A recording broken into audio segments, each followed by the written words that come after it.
Dear Nameless, trailblazing must be tiring. Please sit and rest your weary feet.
Amphorius, the Eternal Land.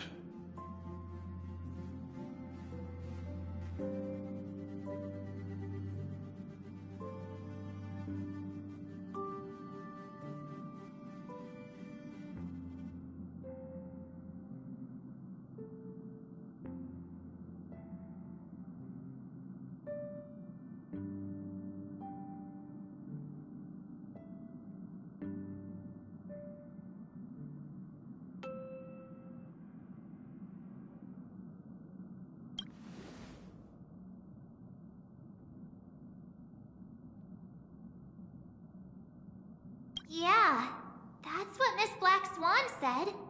It's a world hidden away from outside observation, with a presence only revealed by the light from the mirror of the Garden of Recollection. It's mysterious, all right.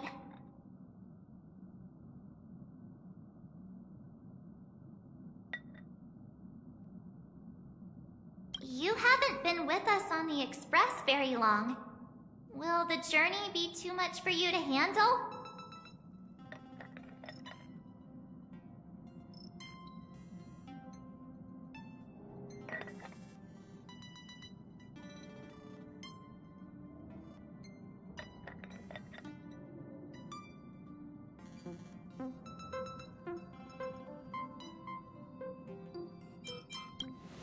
Huh? Has it been that long?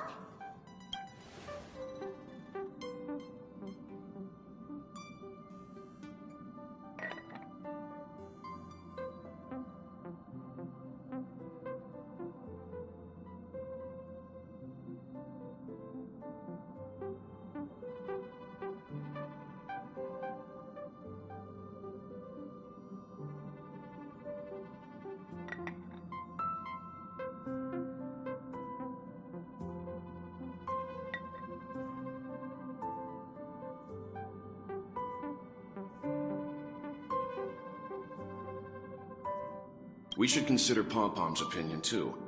They don't know we're considering Amphorius as a destination.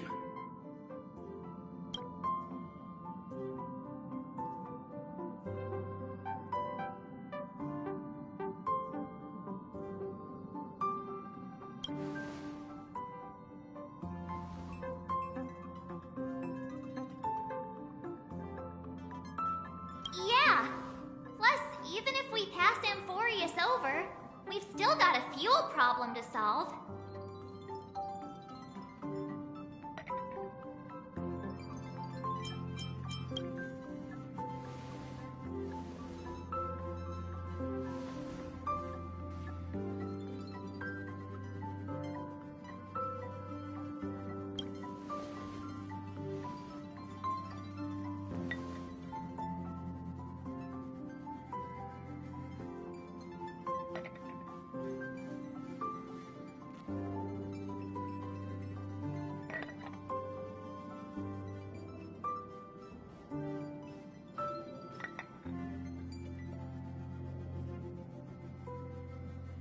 In other words, we won't be leaving Penacony anytime soon. Or we could also revisit our previous stops to make sure that the astral charts and navigation routes are all functioning fine. I wonder if the hole in the Tychean Stadium has been repaired.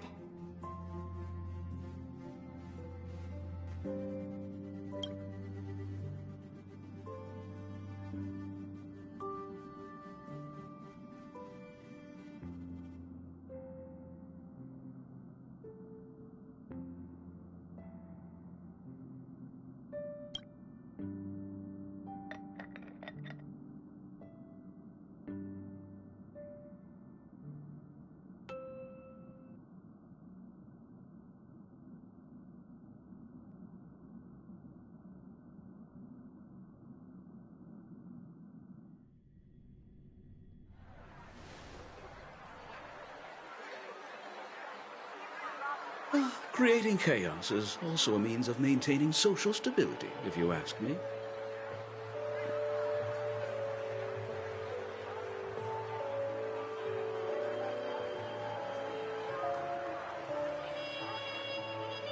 If you have the time for mindless gossip, you're probably better off spending it on getting actual work done. They say this is all part of ongoing investigations. But is there even any point to doing this? The threat's long been neutralized. They're just putting on a show. I mean, look at us. The sudden surge in inter-family cooperative efforts. It's nothing but a pretense for those outsiders, isn't it? Sounds like you've got insider intel. Now I'm curious. Are the stories going around true? Was the furor that broke out a while ago really a result of trouble within the Oak family?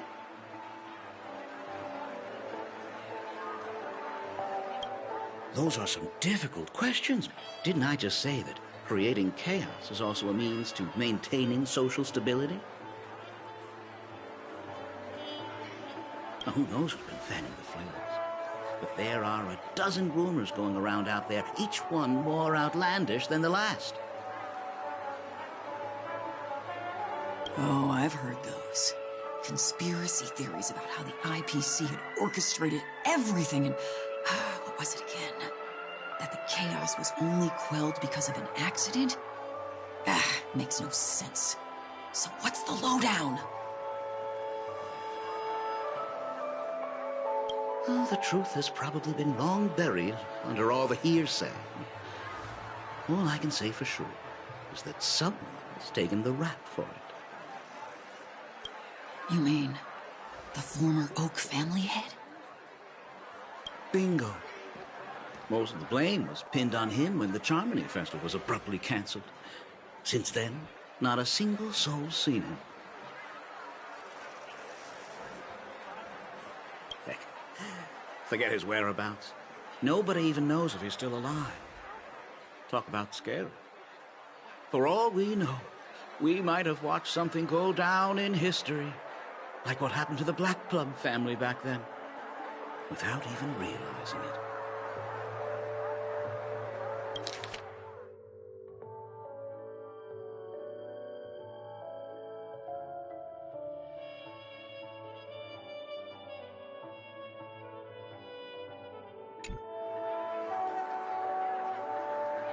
I've heard another theory about that family head, though.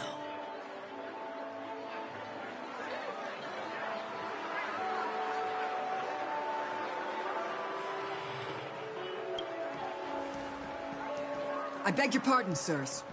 Dreamweavers are carrying out inspections on the routes around here, and all affected facilities have been closed off. Kindly take a detour in the meantime. What happened? Is this because of the Stellaron? Jeez, are we Penaconians never gonna dream in peace again?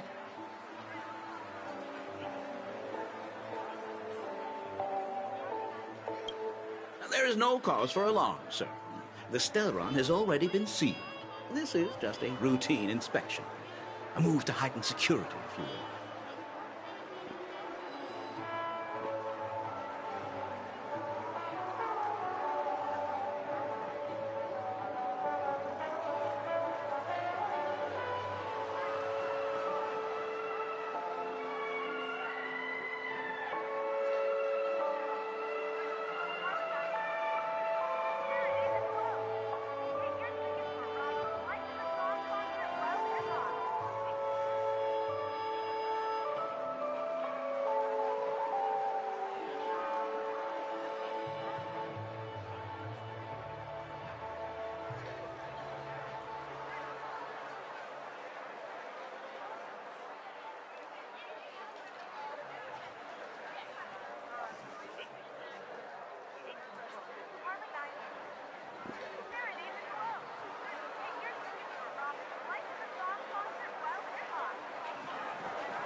Please rest assured that the family will do everything in our power to protect the sweet dreams of every guest.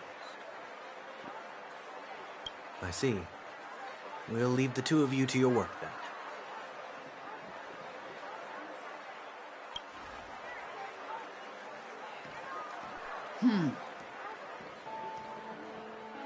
Excuse me, sir. Have we met before?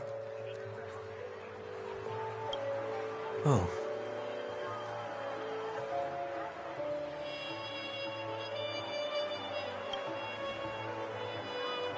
Do you recall when or where we might have met?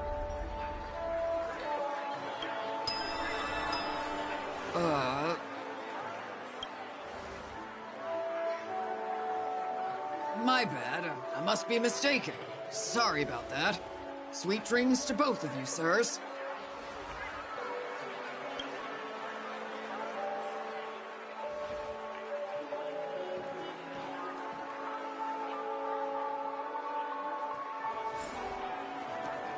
You sure have a knack for stirring up trouble. Of all the routes available, you had to take the one that Bloodhound's keeping watch over.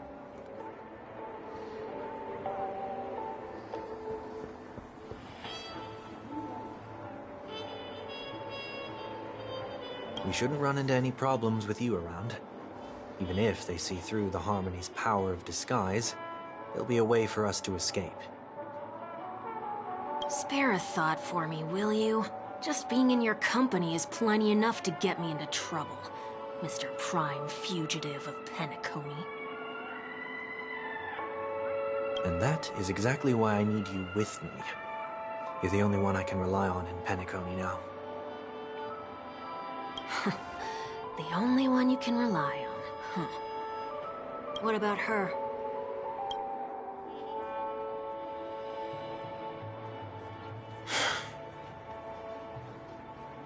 At least, she was spared from the consequences of my actions. What a shame, huh? Why do you say that? Just thought that being mean might be more effective than consoling you. I've seen plenty like you, eager for everyone to take you to task after a setback because that's the only way you'll feel better. As though the more they condemn you, the more likely you can rectify your mistake. That said, if I'd really wanted to hit you where it hurts, I'd use a different approach. Like a show of sympathy, for example. You're right. I won't deny that. She should still be in Penacony. Aren't you going to look for her? That won't be necessary. I'm sure you already know why, considering your vested interest in reading my thoughts. I can't bring myself to see her when I'm a fugitive.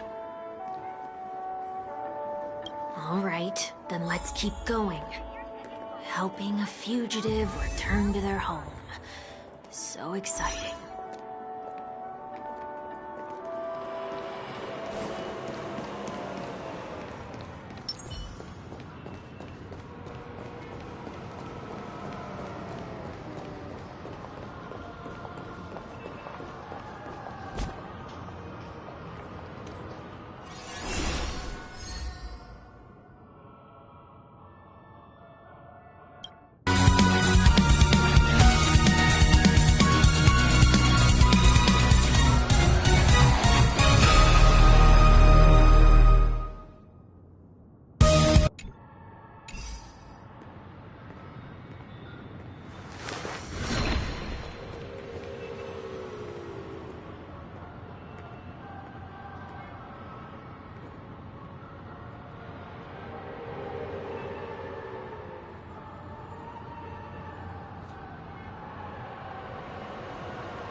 I see 2 bloodhounds.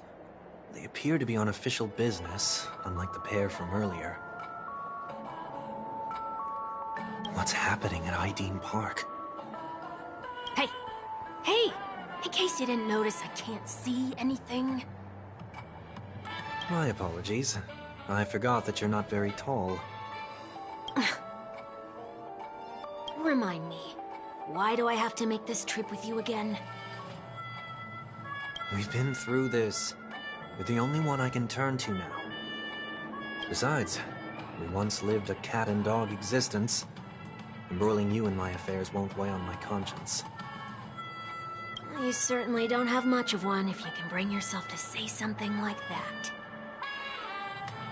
Yet you will repay this favor all the same. After all, you're only alive today because of me. You owe me that much. Holy moly! Can you get any more conceited? When you were abandoned in the wild and near your end, I showed you a way to survive and helped you escape the jaws of death.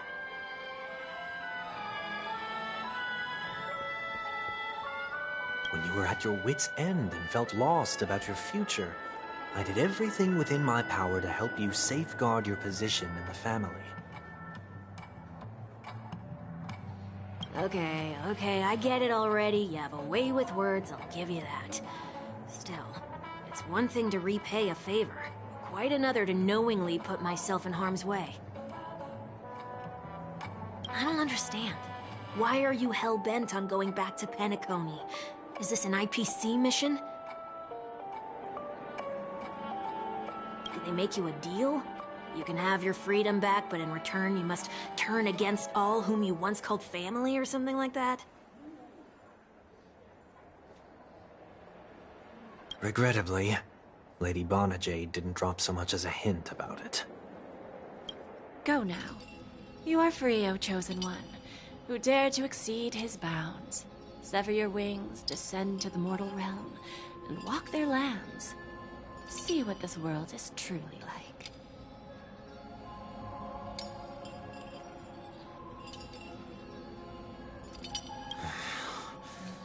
I will not accept your charity. As I mentioned earlier, it's a trade, and you don't have to give me an answer right now. Rewards are not reaped in a day, and if there's one thing I'm best at, it's waiting. The sweet dream still continues, and the night is still long. You have plenty of time to contemplate your answer. She only left me with a most intriguing message before setting me free. As for whether I can afford the price of my freedom, I'll only know when I find out what it is. But nothing good ever comes out of being in the IPC's debt. I'll cross that bridge when I get to it. For now, there's still some time before that payment is due. So why not exercise the right to freedom that I've just regained? By walking straight into a trap? Or by making amends for past deeds. When it's time to go, this will be farewell for good. So, before I leave Penacony, I'd like to take some time to look back on all the events that have taken place. Can't you just look back on it from a distance? There's something else I want to do, too. The embryo of philosophy may have fallen, but the Order in Penacony wasn't built in a day. This sweet dream is likely to still contain residual traces of the Oak family's influence.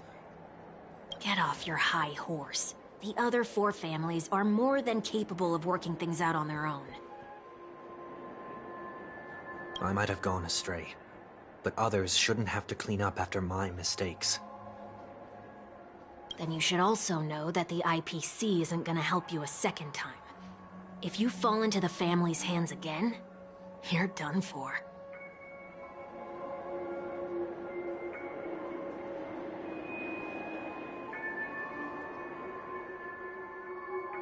You know how it is.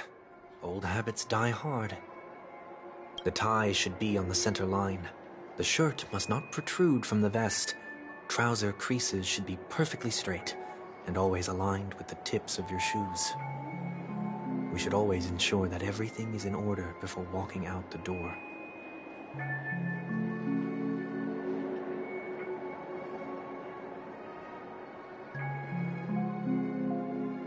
The same applies when bidding my home farewell, too. But what has Ideen Park got to do with you? Don't tell me that the Founder's one of your disguises. I'm not that old. Oh, come on.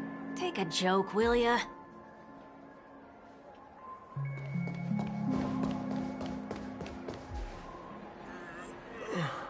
Sorry, but park facilities are out of order. Refurbishment works are currently underway. Please come back again later. That sounds familiar.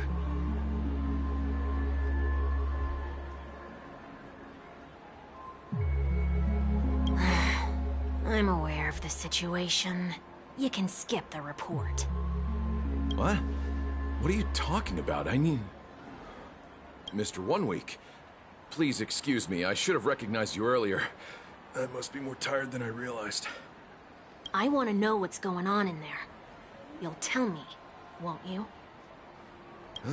There's nothing much to say, actually. We Bloodhounds are just as baffled as you are. My guess is that it's simply part of the aftermath of the Stellaron incident. Aftermath? You are? Renowned workaholic, Mr. Workday. He works for me. You don't know him? Oh, I see.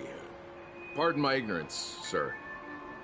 Coming back to the topic of the park, let's just say that it has been recently observed that certain behaviors are not tolerated around here. What happens if you violate the prohibitions?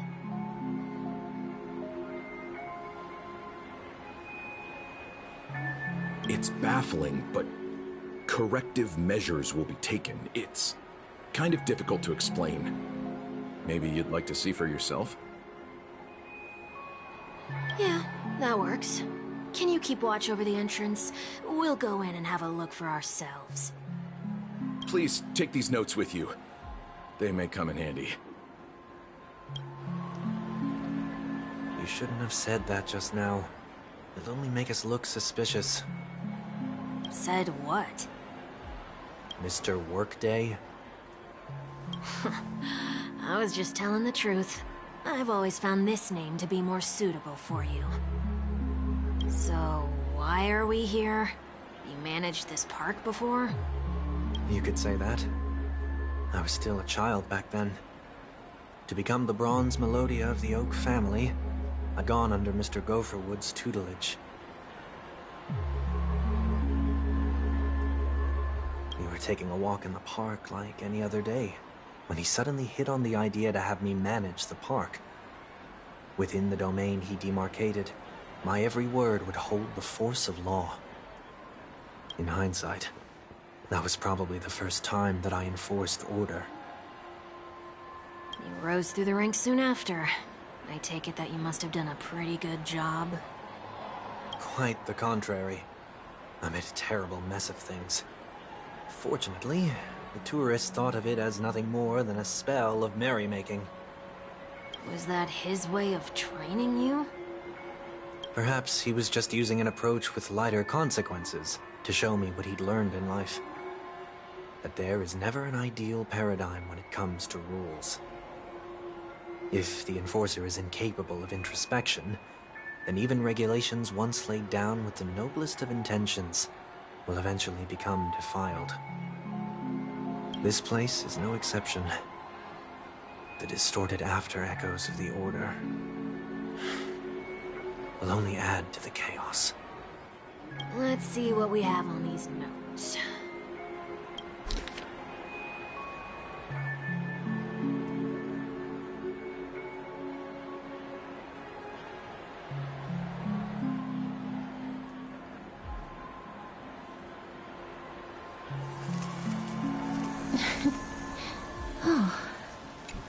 consumption of food except for burgers. What?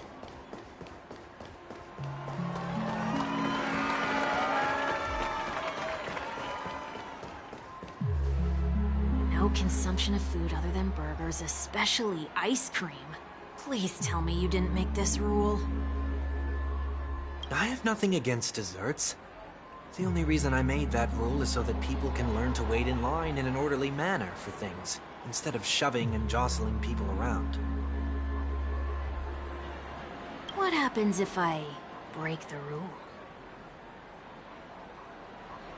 It's as the Bloodhound said. Corrective measures will be enforced.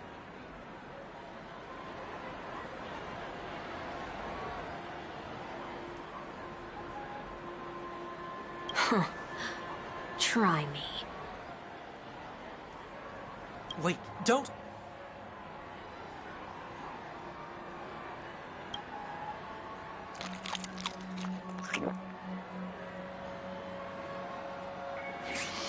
Ah. Huh. So, where are those corrective measures? That's odd. Didn't I tell ya? The family can take care of the issue without you having to get involved. Next on the list is the stage.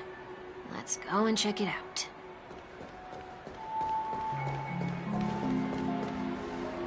Only cast and crew members are allowed on the stage.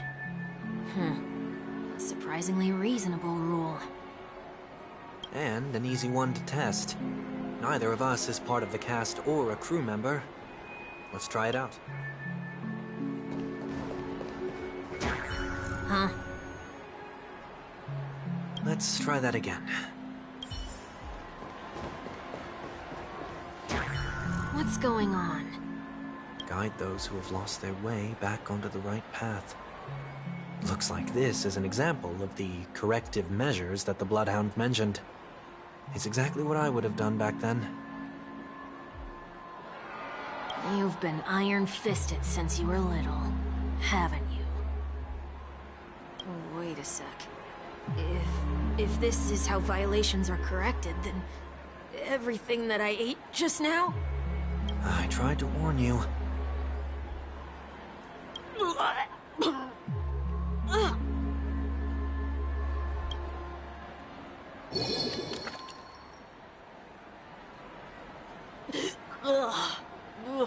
How do you feel? Now, I'm feeling murderous. In any case, say what you will, but I can't sit by and do nothing. Not when I'm the cause of all this trouble in Ideen Park. There's no need to involve the Dreamweavers. I'll fix these distortions once and for all.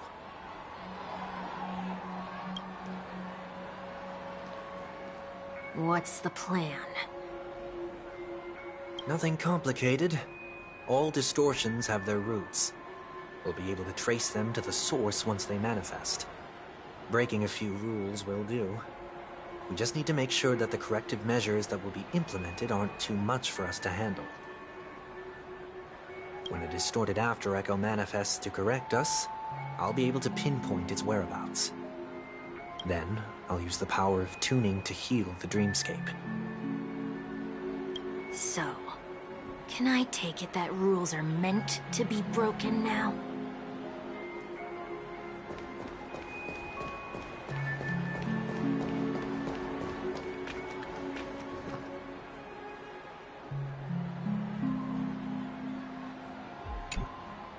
Please do not use Soul Glad bottle caps sold by the Dream Jolt troupe while experiencing the attractions.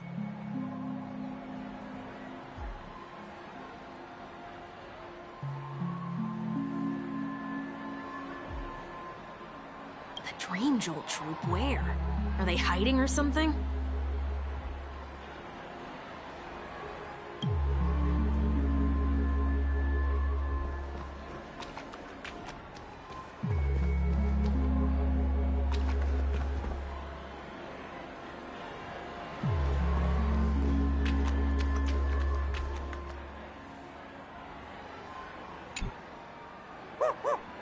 Oh, there it is.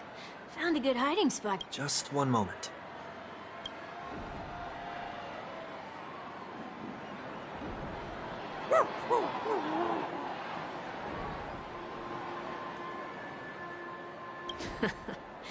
Let me translate that for you. Who are you trying to pay with your spare change?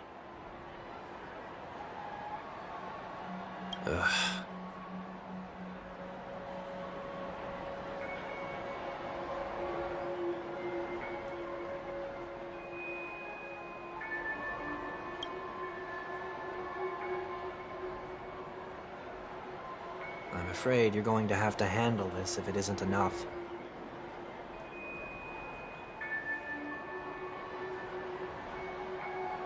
Handle this? Handle what? Wait, is that really all you've got on you? May I remind you that I am currently on the run?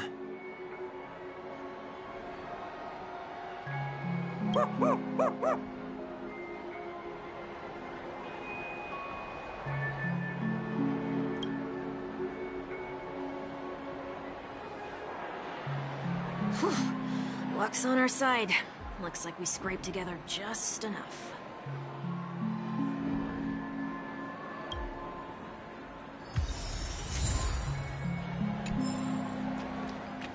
Shall we give this capsule machine a try and see what happens?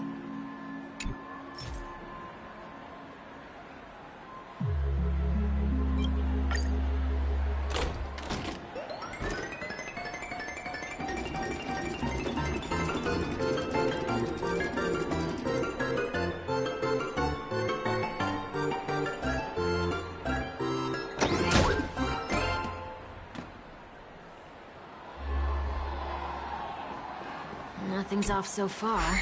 Maybe we should open the capsule?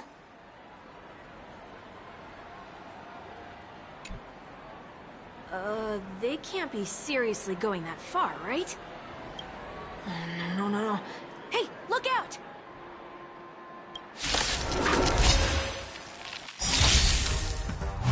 Okay. Every petal and all will be swept away by the wind.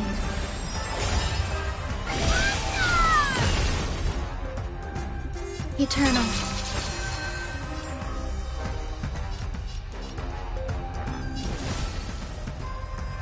Eternal sleep is not the dead return!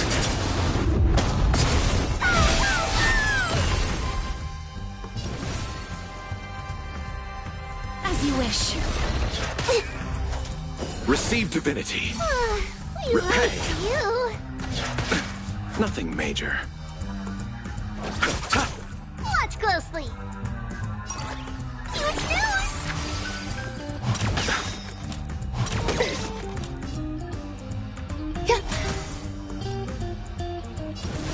Root here.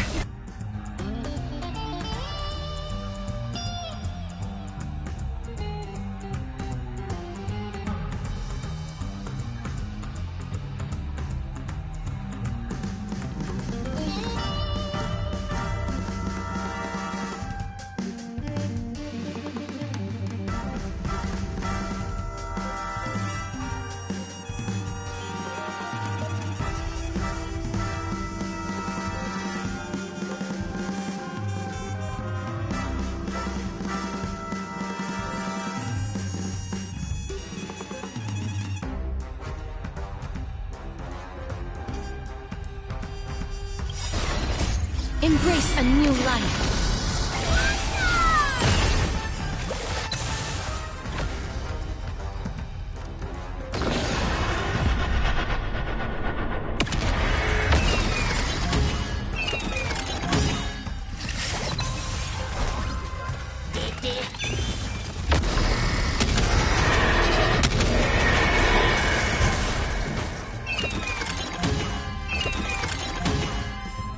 Enjoying yourself?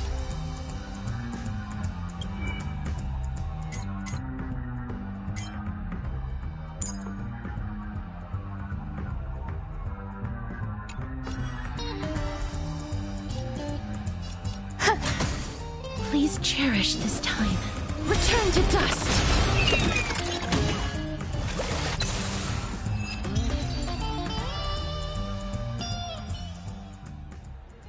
Why'd they have to do that?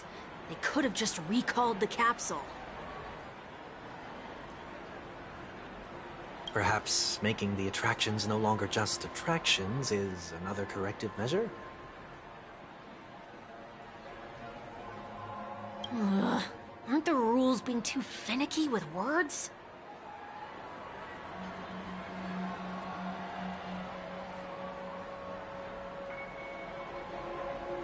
We're not breaking enough rules. We should look elsewhere, too.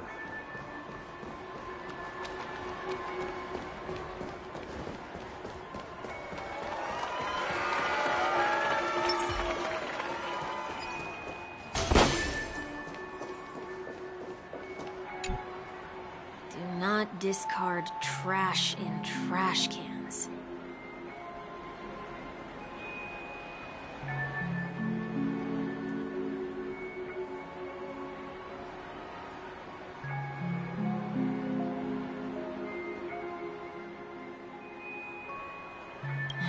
This is absurd. Did you make this rule too?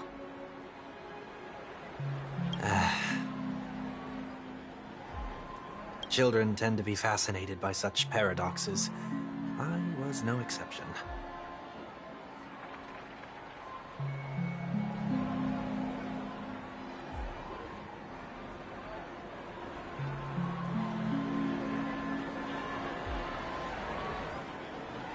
Forget it.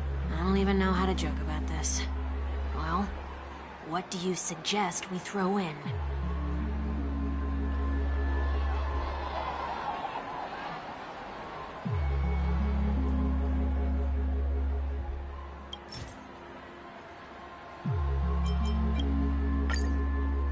Something's happening. Huh.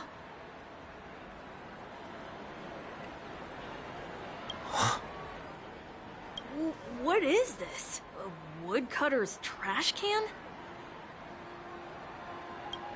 Enough. The location of the distortion is nearby.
Oh, there it is.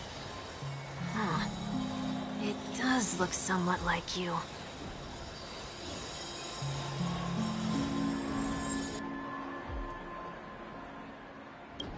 Time for it to disappear for good.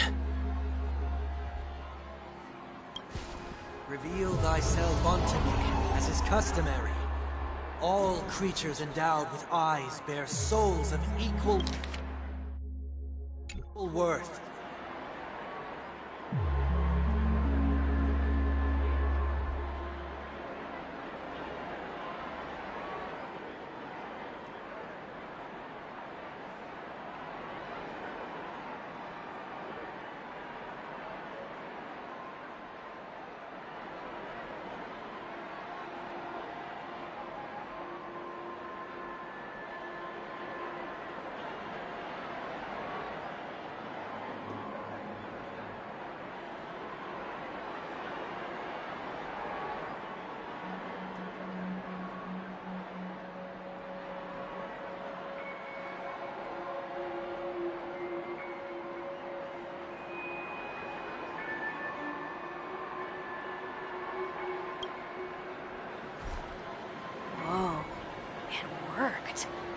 The IPC totally should have sent someone to keep an eye on you. Aren't they worried that you might make a comeback in Penacony and grow a new pair of wings?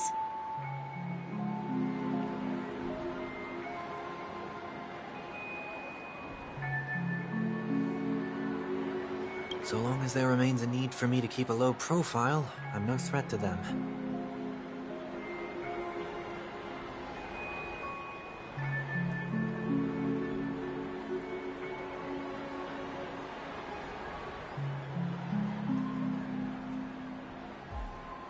That's true. Come to think of it, you had always been in the spotlight, be it as a respected member of the elite or a leader. When was the last time you fell into the mud? All the way back during your childhood days?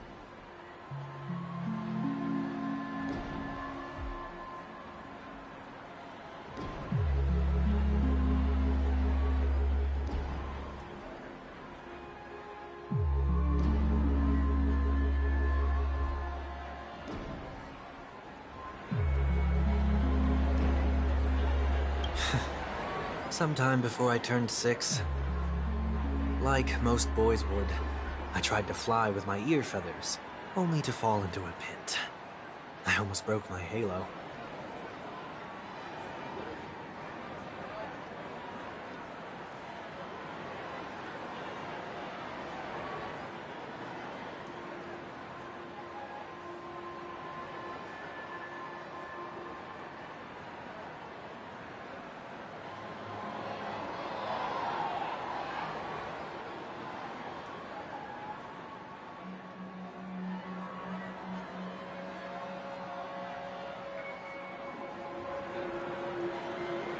That was sarcasm, in case you didn't realize. But whoa, you actually remember something like that?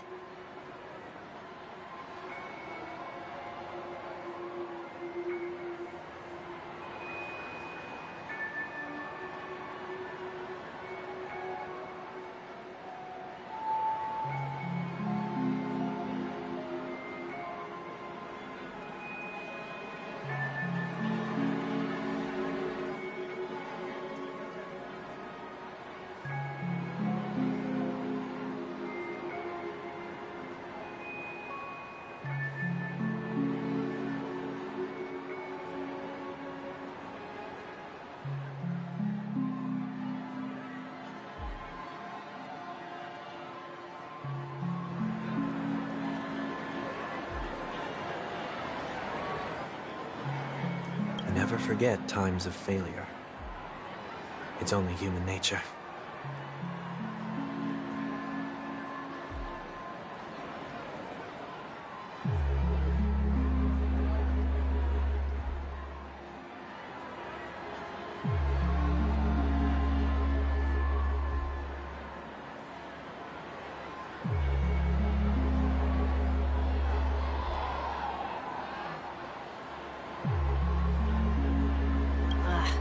Probably the only one who'd consider something like that a failure.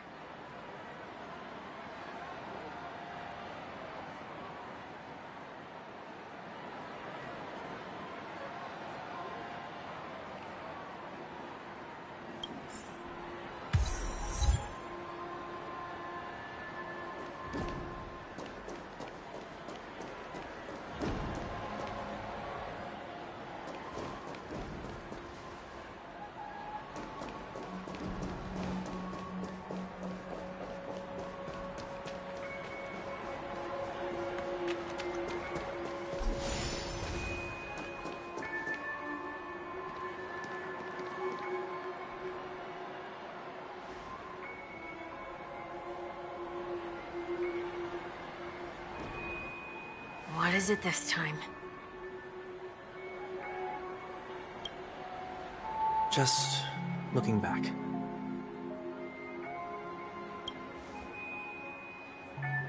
But nothing's there.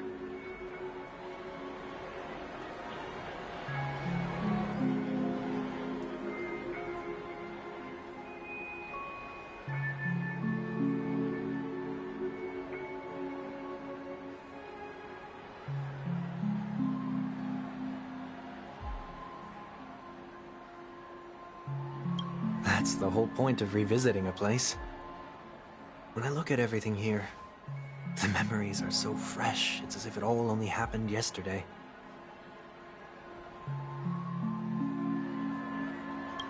When the younger me tasted failure here, I ran myself ragged to fix the mess. I thought myself no longer the same person as before. But it looks like I was just going round in circles.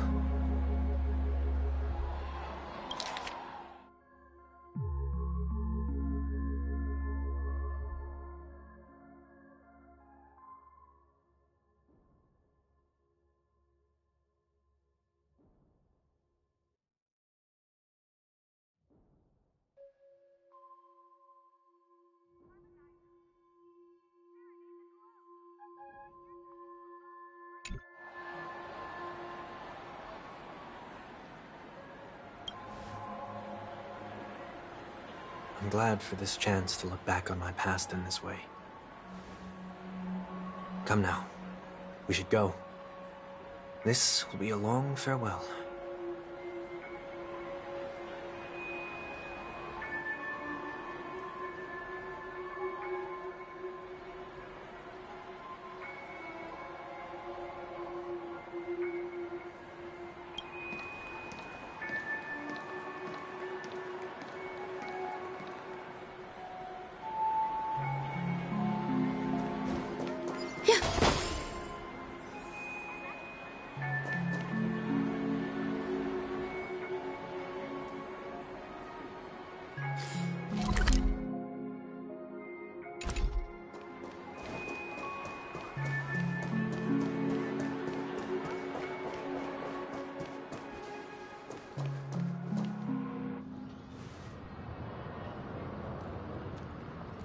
So, where are we heading next?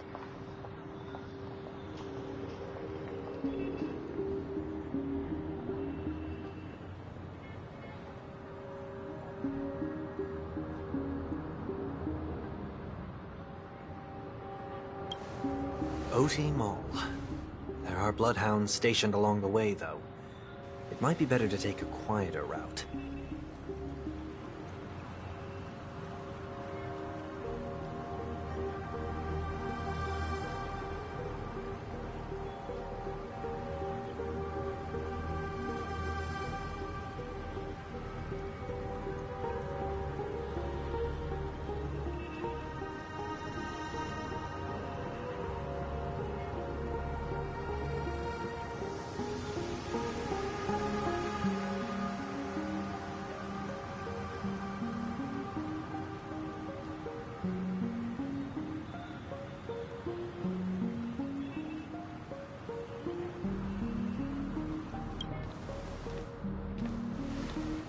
I don't mean to meddle, but I'd advise you to stay away from that place. Did something happen? There isn't any concrete information yet, but anomalies have been reported around the area. The family is currently investigating. You okay? I'm fine. The Stellaron incident may have been quelled, but who is to say that nobody has another agenda?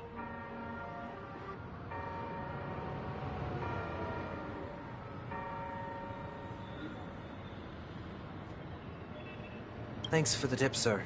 We'll make a detour. May you stay safe, too. Hold on.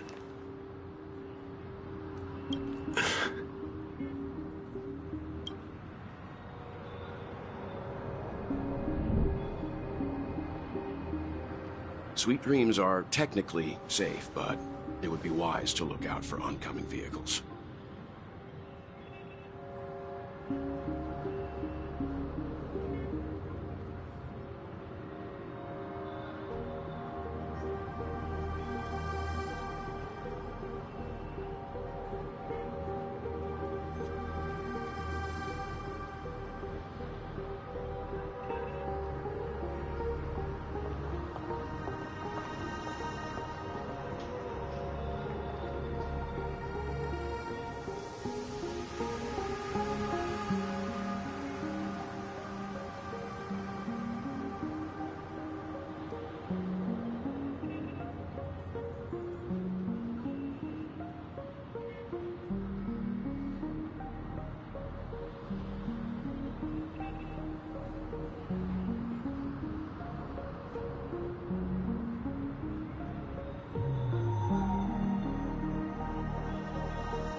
Thank you.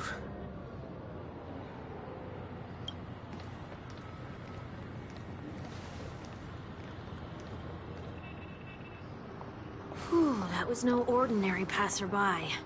It's a miracle that he didn't see through your disguise.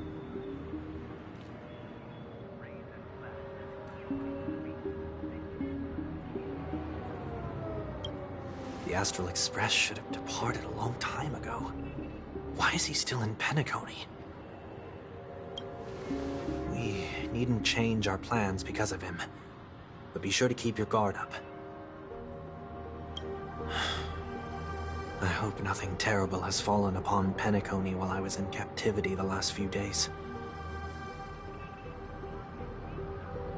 Come now, it's time we set off. Let's not stick too close to each other, just in case. A few feet or so between us will do.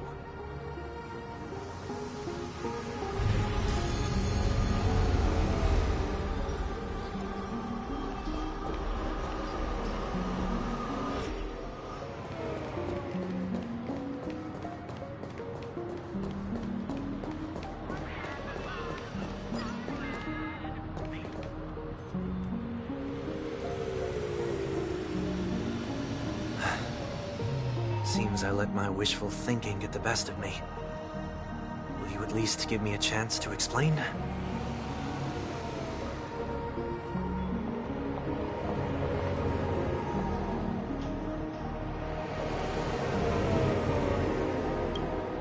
I will, but before I do...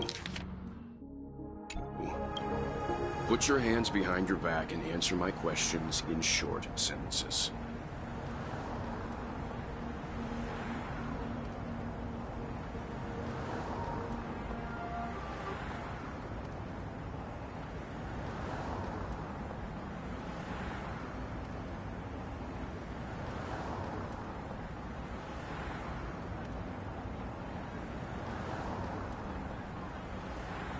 Short sentences? I need to make sure your words aren't concealing any dangerous incantations.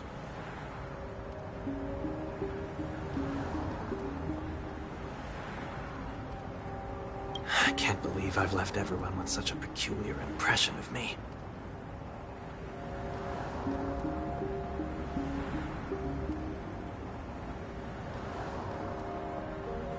Please, believe me when I say that I didn't come back here with ill intent. Penacony will never experience the Order again, either. I'm afraid I won't be taking your words at face value, not after how you wielded the power of Harmony. Answer me. What are you doing here? It looks like there's only one way to gain your trust. Come on out, 1 week. We found ourselves an ally.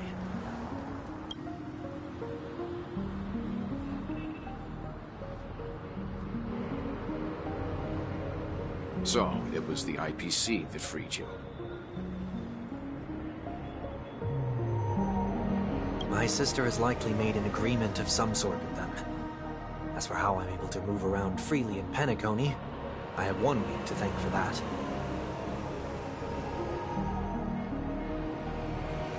As you can see,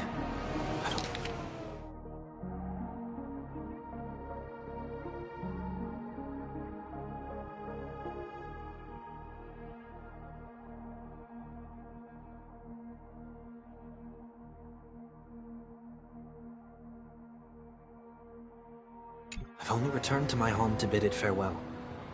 Would you be kind enough to give me a chance to say goodbye, so that I may leave without regrets?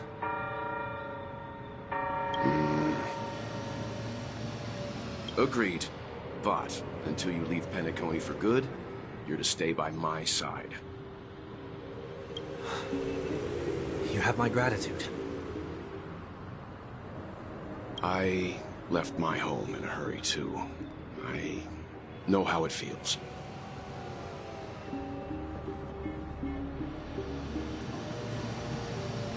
That said, I can't make this call by myself. My companions need to know about this, too.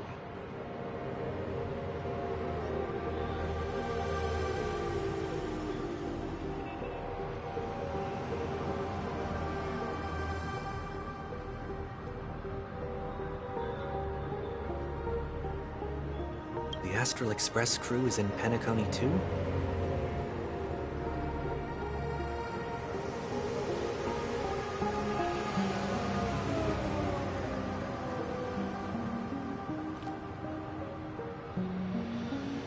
Come with me.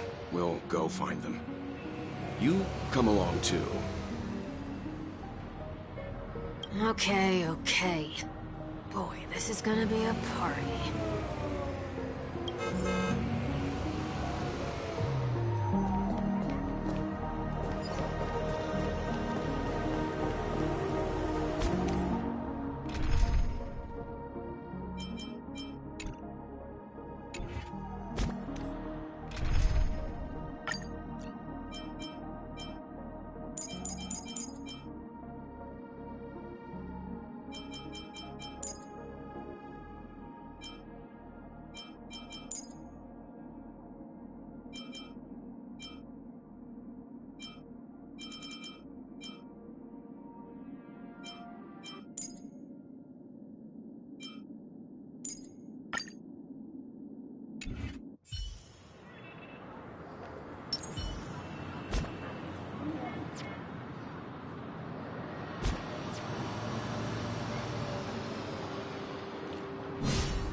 We're here.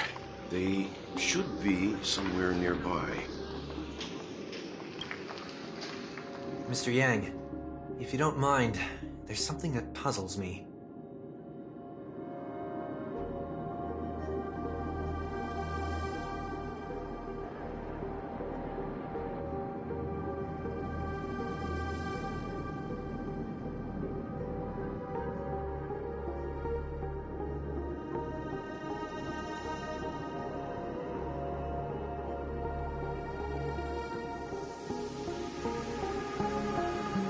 Now that the crisis on the planet of festivities has been averted, shouldn't the Astral Express have departed to continue on its trailblazing journey?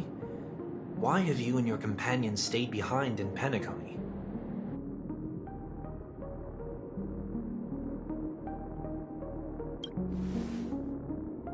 Could it be that someone stirred up trouble after I left?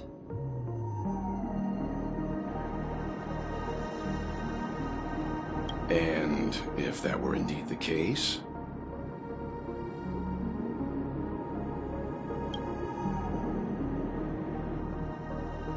I doubt I'm in any position to be proposing ideas, but I'm happy to defer to the Nameless and aid with any plans you may have.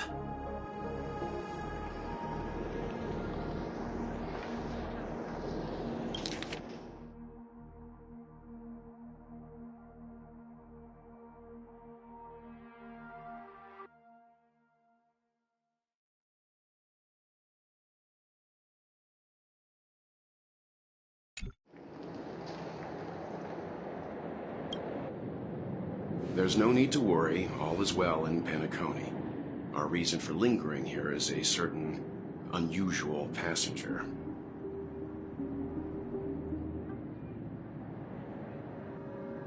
A passenger?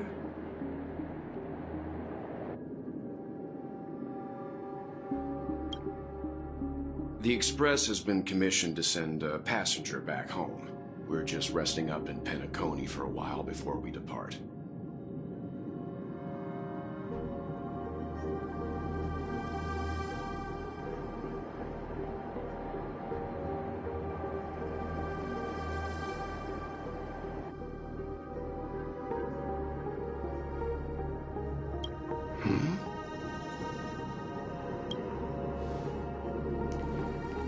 By passenger, do you mean this lady here?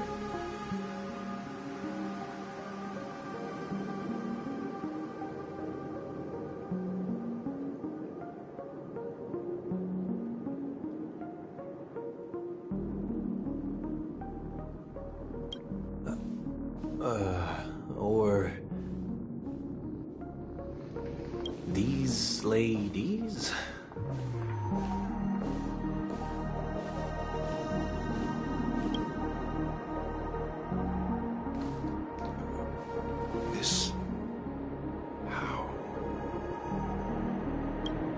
You're finally here, Mr. Yang. We have a huge problem.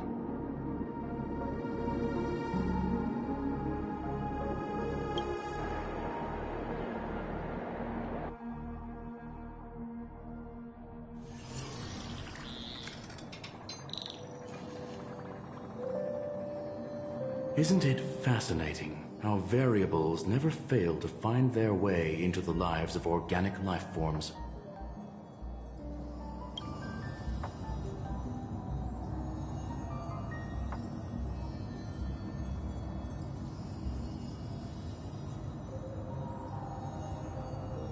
I have no interest in the Harmony's celebration, so it's only natural for me to turn down the invitation.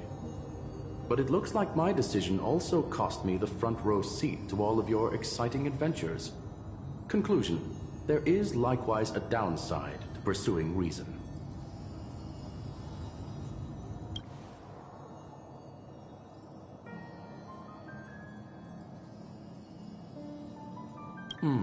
I hear that the Astral Express has established a collaboration with the Garden of Recollection for your next destination.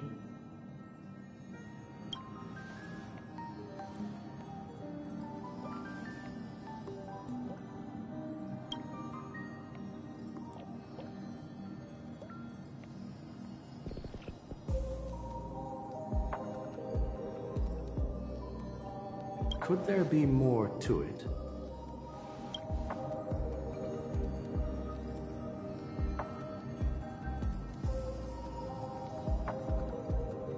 Logic.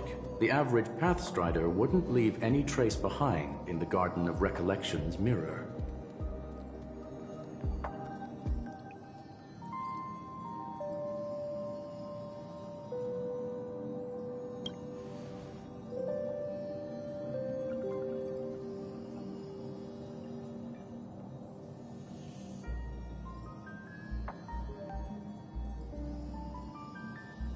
It's a pity we do not communicate much within the society. Not to mention we've lost most of our members to the Lord of Silence. I have never heard of Amphorius, however.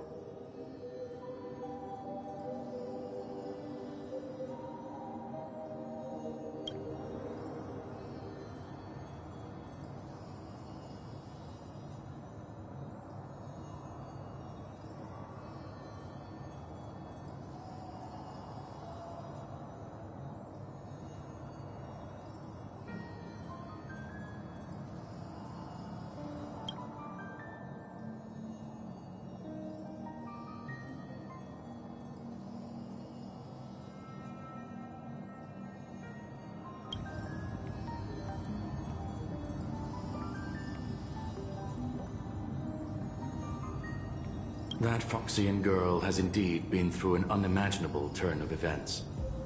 I suppose that's the fate you organic life forms are bound by.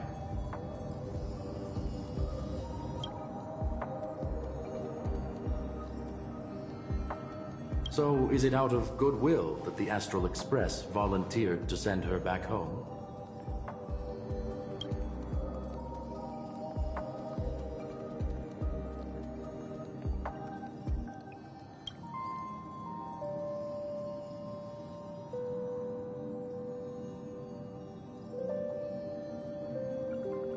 Looks like this is one exceptional passenger.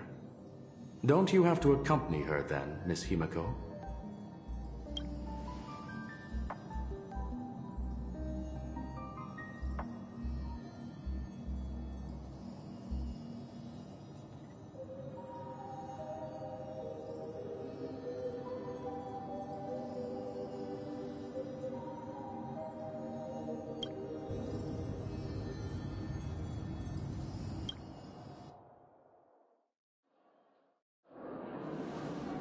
So, is anyone gonna tell me what's going on?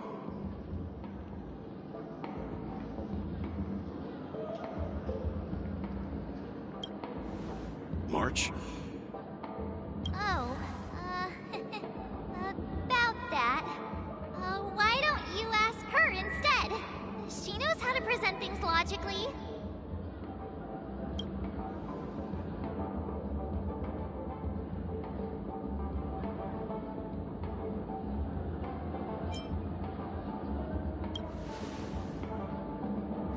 Not now. Of all times.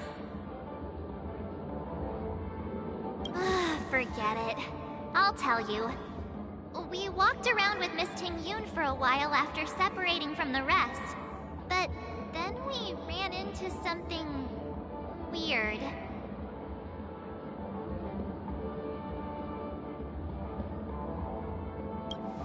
Did something happen in the dreamscape? Actually, it's more like it was someone's fault. We met a Pepeshi filming a Try Not to Laugh challenge, and he gave us some of his candy. A type of candy that's supposed to make you fall over laughing.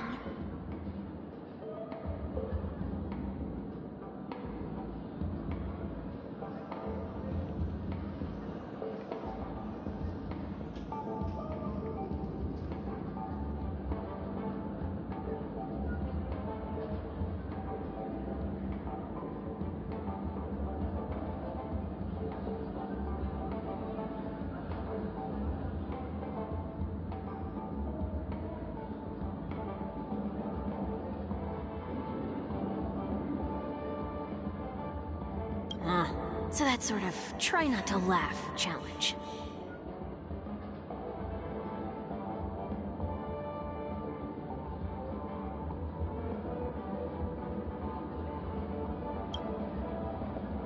I didn't really want to do it, but she insisted on us giving it a shot. That's how we got into this problem. What happened?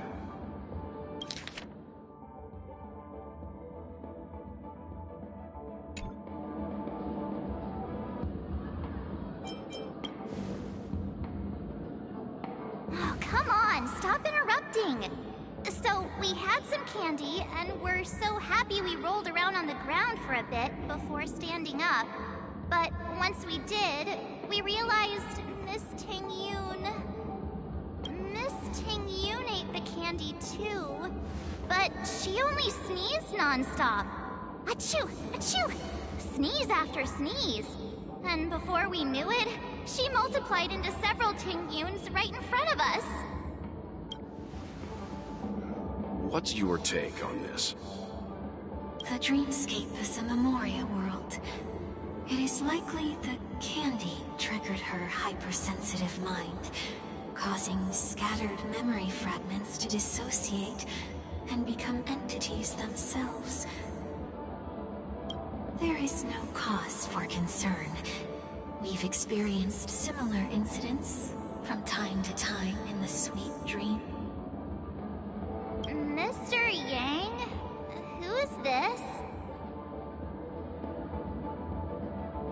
It's okay. You can reveal yourself now. I was only being careful.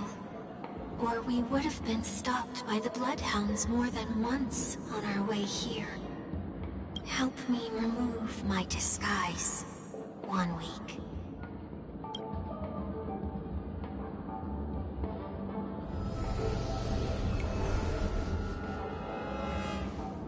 It's been a while, everyone. You! What's going on?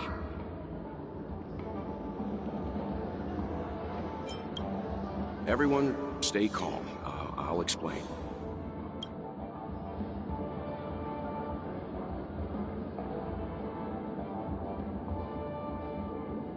I believe that at this point, Sunday has no reason to be dishonest. But to prevent any unforeseen complications, I'll be accompanying him everywhere he goes until he leaves Penacony.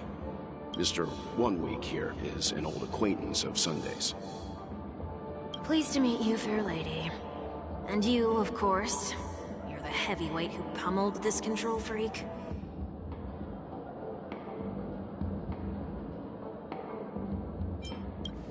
The surprises just keep pouring in.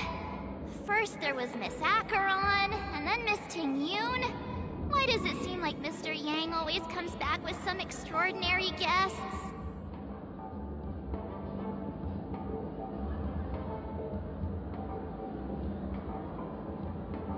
Let's leave this discussion for later.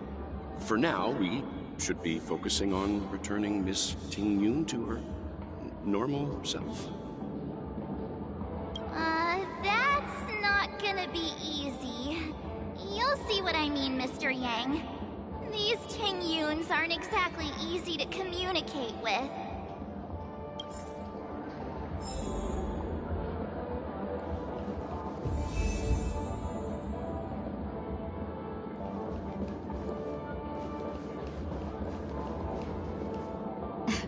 Miss March 7th, have you taken the time to consider my suggestion?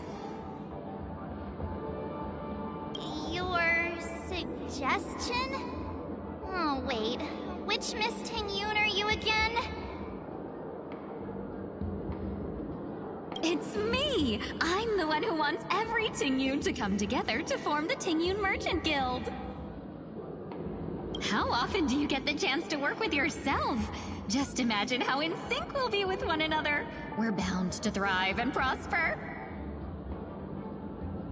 I know, we can't leave the dreamscape to trade with the outside world, so that's where you come in, Miss March 7th.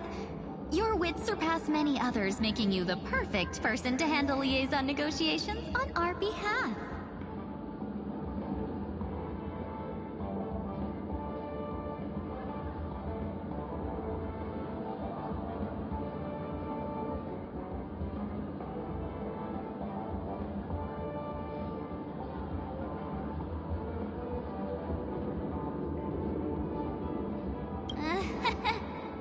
I guess I can consider it. I hope everything goes smoothly for your guild. There. Now do you see what I mean, Mr. Yang?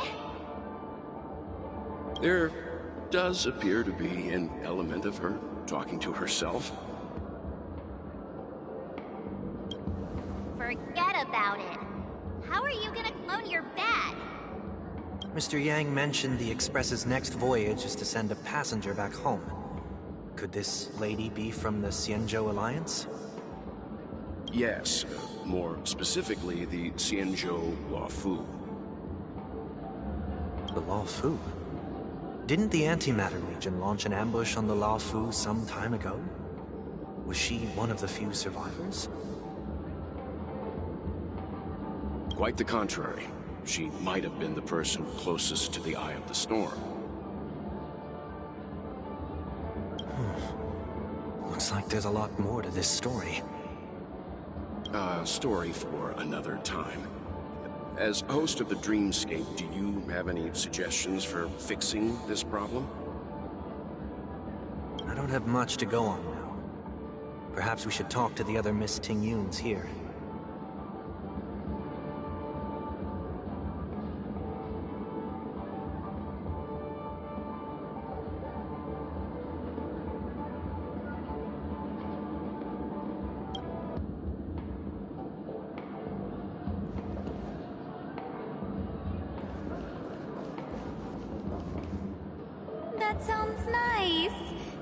never forget a personally prepared home-cooked meal. But then again, gifts should be lasting. What about a delightful new bouquet of flowers on the table each day? Wouldn't they do a better job at brightening up someone's day? That sounds like a good idea. If we really want to do this right, though, it's the thought behind the gift that truly matters. The more thought goes into the gift, the better the recipient feels it. She makes a valid point, too. You sure have a way of not offending anyone. These three Ting-Yuns don't look like they'll be reaching a conclusion anytime soon. We won't be able to get a word in. So, what do you think, Sonny?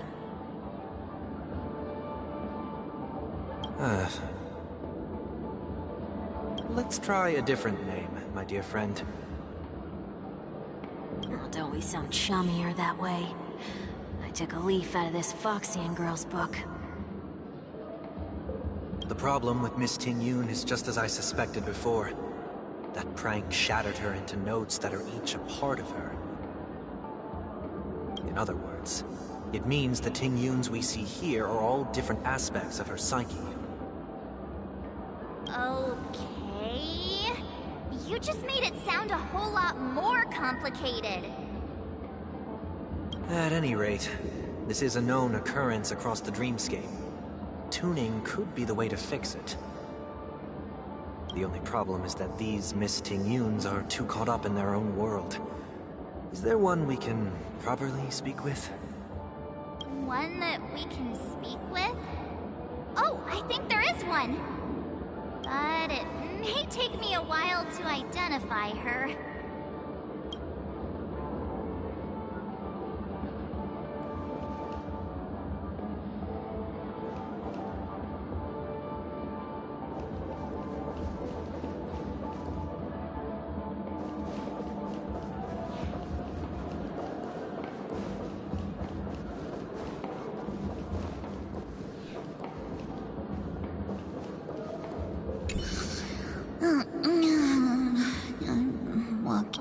This Miss Ting-Yun looks like she's...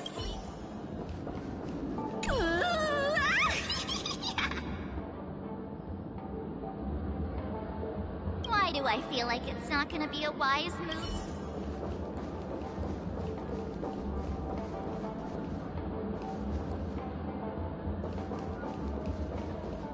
Huh? You can't fly? Why? I can. I can fly. A long, long time ago, a big girl flew with me really high into the sky. I'll take you next time. Should we? Nah, I think she's perfectly fine on her own. The childlike innocence... Even if that's true, it doesn't apply to her.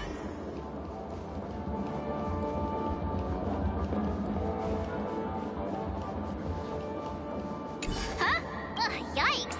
She's scary. Oh, were you all looking for me? Oh, were you all looking for me? Found her! If I remember correctly, this Miss Ting-Yun's trait is... It's nothing special, really. She ought to meet your one we can properly speak with requirement, right? Worth a try. My lady, if I may, I wish to perform a tuning on you.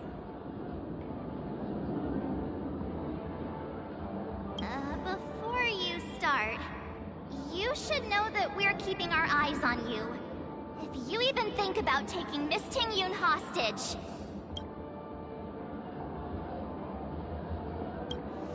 It is not my intention to provoke you. Perhaps, as assurance, we can have my friend here perform the task in my stead. One week has a higher mastery of the harmony than I do. That is true. If you still have concerns, you are also free to restrain me while he performs the tuning.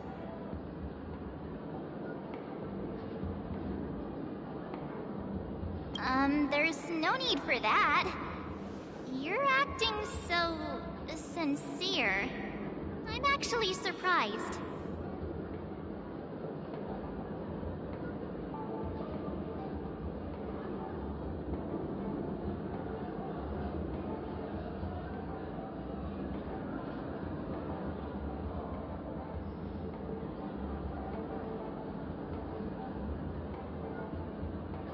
Are you all right with this, Miss Tingyun? I go as the wind blows, so you may decide for me.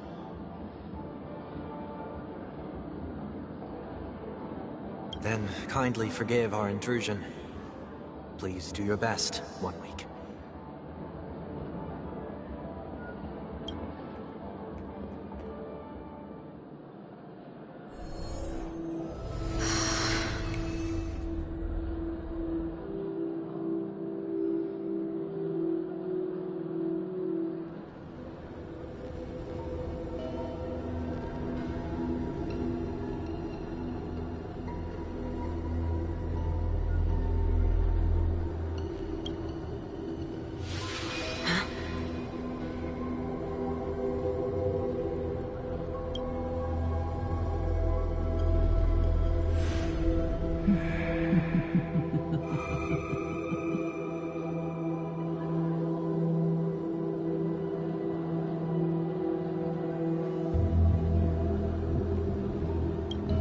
What the... Did any of you hear a voice just now? A voice?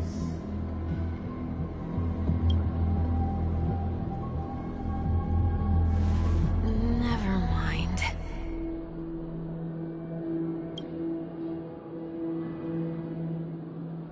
Look! It's working!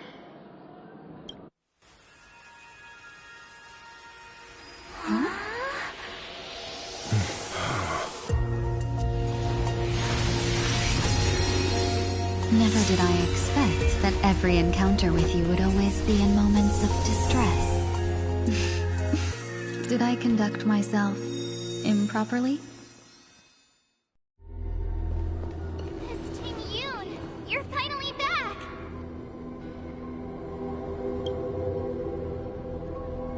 You may be small, but you're pretty amazing!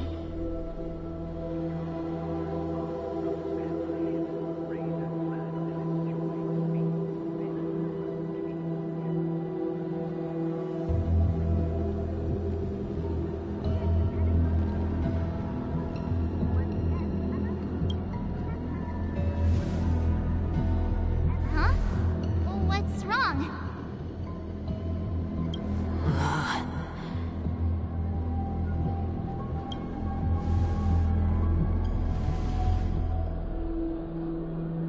It's nothing. Just a trivial matter.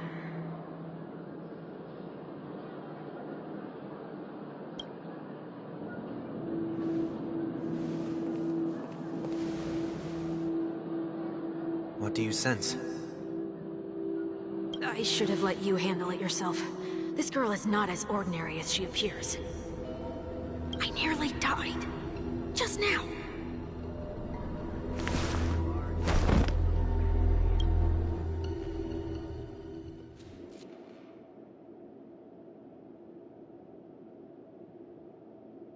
Don't be afraid.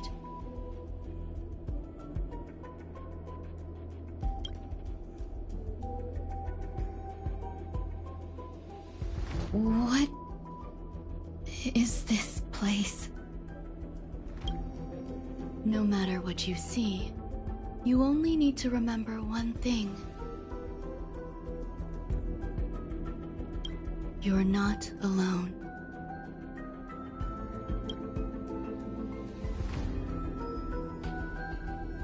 Who are you? And who am I?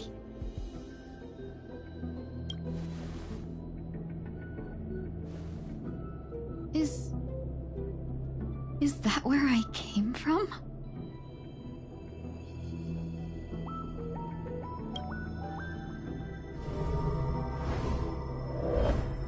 And where does this path lead?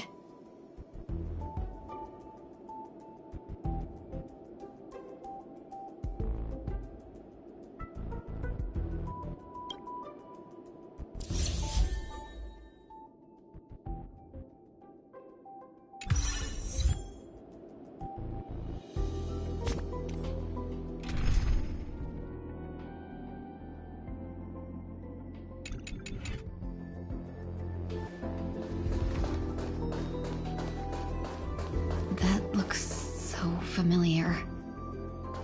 Does she want to lead me somewhere?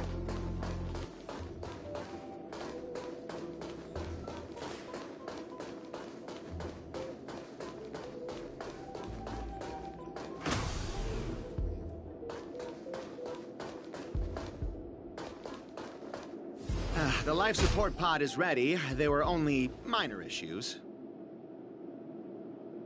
That's great. Otherwise, that person from the Xianzhou might not be able to hold on much longer. You're still trying. There's no precedent for saving someone who was destroyed by a Lord Ravager. Will it even work?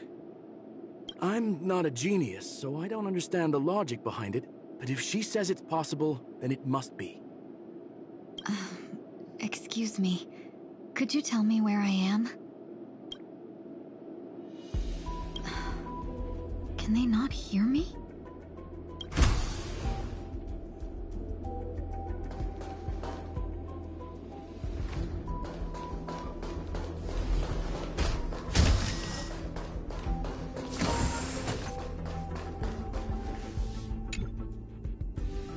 This girl is...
Tingyun.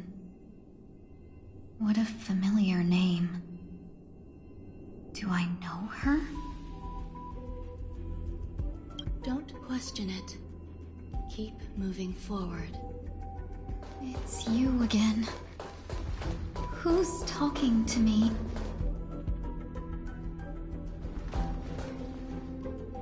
These are... These are wounds left by the destruction. They have taken root within your body and cannot be removed. The destruction? I don't understand. Please, who are you? And why won't you show yourself? I can't go to you. All I can do is wait for you to finish walking this path.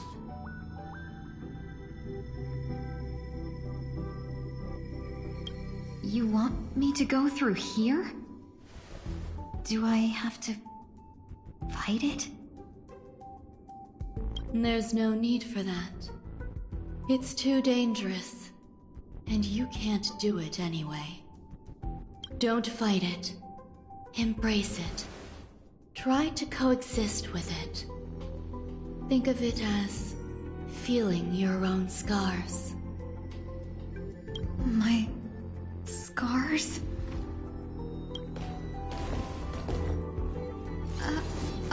Wait!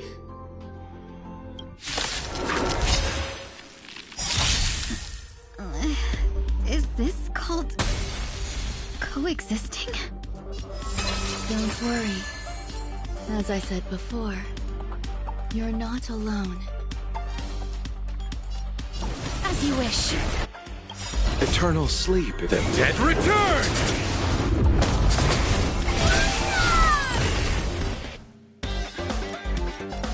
Receive divinity. I'll remember this moment. Embrace a new life.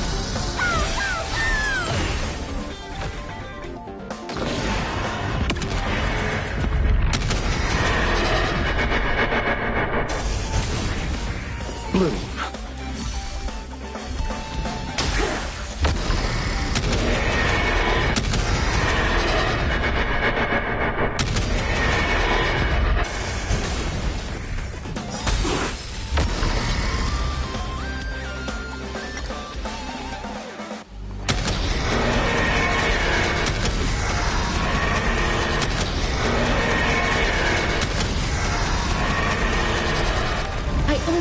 That death may protect us.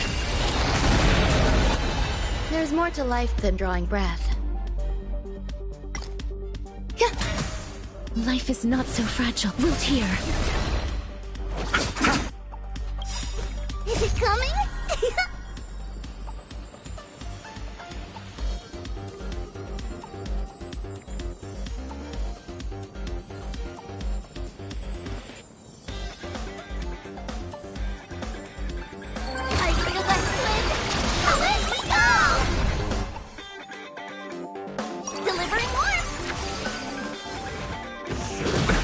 Nothing major. Please cherish this time, as you wish. Eternal sleep. The dead return!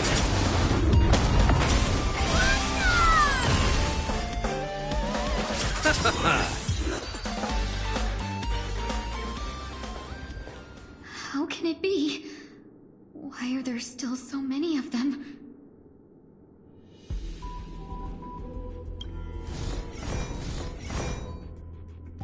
The ones from before weren't defeated either?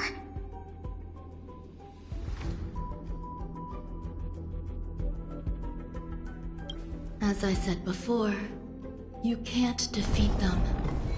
No one can.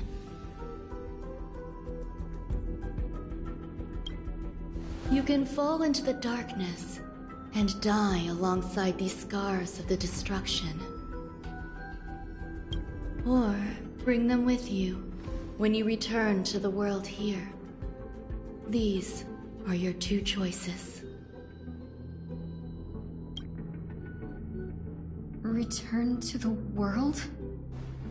What are you saying?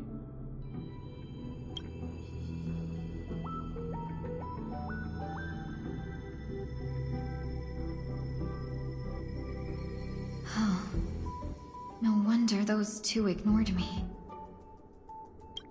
Am I just a wandering spirit now? Close, but not quite.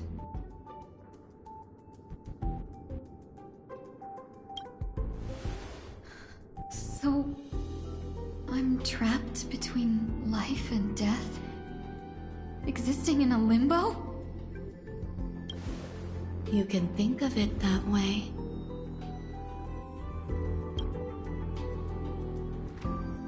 Based on what you said, even if I should wake up, these wounds that caused my death will remain on my body and never heal?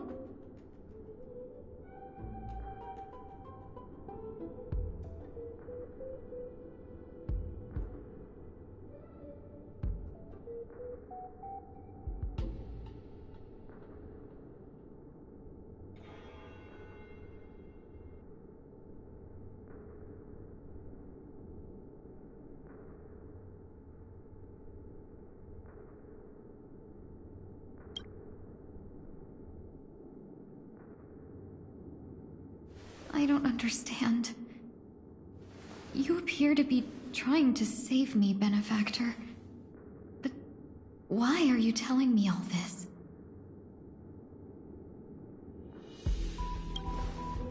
It's a habit of mine. I believe everyone should have the right to choose whether they wish to return to this world or not.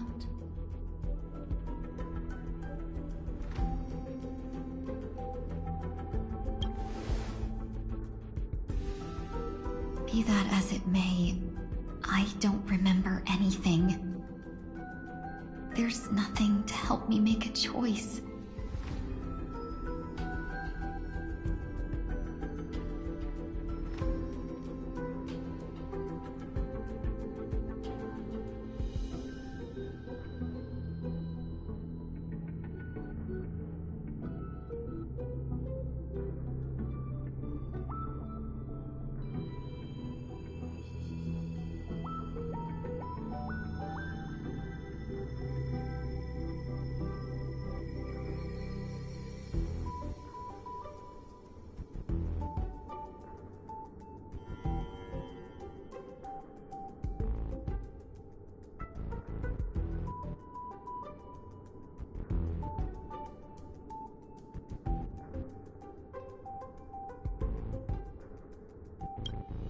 That doesn't matter.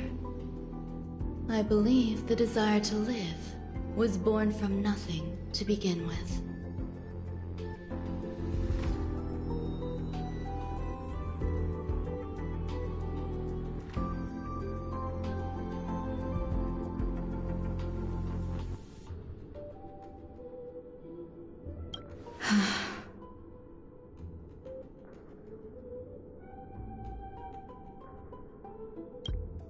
You may also prove yourself to be the exception. I would also be pleased with that result.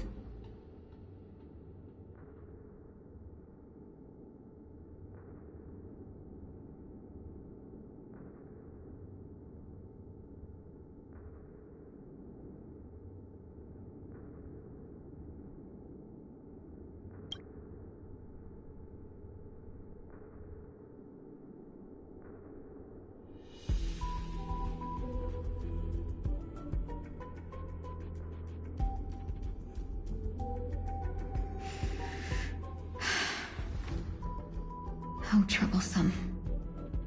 But I suppose that's part of living.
Survival or destruction is no longer a choice for you. They both now grow along the same path.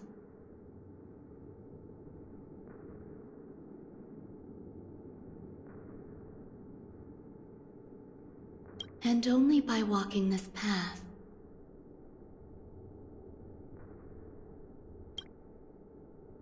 will you break through the darkness and arrive at my side?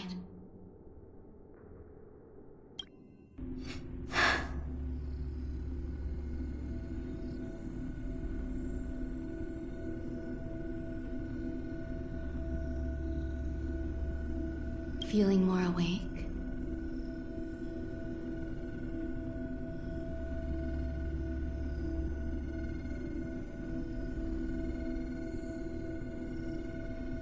Congratulations.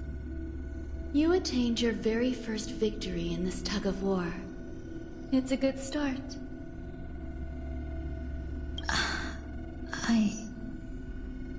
This is... Let me explain.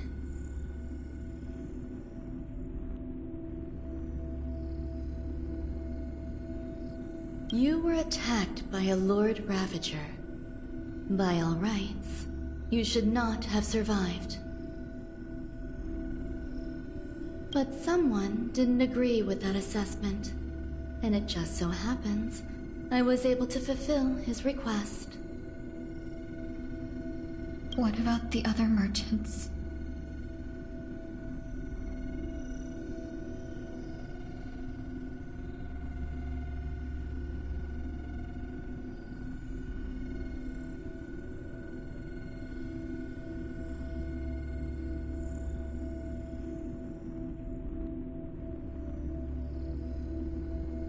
I don't know.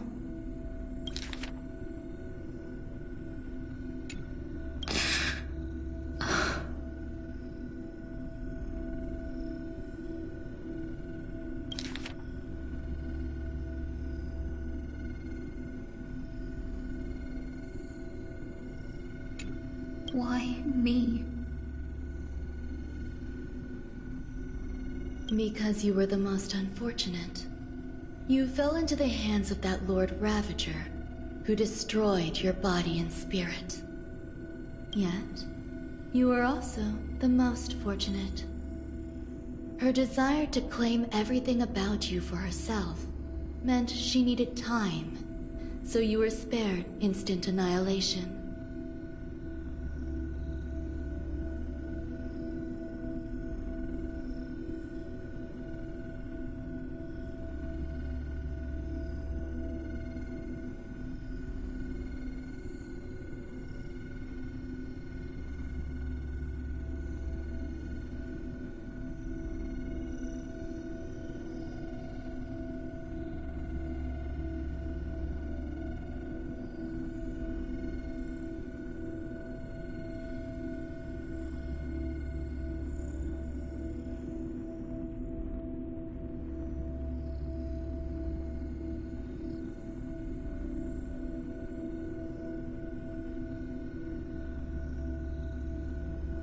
There is only a fine line between resurrection and escaping death. Yet, they couldn't be more different. If you had truly died, I would have been powerless to do anything for you.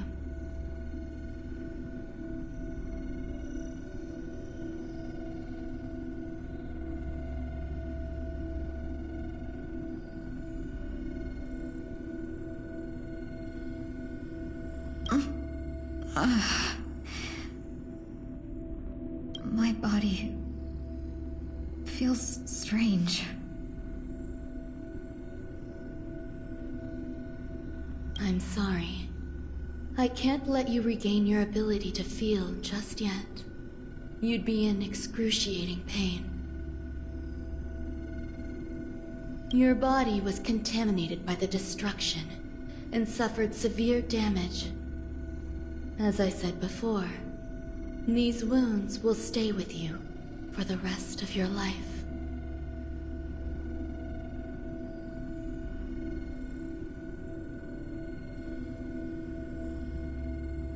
To prevent its resurgence, I made some minor modifications to your body.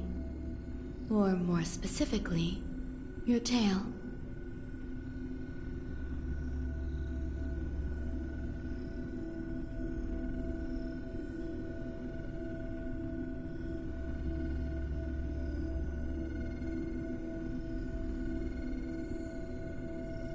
You'll have to learn to adapt to it. Unfortunately, the inescapable price of survival is often more adversity. Regardless, I'm grateful to you for saving my life. There's no need for that. This was merely a transaction. With this, the debt between the traveling merchant and me is clear.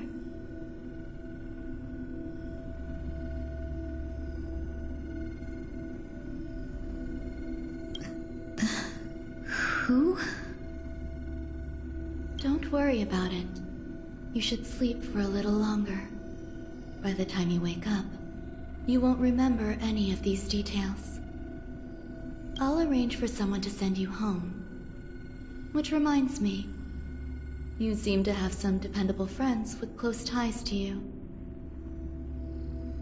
You should go with them. It can only help with your recovery to hear more about your past.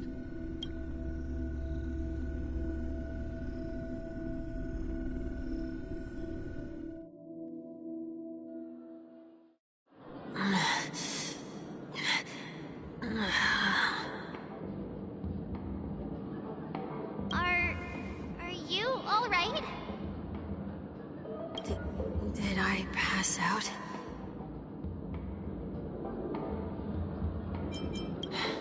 A little quick to the draw, aren't you? The tuning rebounded and affected 1 week instead. This is no ordinary woman. I suppose there's no point in hiding it from you anymore. Miss Ting-Yun is originally from the Xianzhou. She had an unfortunate encounter with a Lord Ravager who robbed her of her identity and left her on the verge of death. While she miraculously escaped with her life, her body suffered terrible injuries beyond all power to heal.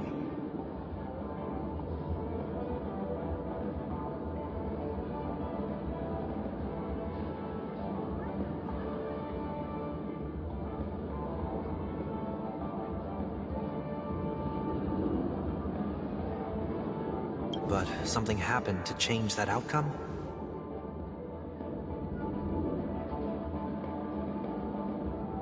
Yes, a genius got involved.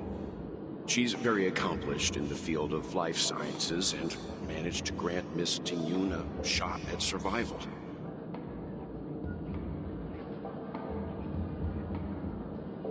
After that, she asked the Express to escort Miss Ting-Yun back home. We made a stop at Penacony along the way, partly to allow her some time to convalesce.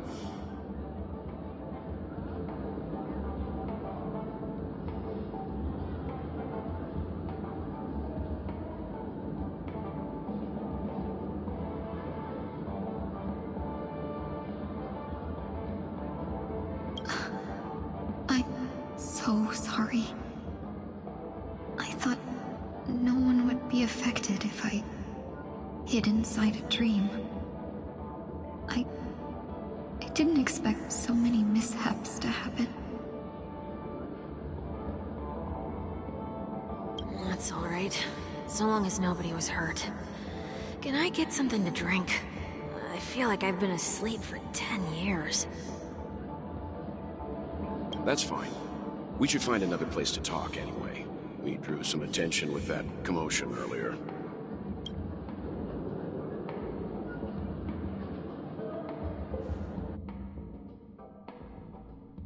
So glad again. I'm a local, you know.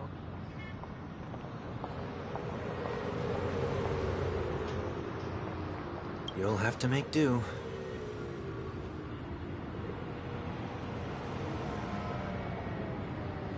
In any case, I must thank the both of you for your assistance.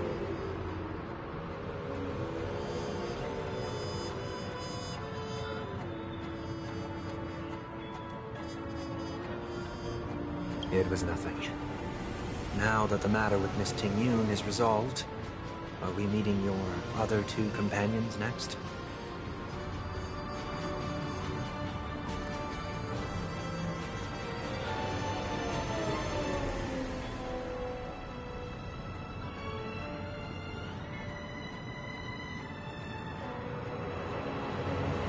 There's no need for that.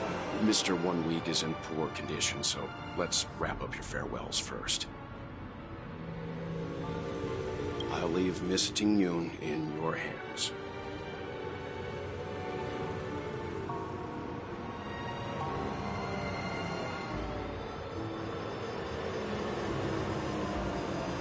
Huh? But, Mr. Yang, the messenger from the Xianzhou is almost here. You're not coming with us?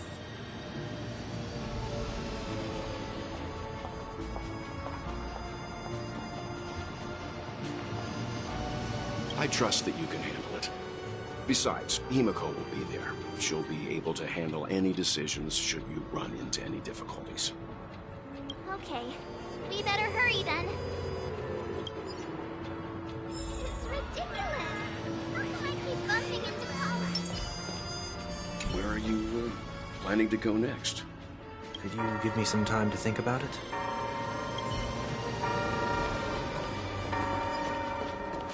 Shall we keep going then? Did you forget already? Miss Ting-Yun is going back to the Alliance, so we're here to help her pick out souvenirs. I'm not too familiar with this planet. I'm worried an unscrupulous cutthroat merchant will try to take advantage of me. Luckily, the people I want to buy these gifts for are friends you already know on the Xianzhou. So I'll be counting on both your stakeholder intuitions for recommendations. As if a merchant could seriously take advantage of you. I already picked up a few gifts earlier, so that means there's only 3 more left to go. But we've already lost a lot of time, so we better not drag our feet.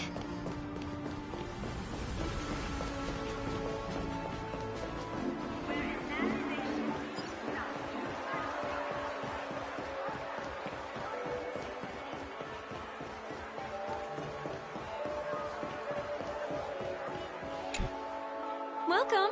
How can I help you? Hello there.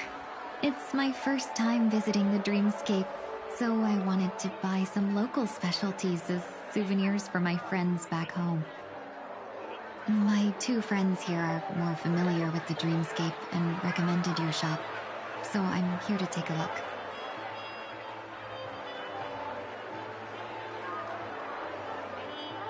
Wow, you really know how to flatter. Go ahead. Browse all you like.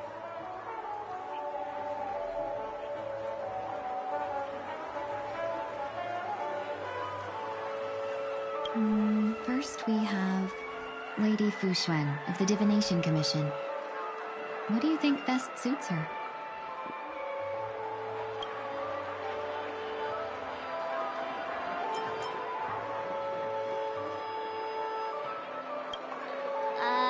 Can you picture her driving? It looks cool, but it's probably not a good idea.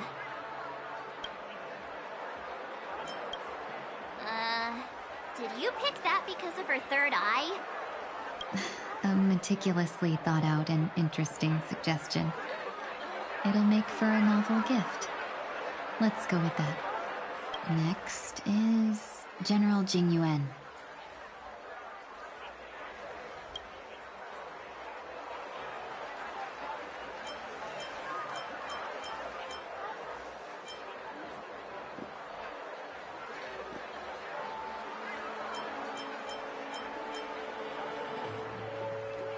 Come to Clock Studios theme park to learn more about the history of the Planet of Festivities.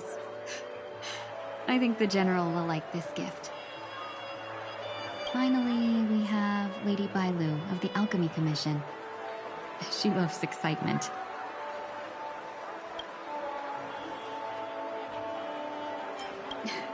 You carry yourself with such dignity and grace, but you still have the heart of a child.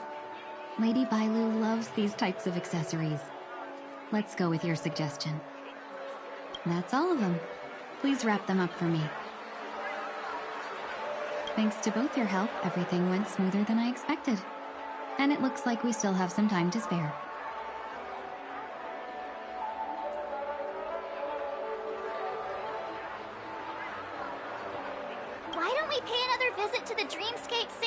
before. You can find memory bubbles pretty much anywhere, but Penacony's dream bubbles are extraordinary. Even if we don't get them as gifts, we can keep them as souvenirs for ourselves. A souvenir for myself? That's definitely an idea I can get behind. But there's one more thing I wish to do. Since this is our last stop, could I have a word with you two in private? Perhaps somewhere more secluded. I'd like to discuss a personal matter.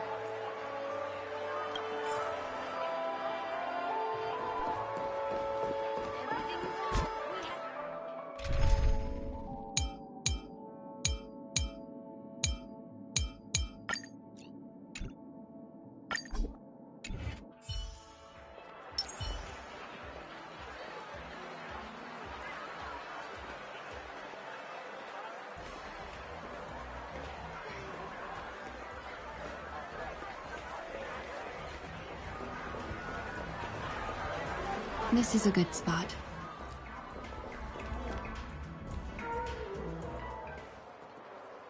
Miss Ting-Yun, what's this about?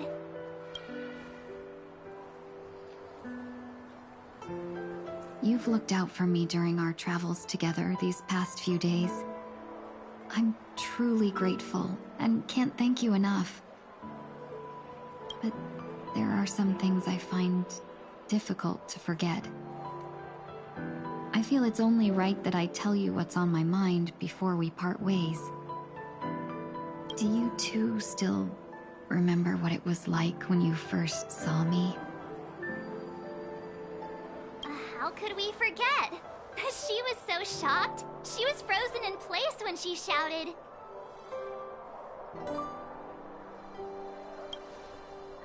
Exactly. And that's precisely why I haven't been able to shake off this strange feeling in the days since I started traveling with you. When I asked for your names, I couldn't help but think that this first encounter was actually a long-awaited reunion for you. I've heard about what happened to you on the Xianzhou. And I've got to admit that Phantilia's disguise was so perfect, it was like another me tricking everyone. Yeah, we couldn't even tell when you were replaced by Phantilia. I figured it happened when we were after Kafka. You vanished for a while. I thought you must have come back as a double. But it was much earlier than that.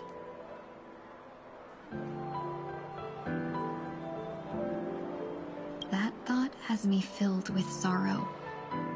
As if a piece of my life had been stolen away, and I had no part in it.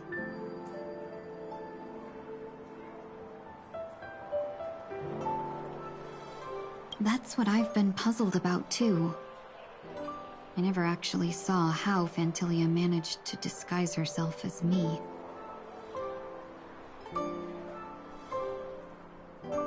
What was your impression of that Ting-Yun, if you recall?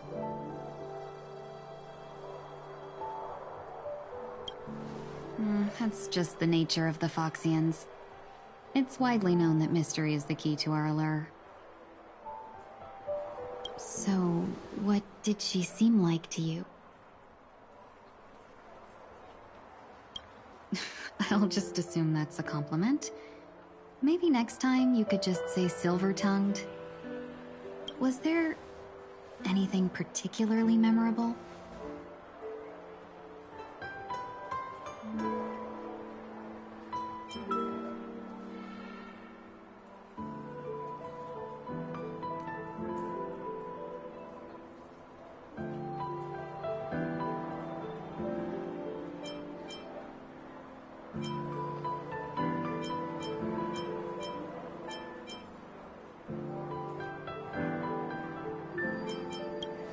That's true. I'd love to learn how you do it. Now the final question. In your eyes, am I just like the Ting-Yun you remember?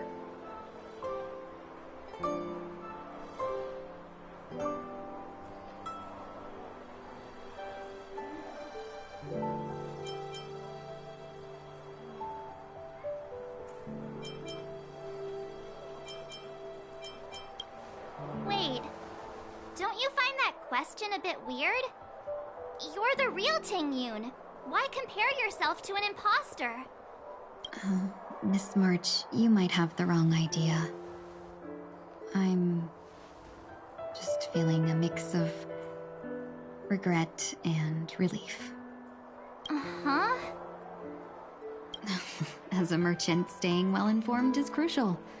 It's only natural for me to stay updated on the events of the Luofu before I return. If I had rushed in and out back then, I wouldn't have been much help. Instead, I would have postponed the trip and sought assistance from allies, but in that case... we wouldn't have crossed paths. Exactly. Based on your description, that Lord Ravager was indeed cunning. Her demeanor mirrored mine so closely that it felt like she was living my life for a few days, rather than merely disguising herself.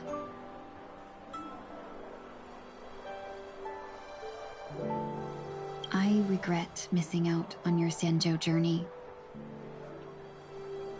But everything that unfolded afterward, aside from the scheming, played out exactly as if I'd been there. This leads me to consider another possibility. Phantilia had stolen a piece of my life, and a Foxian always gets even. I will not be taken advantage of. I must take something back from her as well.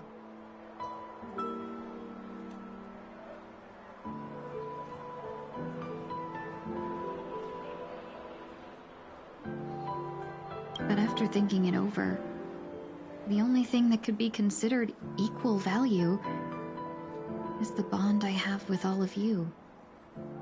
That thought has brought me great comfort. And now I know how to speak to you properly. We've never even met before, and here you are, offering your help, just as before. I should have treated you with respect, but fear of Phantilia made me act like somebody else. And now, I will reclaim everything I have lost. And it should begin with a proper acknowledgement.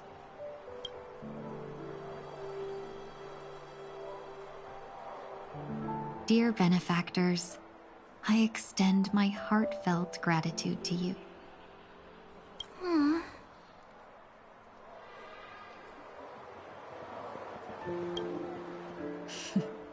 Looks like we're off to a good start.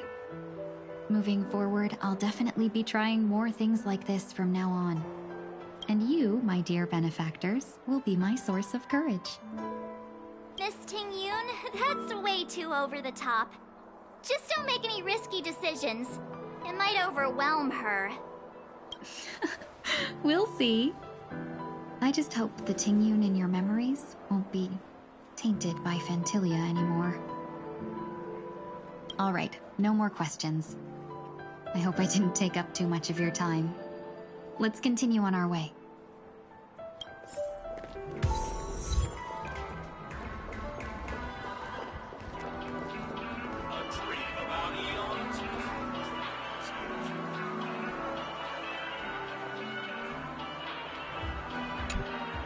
Welcome to the Dreamscape Sales Store.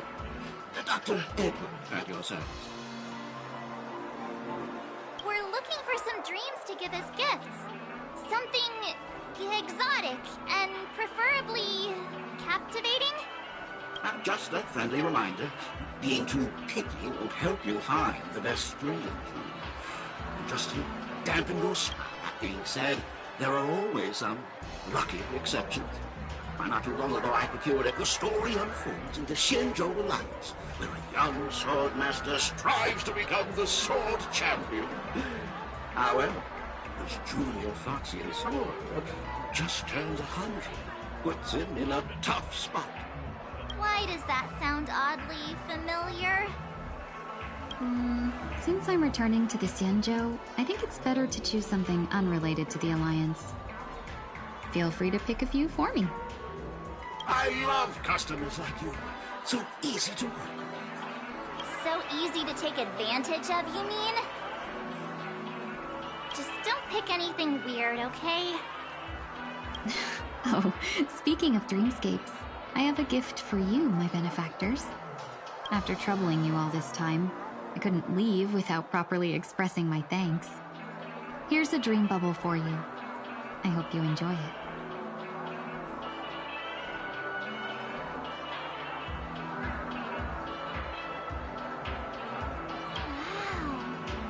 That's really nice of you.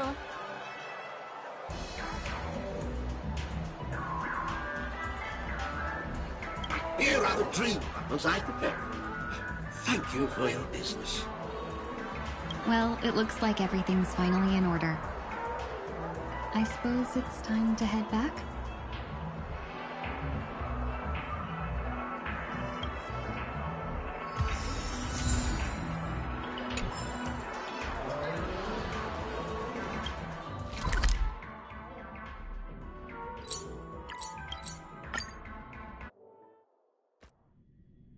Can't believe it's time for Miss Ting Yoon to leave.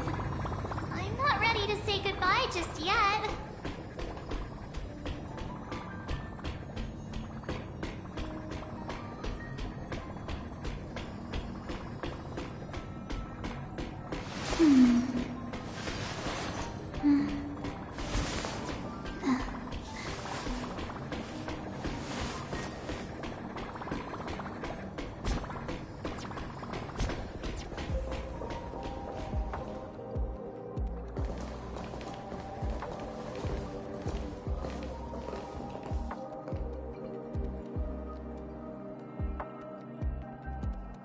Yeah, we got delayed on the way.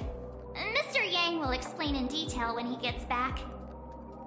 Has the messenger from the Xianzhou arrived yet?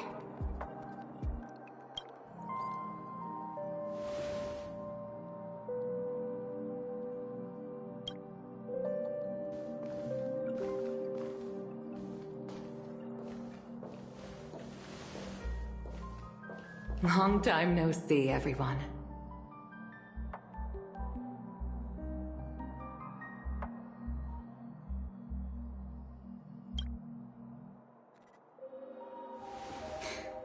Madame Yukong? I've imagined this moment many times. I was worried I might embarrass myself in front of you. I even rehearsed every word beforehand.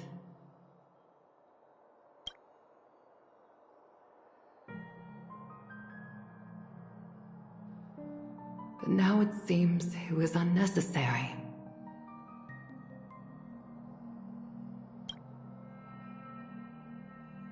Ting Yoon, I'm here to take you home.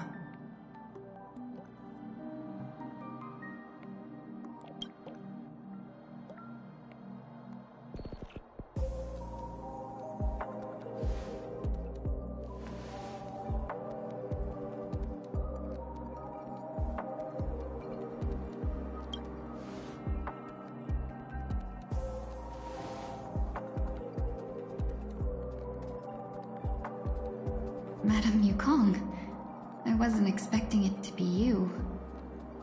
What a wonderful surprise. I wanted to come because, after all, it's you who's coming home.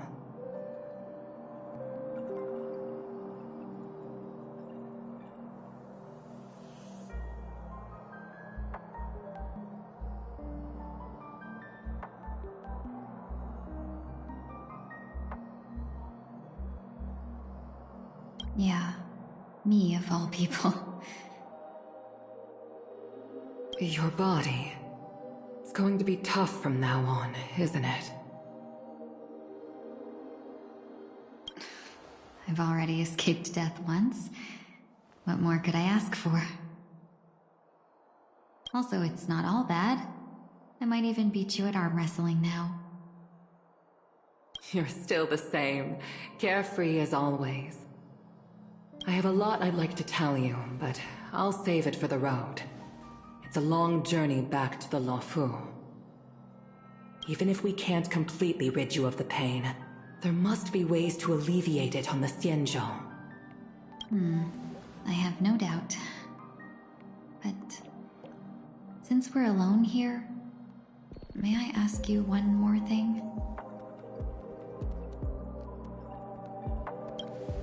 Do I really have to go back to the Luofu?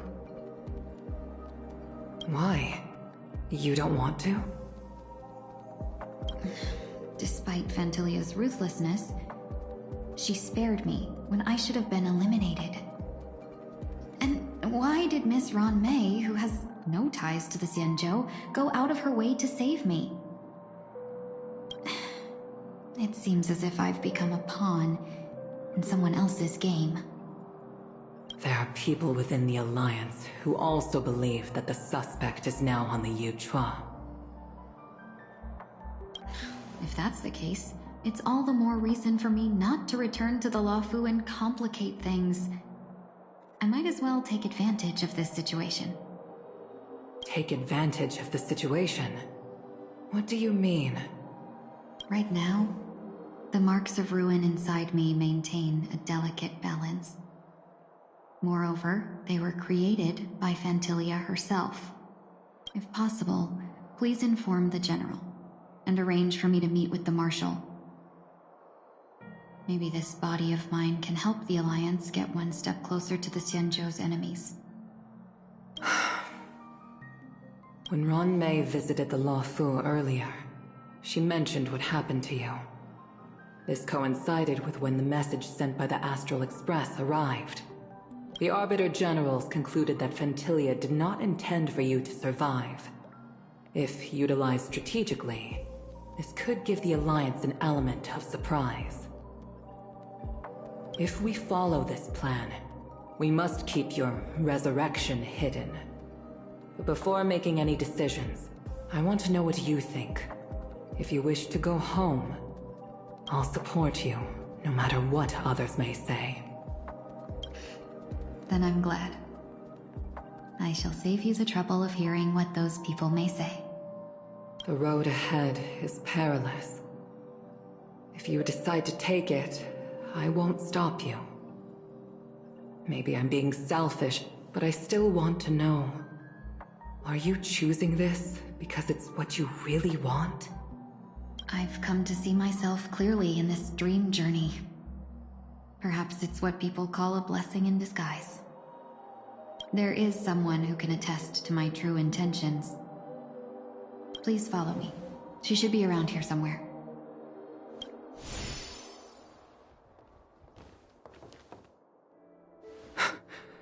Is that...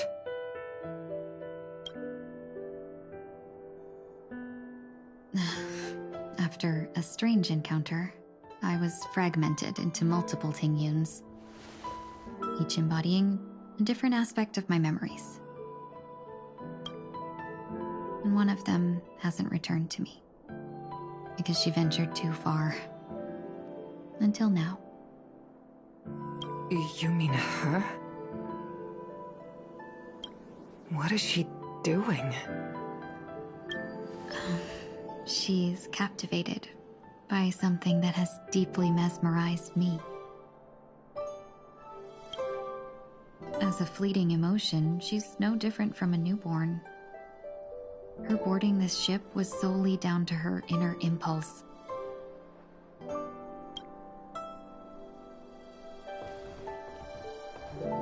Madame Yukong, do you remember? Perhaps that was just an ordinary flight for you, but for a certain child, that was her first experience with the sky.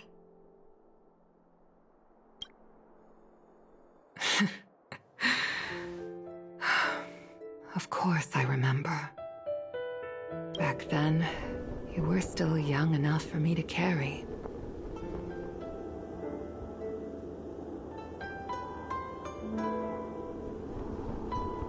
You probably still can. Want to give it a try? I'm afraid you'd be too heavy for me now. Just kidding. I remember you kept begging me to take you to the Star Skiff, and even dreamed of becoming a pilot. But once you were airborne, You were so nervous that you clung to others for dear life. This flight was a turning point in my life. The boundless cosmos unfolded before me. I was completely mesmerized, not just by the view, but by a realization. In this world, there are paths beyond waiting for us to explore. Even though I lacked the talent to pilot the Starskiff and wasn't much of a warrior, I still chose to travel around with the Merchant Guild. Even to this day, this thrill still courses through me. That hasn't changed? Never. Now I can embark once more on my journey as a traveler of no return, exploring the paths that lie beyond. Speaking of which, how are things with the Whistling Flames? I've left Yan Ming in charge for now. He's reliable, but he can be a bit extreme, and might not always follow your principles as a traveling merchant. My principles. Forsake what others fight for, and take what others abandon. That's the way to navigate the world and achieve my goals. I will continue to uphold my principles. But now I've also learned that while these merchant principles may apply to humans, they falter in the face of the gods.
But this shouldn't fall on your shoulders to begin with.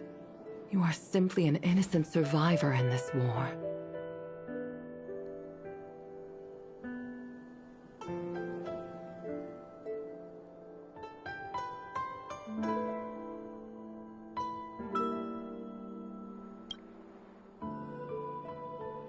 Madame Yukong, you were once a survivor in the war too, weren't you?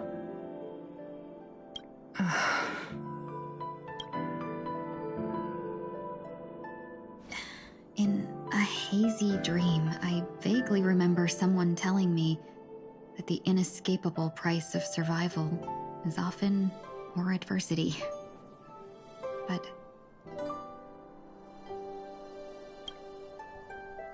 Madame Yukong, the gods use humans as pawns in their cosmic game, sacrificing countless innocent souls. Have you ever thought about making them pay? Every moment of every day. But as inconsequential as we are, how can we escape the fate of being mere pawns? If I could choose, I would never want you to become a pawn. I I just wish you could still be that carefree little fox. Not caught up in this war. Don't be disheartened, Madame Yukong. Thanks to the favor of the Lord Ravager, I've become a player in this game. Remember, it's often the unassuming pawns, the lone traveler, or the worm that subdues the dragon, that leave even the best strategists helpless. So, now I'll become a cunning speck of dust, and make those masterminds behind the curtains sneeze a few times.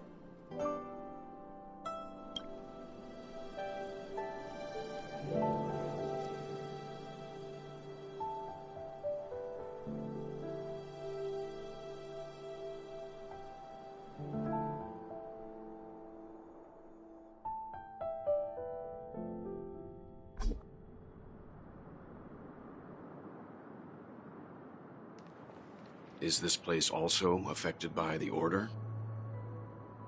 No, I'm just here to bid farewell. I changed my mind along the way. This journey has too many variables. So it shouldn't matter if we add another.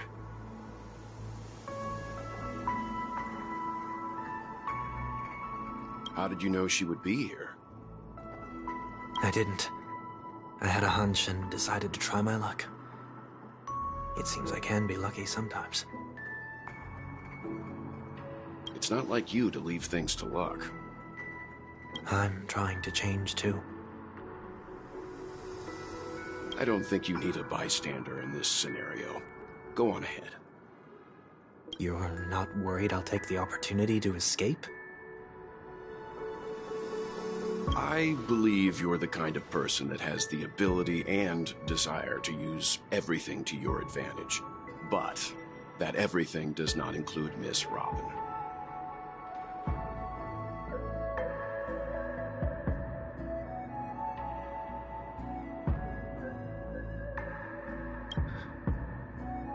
Thank you.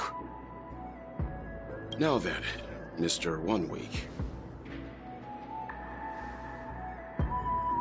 I'm not leaving. No way. Let him stay.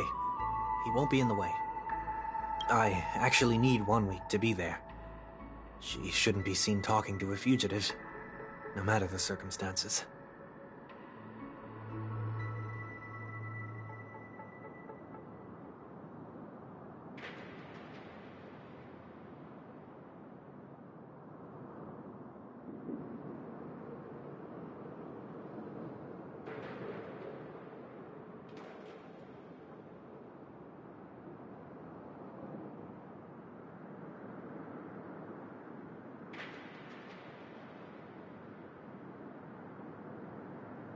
You don't intend to reveal your true identity to her?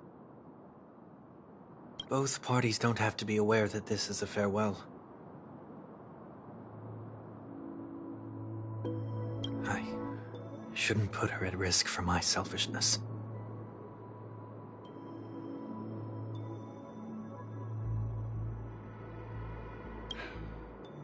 As you wish. Shall we go then?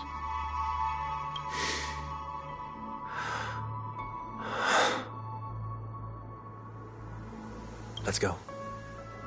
Our journey can't begin if I can't take this first step.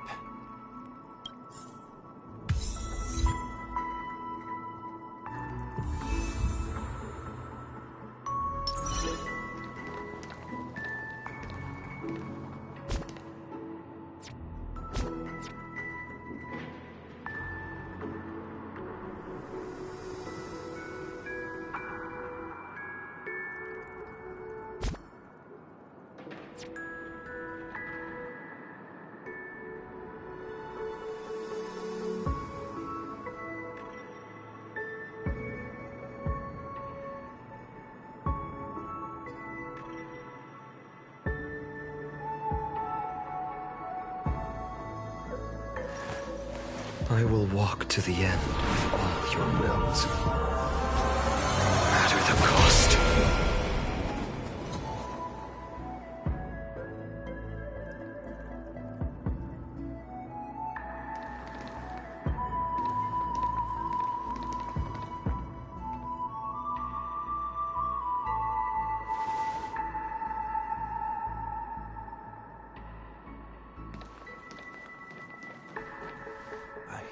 Didn't expect to see you here, Miss Robin.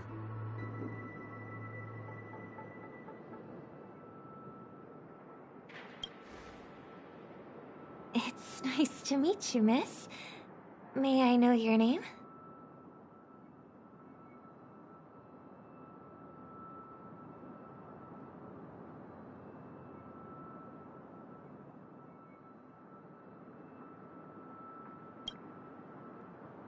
My name is Wanweek. I'm a member of the Nightingale family. Oh, you're a Dreamweaver. Thank you for all your hard work. You all are the reason the Dreamscape has been able to recover from this crisis. You're too kind, Miss Robin. You must be very busy. What brings you here to Dream's Edge? I'm taking a break. I wanted to find a quiet place to relax. Ideally somewhere where I could see the stars.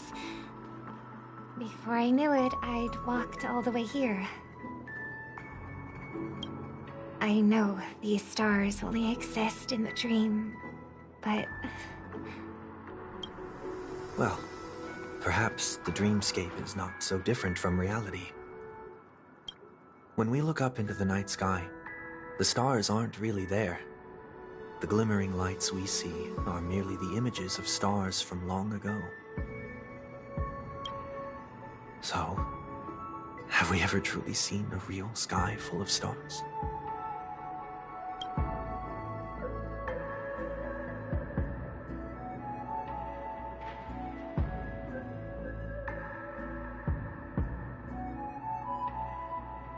You're very philosophical, Miss Wanweek. You remind me of someone I know. Do you work nearby? No. Today is my rest day. There's going to be a show later, so I came early to find a good seat. A show? Here? It's somewhere farther away. They say it's a farewell performance. The kind that's better to listen to from afar than watch it performed live. I see. In that case, the observation deck is a good choice. You can see all of Penacony from here.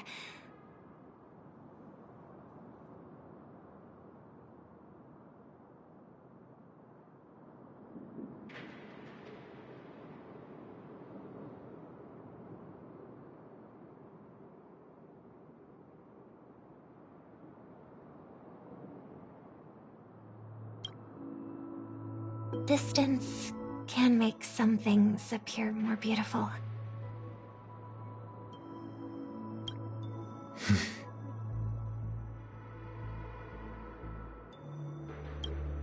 Miss Robin, may I stay here with you to gaze at the stars before the show begins? Of course. You don't have to be so courteous. I should be the one asking. This is Dream's Edge, after all, and the Dreamweavers are its true masters.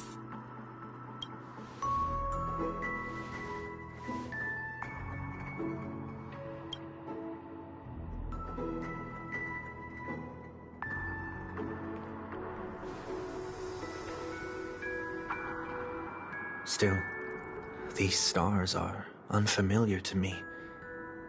I don't recognize any of them. And it makes me feel uneasy. What makes you feel this way? Is it because the sky is so far away, or because it's the unknown? Perhaps it's both. The Stellaron disaster may not have had any real consequences, but many guests still chose to check out. Now the hotel feels quieter than before. It makes me wonder what Penacony's future will be like. I just hope it will not negatively affect you, Miss Robin. You're too kind. I'll be fine. The disaster was unexpected, but because of it, I was able to witness many pasts and think about many futures. My only real regret is that I left some things unsaid. Did the person you wanted to say them to leave? Yes. He left in such a hurry that I didn't even get the chance to say goodbye. Sometimes, what's in your heart doesn't need to be dressed up in words. Maybe he already knows what you wanted to say. But don't you think we should put in some effort when we want to encourage someone? If you don't mind me asking, who is it that you wish to encourage? It's someone who experienced failure recently and is about to embark on a long journey. There are many such people on Penacony. Failure is like the setting sun to a dream chaser. It's something that happens every day. I believe they all have the willpower to start anew. Especially after receiving a smile from you, Miss Robin. But he's different. He's stronger than most ordinary people, but because of it, people have this misconception. They think that when he falls, he will stand back up faster than anyone else. Are you saying that's not true? It's not. Because before he stands up again, he will hesitate and agonize for ages over whether that is the right course of action. Failure may be a good thing for someone like that. Being able to reflect on one's actions is a valuable quality to have. You may be right, but I still hope that he'll never change. Why is that? Because I have faith in the person I remember him to be. He may have taken the wrong approach when he failed, but I don't think he had the wrong intentions. We once stood together at the same starting line, but now it's his turn to fly for the stars.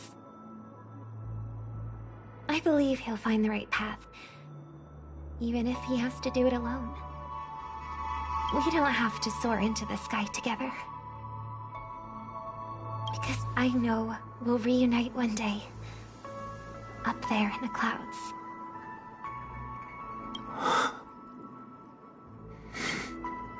I hope so. Miss Swanwick, may I ask a favor? There's a jigsaw here I'd like to finish before I leave. If I have a Dreamweaver's help, maybe I'll be able to fill in the missing pieces. The dream jigsaw. I see. I'll do my best. Don't worry if you can't find them. Just think of it as us taking a walk together. I'm still inexperienced, so let's just hope we get lucky. Thank you anyway. I expect the first jigsaw piece will be a part of the starry sky. As for the other piece, I hope it will symbolize wings.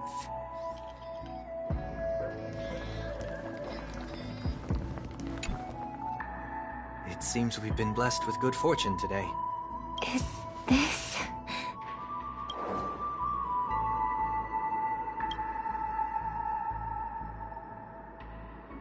It seems familiar. Another Dreamweaver probably left this behind. It's a habit for this profession. They hope to use these blessings as a foundation for the dreamscape.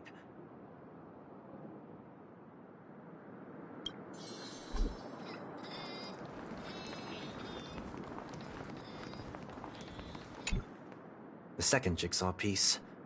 Is this a pair of wings or a decoration made of feathers?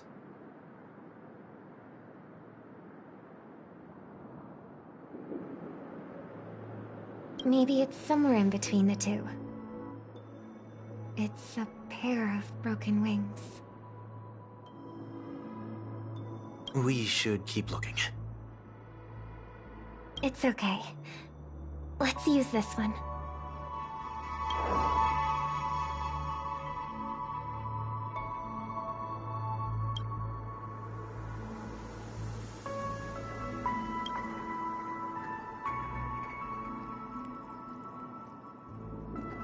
We have enough.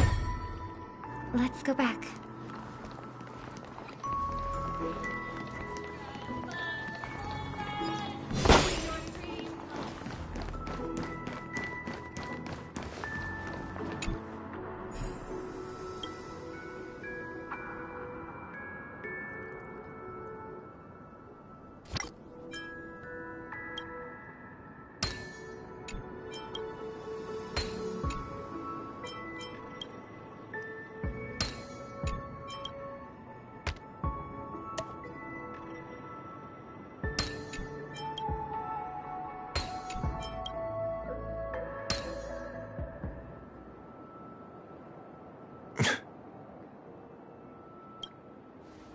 It's done.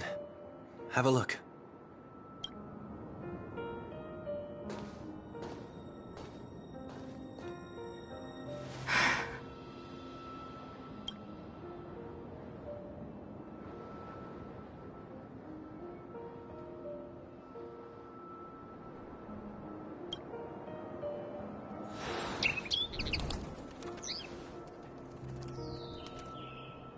Soon, I shall travel to those unfamiliar stars, none of which I recognize. But as long as you continue to gaze upon them from here, then those unfamiliar stars will one day be the place of our reunion.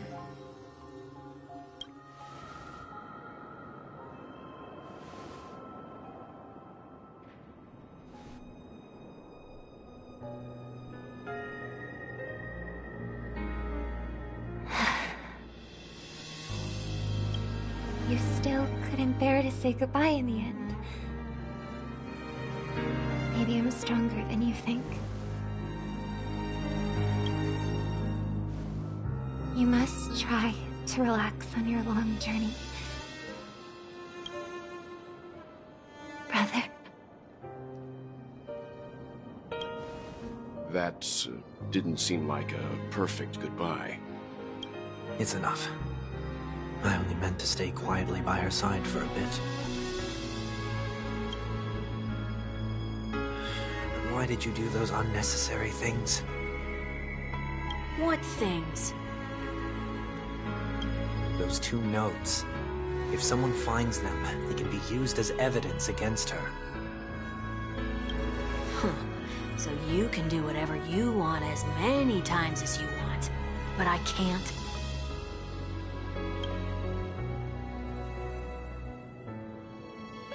I don't want to live with regret for the rest of my life either. Live with regret. We're almost done saying our goodbyes, right? Yes. We only have one last stop. But before we leave, I have a question I'd like to ask you, Mr. Yang. I'm curious. Why did you become a Nameless? Why the sudden interest? I always had a feeling that you would never give up on someone who needed help. After spending time with you, I'm even more convinced of this assessment. At this very moment, there are countless worlds above the sky still waiting for the arrival of the Astral Express. Yet you and your companions have chosen to stay here. All for an old friend you never knew, and a notorious fugitive. To trailblaze means to forge ahead. Yet, you stop and spend precious time on people just passing by. All the while you believe this is the natural course of action? That's not what I think at all. Besides, the Watchmaker also made a similar choice.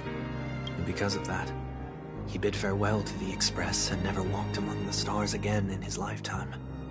Not all journeys lead to the stars. Even if we leave the Express, some trailblazing paths will still continue. You can think of it this way. The title of Nameless doesn't belong to any one person. Each individual will have their own view of what it means to walk this path, and will always try their best, no matter the situation. The goal of my trailblazing is not the unknown world, but every living being who exists under the stars. In my homeland, the name Welt means world. It suggests that each person is a world unto themselves, and that we harbor as many possibilities as the distant stars. The connections I gain on my journey are what is most precious to me. This is my way of the Trailblaze, and the reason why I decided to stay here. Why me? Like I said before, I left my home in a hurry too. I know how you feel right now. I also know that a person will only be able to truly face themselves once they've decided to say goodbye to their past, the same way you're doing right here, right now. There was never a third person with us, was there? I told you he'd find out. I should have known nothing could escape your keen eyes. Since you already know 1 week's secret, there's no need for me to build up suspense. Let's go. We'll head straight for the finale and take our final bow in this farewell performance.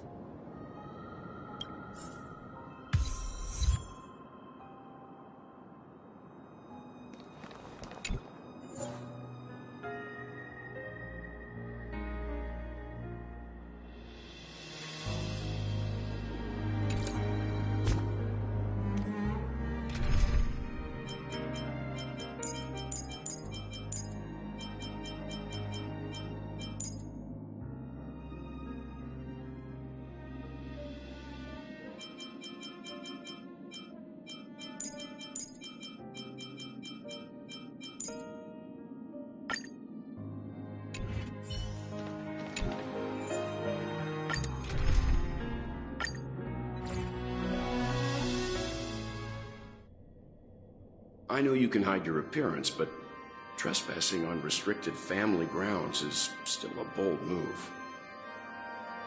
Don't worry, I won't take too much time.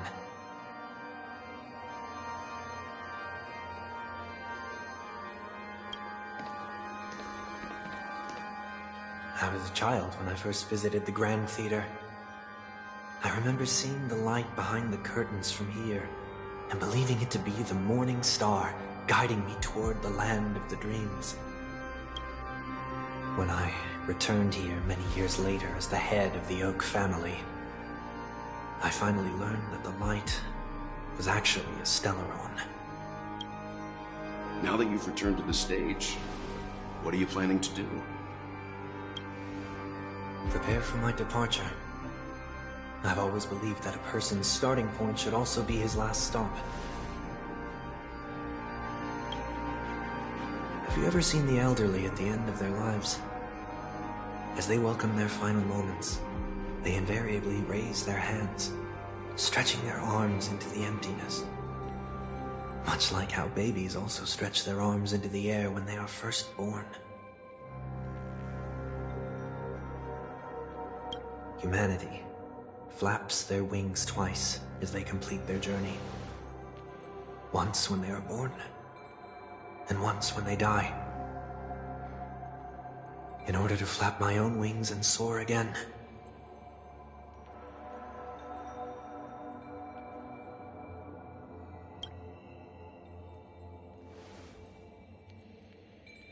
I will say goodbye, here, to the me of yesterday.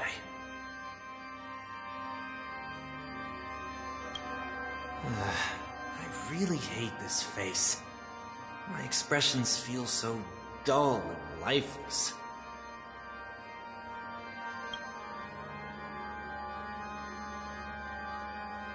I see. That explains why something always felt off about your appearance. The halo above your head that symbolizes the harmony, it's been missing since the moment we reunited. It's true that this ring was bestowed upon our people by the heavens, but that doesn't mean it can't be thrown away. While I was in the Gallery of Thoughts, at the entrance of the dream, I chose to completely sever the halo from myself. Why? I am a fugitive, after all. I must remove any chance of being detected by the family.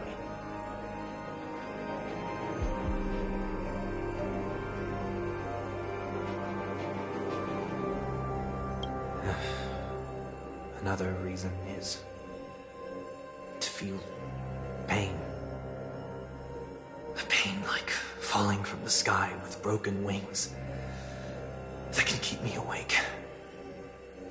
This is how I can cast aside all the blessings of the harmony and the order and, for the first time in my life, enter the sweet dream as an ordinary person. Is that also how Mr. One Week came into this world?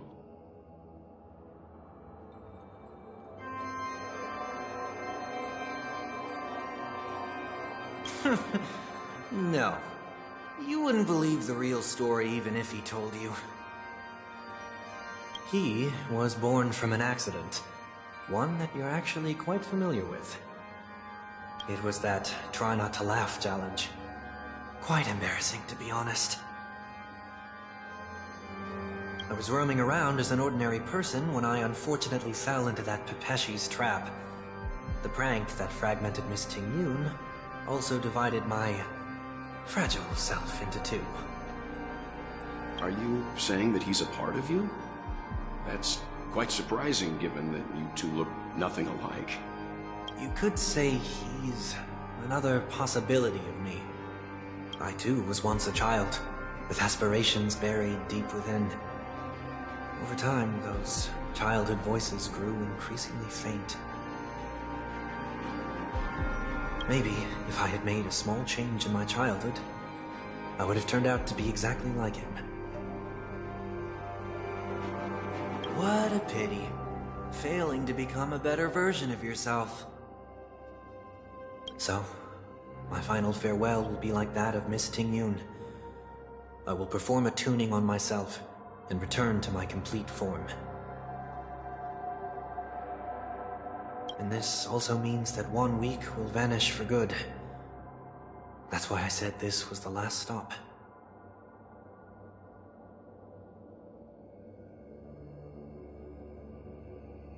Is there a possibility that you will be the one who disappears? No. This is a foregone conclusion. But who's to say there won't be any changes? Maybe deep down, I'm also anticipating this possibility. Regardless of the outcome, you will have a witness. I'll be waiting for you in the audience. Much appreciated.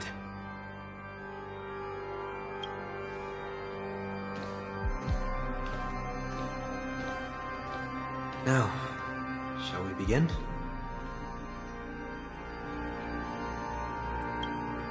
Anticipating this possibility, you've really changed. In the past, you wouldn't have tolerated any noise at all.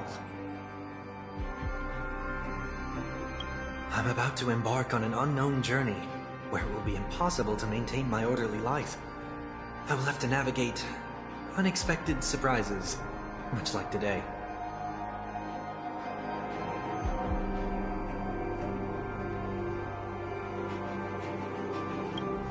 You're not ready at all, are you? I feel unsettled, maybe even scared. Ever since I left Penacony, I could no longer control everything. Don't flatter yourself. You can't control anything. But isn't that how it is for most people? My fear of the unknown may be a weakness, but your presence has shown me that surprises aren't always bad.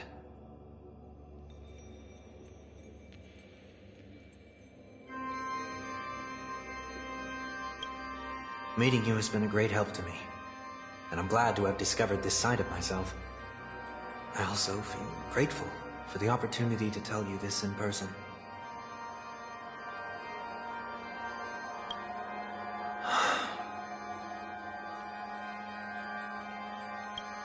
I truly dislike you.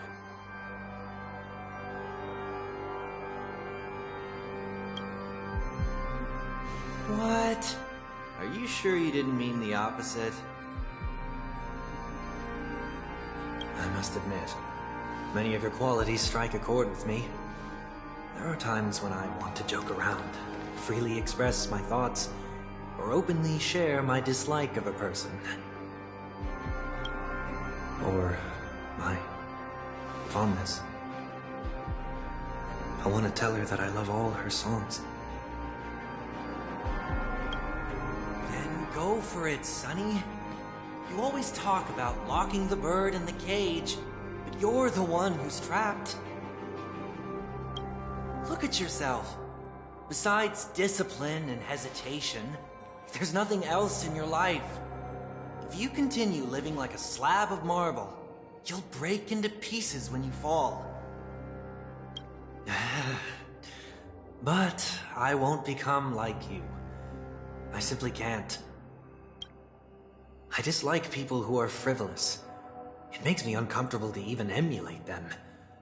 If I fail, I will still uphold my principles, such as decorum and stateliness. As for the harmony, my stance remains the same. Whether it's you or the paths, if what I once doubted, or even opposed, becomes the force I must rely on in the future,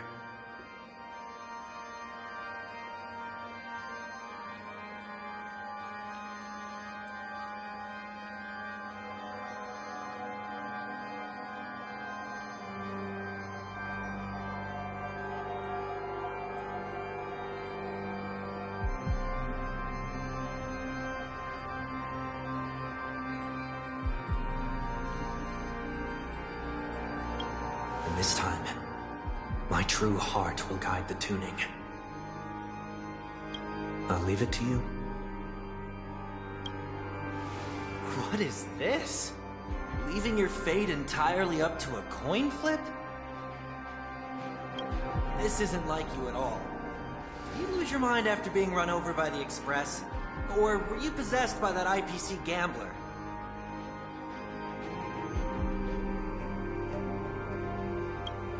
Failure is always the best teacher. To save more lives, you must first understand what they live for and what they die for. The best way to achieve this is through personal experience.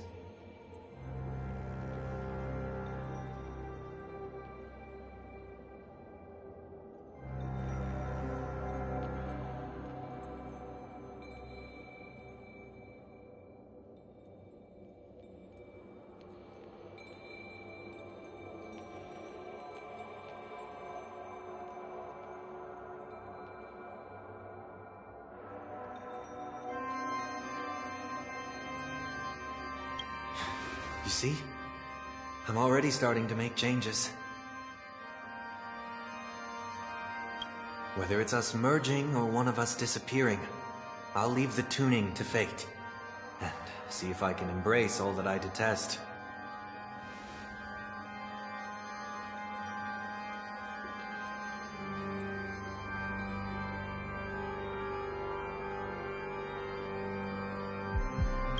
Only then will I truly be able to walk among the living in their world. But what if you can't do it? Well, that's out of my hands. It will just prove that I'm still the same person. The person who always disappoints his sister.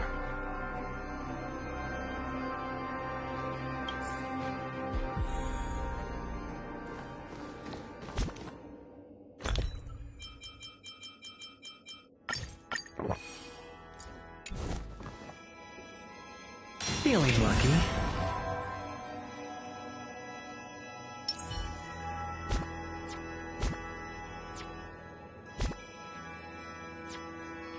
A day of peaceful repose. A day of peaceful repose. Falling is just another name for flying. That's why I rejoice at my broken wings. Step into the mortal world to see how it truly is.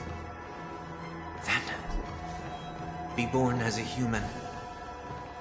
And with my last breath, I'll join the weak in reaching my hands toward the sky. On the planet of festivities, whatever identities I once had, they no longer matter. It's not the gods who answer us, but ourselves from the future. I don't have much to say.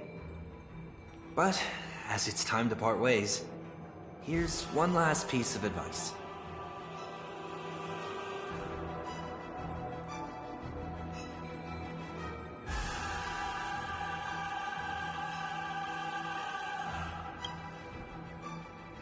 When telling jokes, be sincere.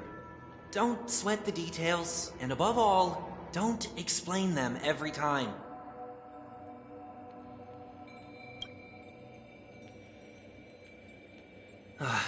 Never mind. Maybe it's better for you not to joke at all. No objections from me.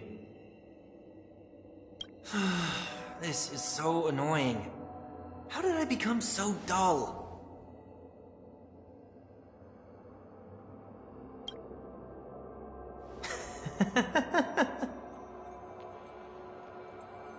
Well, despite everything, try not to be too hard on yourself. There will always be people who are sad.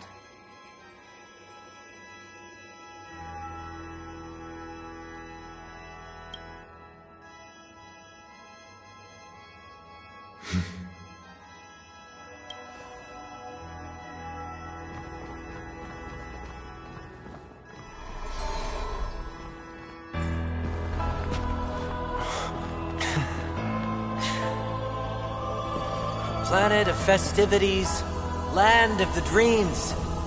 I say goodbye to my home. Should one desire to leave the stage for good,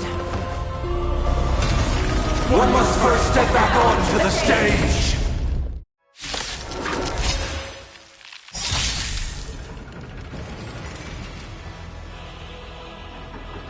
As expected. The trickiest thing is tuning yourself. These dissonant sounds are much too harsh.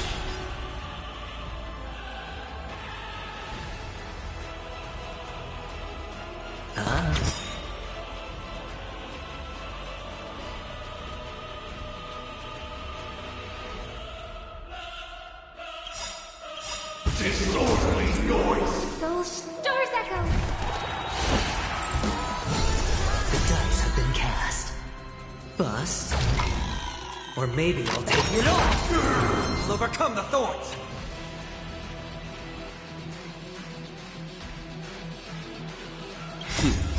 Done.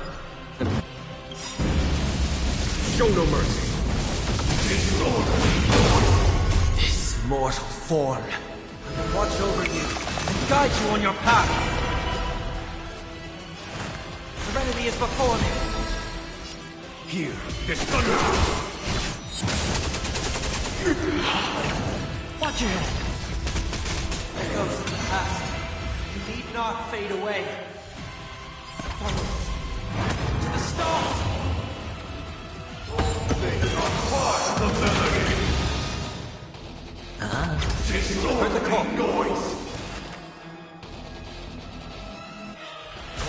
doubt, farewell. There's no time to lose.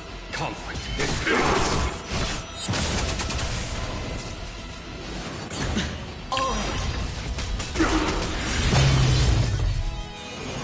No dirty tricks, all right? What? Bust? Or maybe I'll take it off! Sink into a dream. I hope for an end to strife in the world. Disorderly noise. Hedge your bets. Serenity is before me. Here is disorderly noise.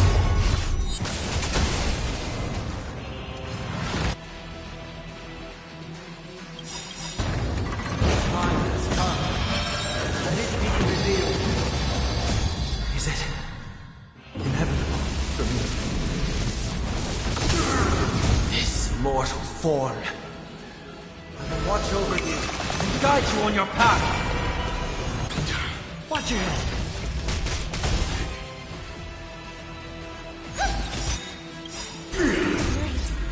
Stars echo!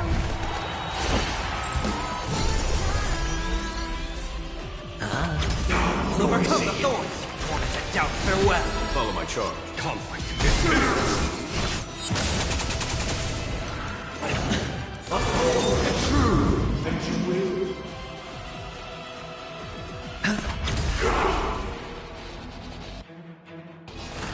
Serenity is before me. Here is thunder. Noisy. All things are part of the melody. Disorderly noise. Bust. Or maybe I'll take it off. Noisy. Eternal prayer.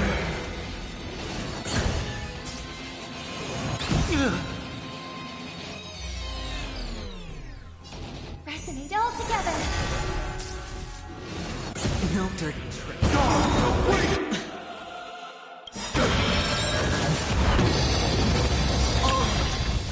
Disorderly noise. Show no mercy. This mortal form will watch over you and guide you on your path.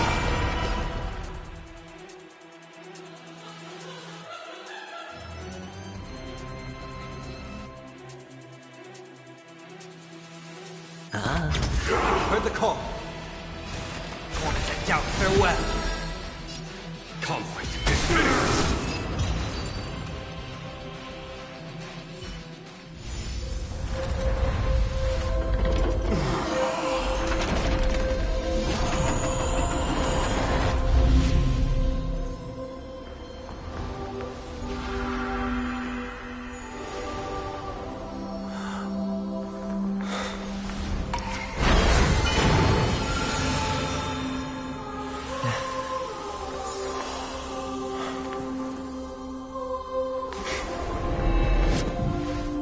On this 8th day, I grant myself departure.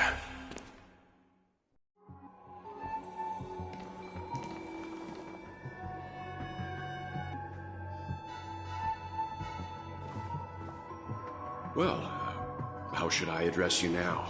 Mr. Sunday or Mr. 1 Week?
Whichever you prefer.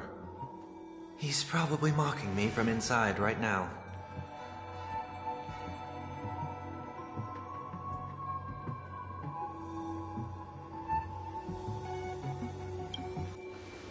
Thank you for accompanying me through all this, Mr. Yang. This farewell journey has come to an end.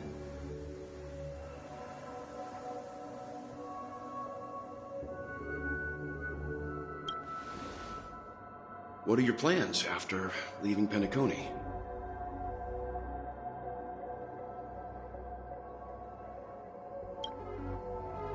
At this point, there's no need to hide things from you. I believe there's more to the incident involving the Stellaron on Penacony.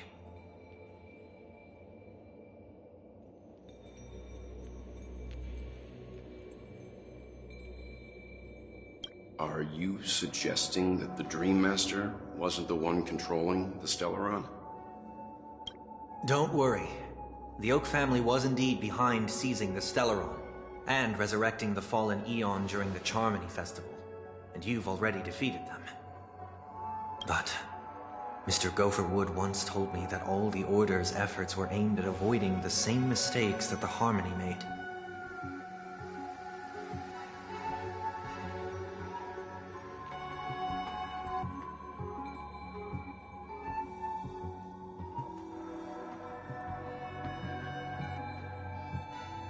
My guess is that the family from the Montour system must be involved.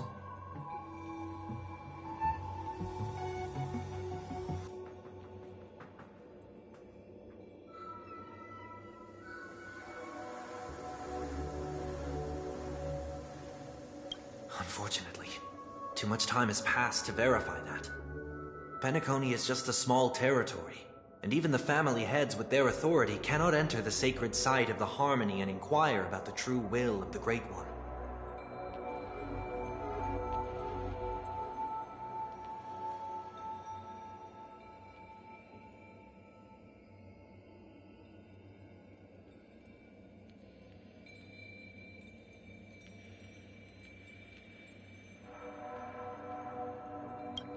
In the worst-case scenario, if Xipe turned a blind eye, how could the strong defending the weak hold up?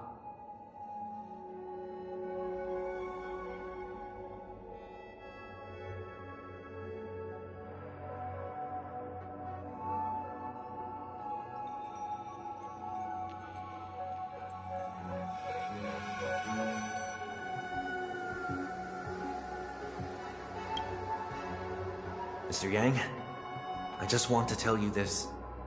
The Harmony has more than one side. They can be the most steadfast ally of the Astral Express, or the most fearsome enemy.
Thank you for being honest with me.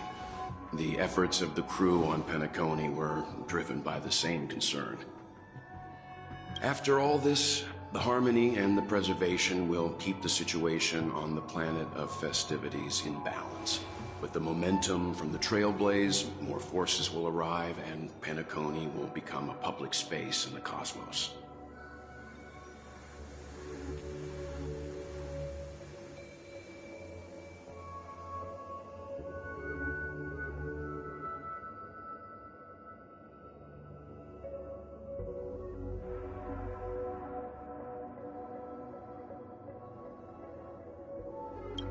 freedom is the only answer the Nameless can offer. I'm glad that Penacony needs it.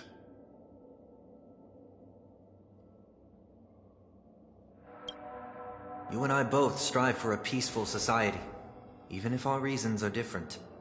And you've gone even further than I have.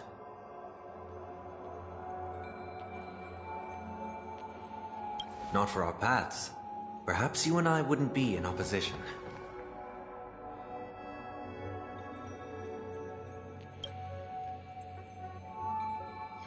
Don't sell yourself short. We're not fundamentally opposed. Otherwise, you wouldn't have shown me mercy in front of the Dream Master.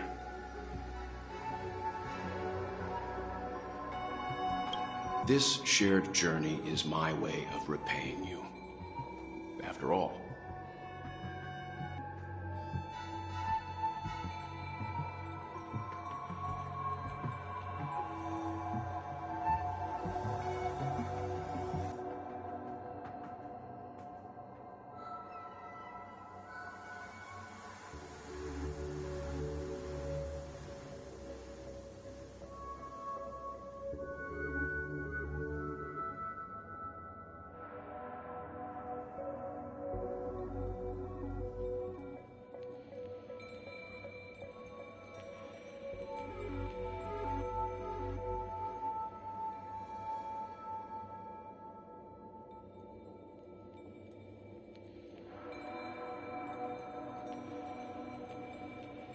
You are one of my trailblazing goals.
about that.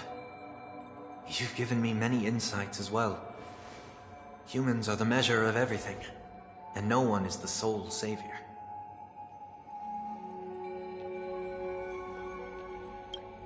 Creating a paradise remains one of my lifelong ambitions.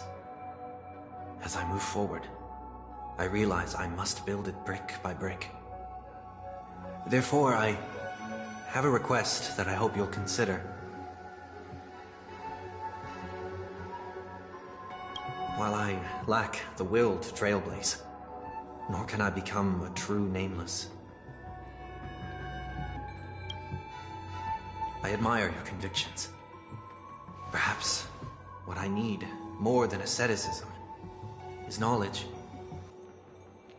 Therefore, after leaving Penacony, would you consider letting me come aboard the Astral Express and travel with you for now?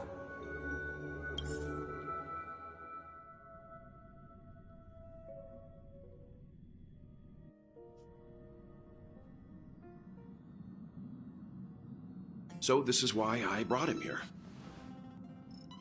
Mr. Sunday wants to join us on the Express. Of course, I can't make that decision alone.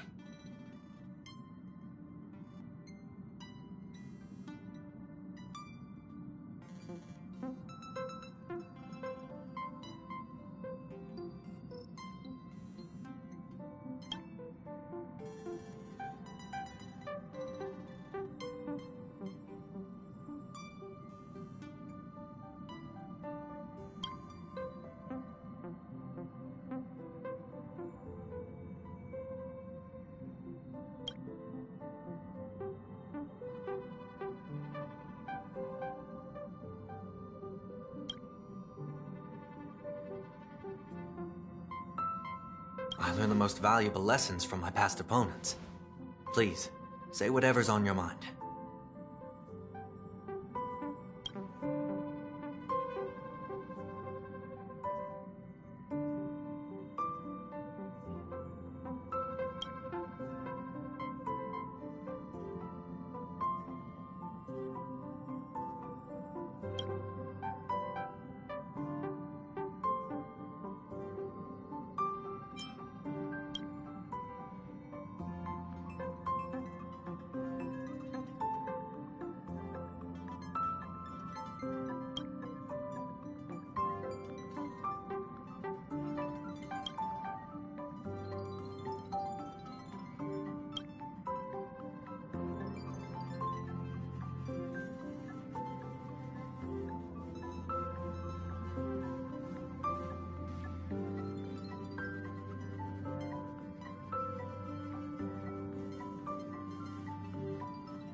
Well, he's just traveling with us.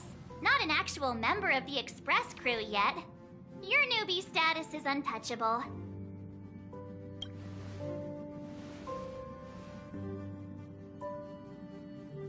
Thank you all for your forgiveness. Perhaps I'll find the answer I'm looking for on this journey. And when that day comes, it'll be farewell. Until then, rest assured that I will do my best to fulfill my duty as your companion.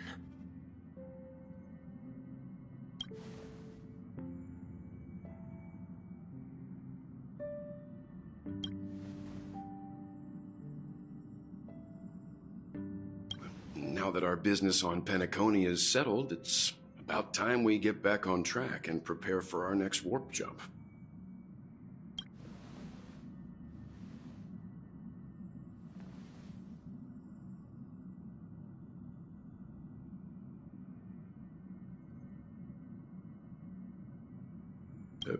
Try?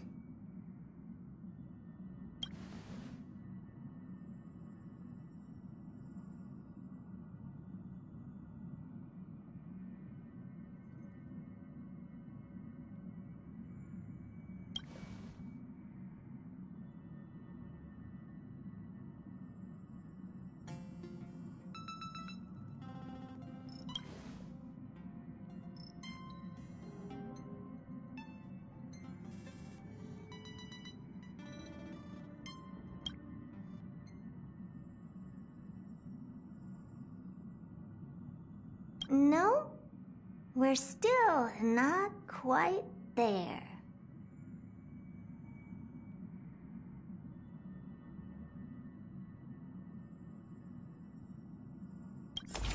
Mm-hmm.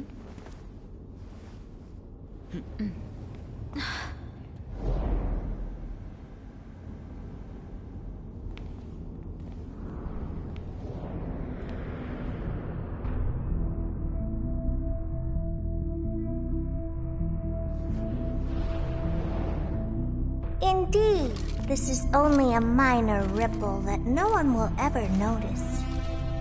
So, you must also understand, for a genius, the importance of asking questions outweighs the importance of the answers themselves. So-called magic has its own set of principles. There are no mysteries in this universe that cannot be solved. So,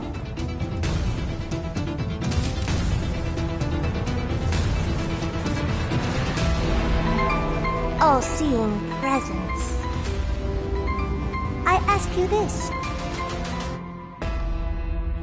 What is divinity?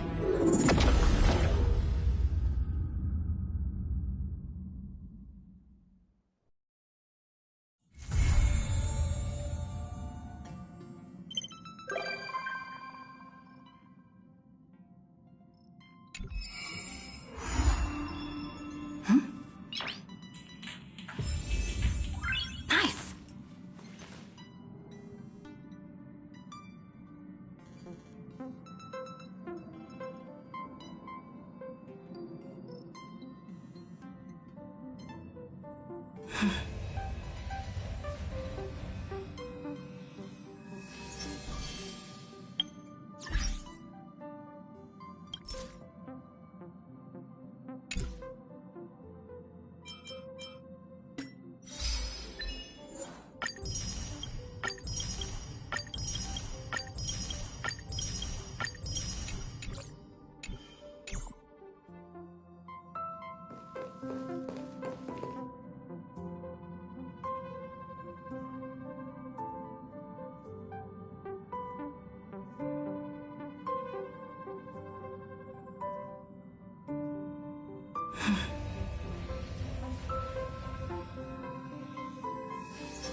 Please stand by, passengers. The navigation meeting will be starting soon.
He isn't joining us for the navigation meeting. He went to the party card arrest.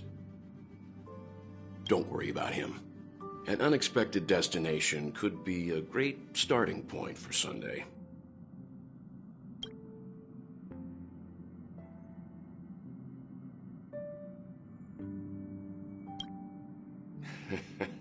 Your words, not mine.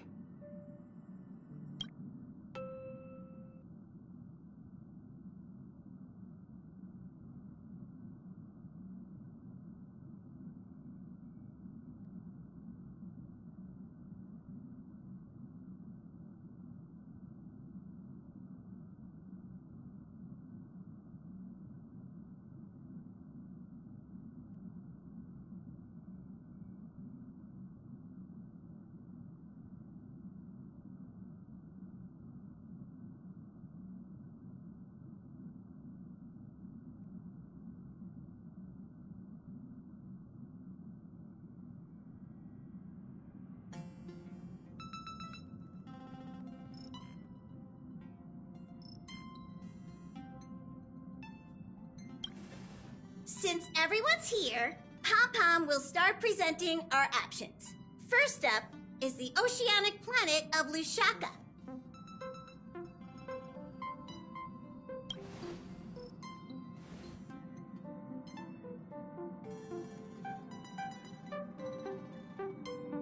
Next, we have Malustanin, the agate world.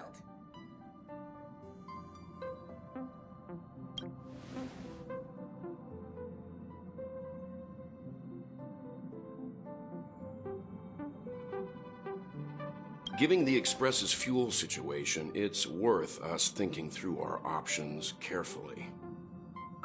And finally, the most adventurous option, the Eternal Land, Amphorius. Ah, planet not recorded in the databank, and a world even Achivilia's never set foot on. But if this trailblazing expedition works out, it could solve our fuel problem.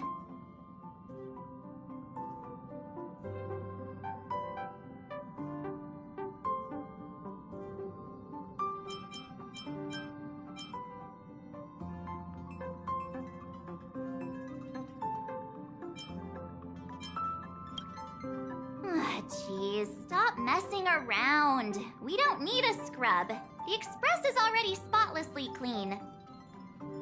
Amphorius does have something to offer, unlike the other options. Plus, it's a completely unknown world. What better place to trailblaze? I feel the same.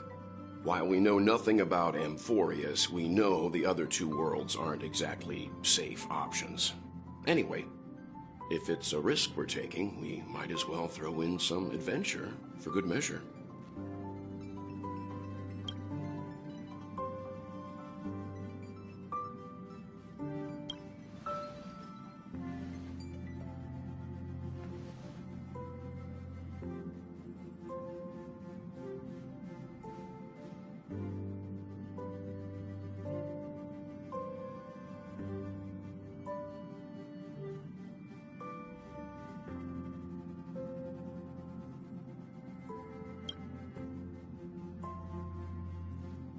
Looks like Pom-Pom's voting plan won't be needed after all.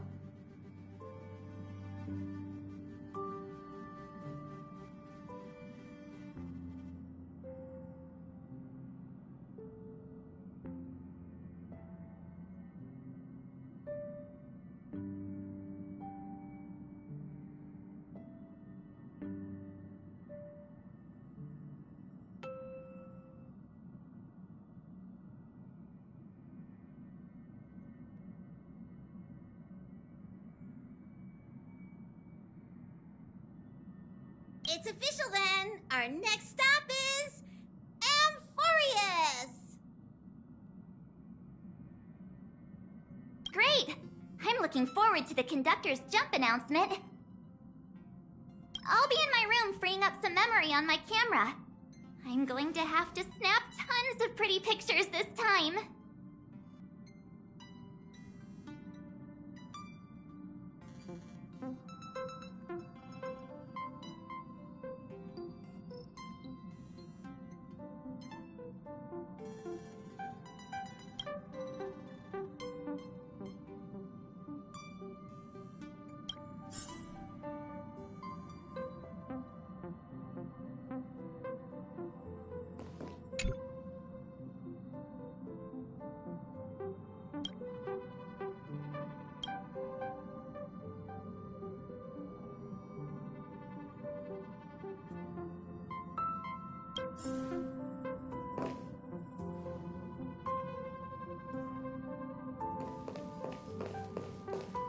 A world yet to be explored by the Trailblaze.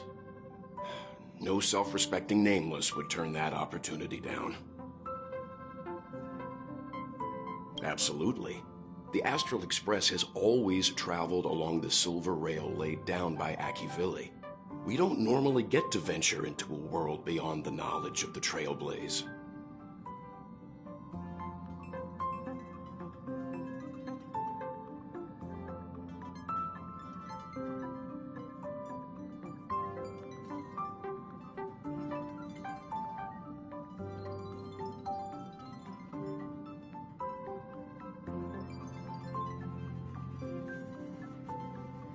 But this time, we might just get the chance to add a brand new stop to the astral charts. I don't mind telling you, I'm a little excited.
Oh, hey, great timing! I just turned on my camera and was looking through some old photos.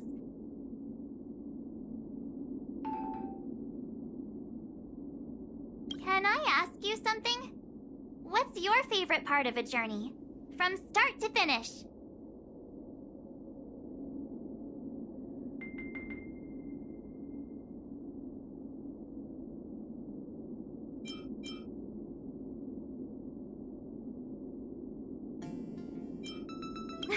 Then you're going to have to give me a nudge whenever there's something worth snapping. Anyway, enough chit-chat. I better pack some extra batteries in case we end up somewhere without power.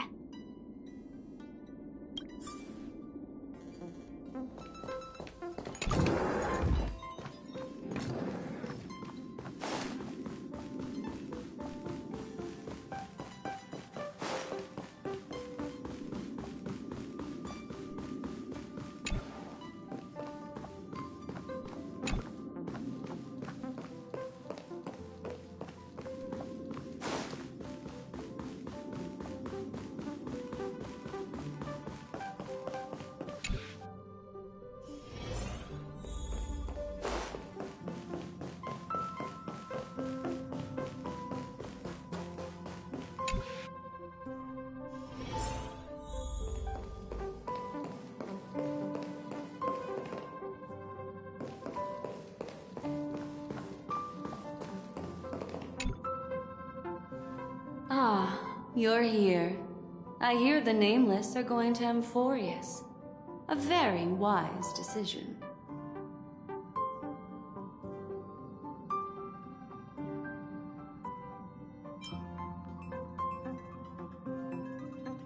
Memo Keepers traverse the worlds only to collect precious memories.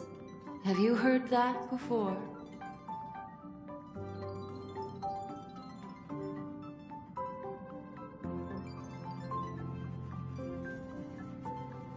It's my duty to salvage unknown memories, and the Amphorius that has been revealed by the Garden's mirror is like a treasure inside a display case. Dazzling, yet out of reach. I need a sharp nail to break through that glass, and that's where you come in. Only through trailblazing can we reach the heart of Amphorius. Cut through the thick mist and bring the world's memories back to light. I trust you won't disappoint me.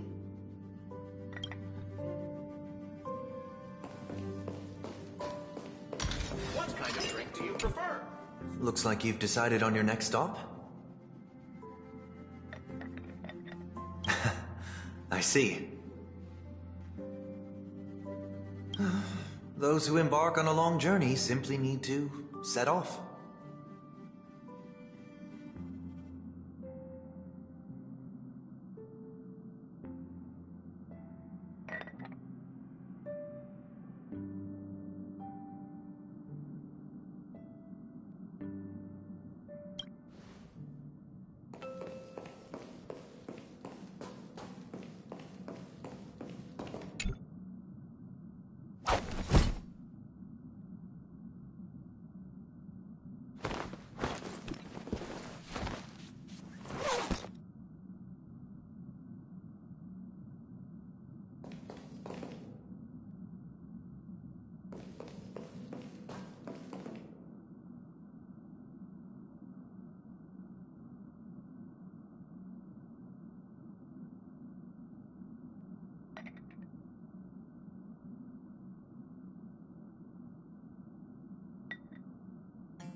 There's nothing there. Confusing.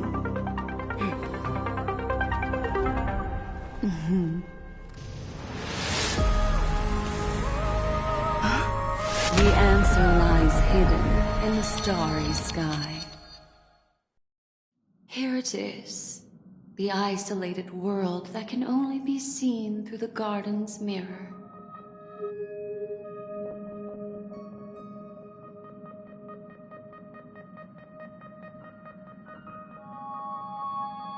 The eternal land, Amphorius.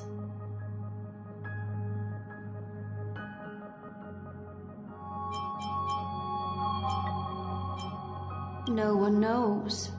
That's what you're about to find out. As you can see, Amphorius is surrounded by a mass of chaotic matter that conceals it from the outside world.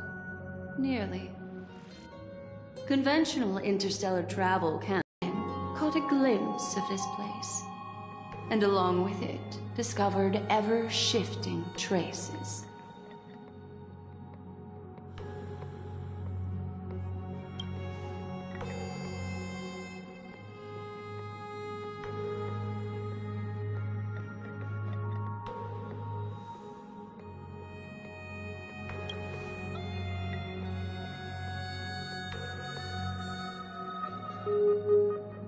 I would even go as far as to say, eons themselves. For a world to have nurtured such marvels, yet still remain unheard of throughout the cosmos? Now that is hard to fathom.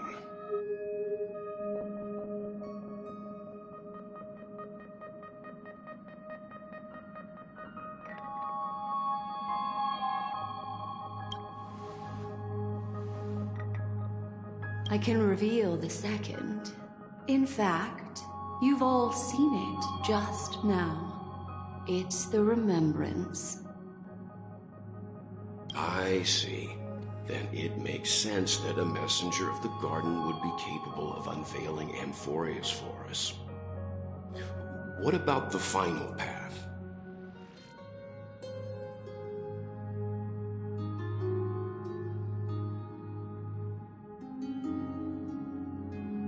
Unfortunately, fate is keeping the third path a mystery. I don't know what it is either.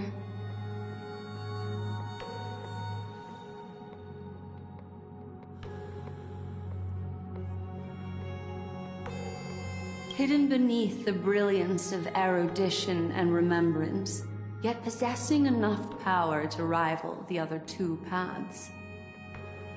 It could be the Equilibrium, the Enigmata, or perhaps the Permanence. I have no clue at all. This white ribbon of light encircling Amphorius might very well be a product of the three interwoven paths. Only when Path Striders of the Trailblaze enter the center of the vortex will its true nature be revealed.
I think we might be missing someone.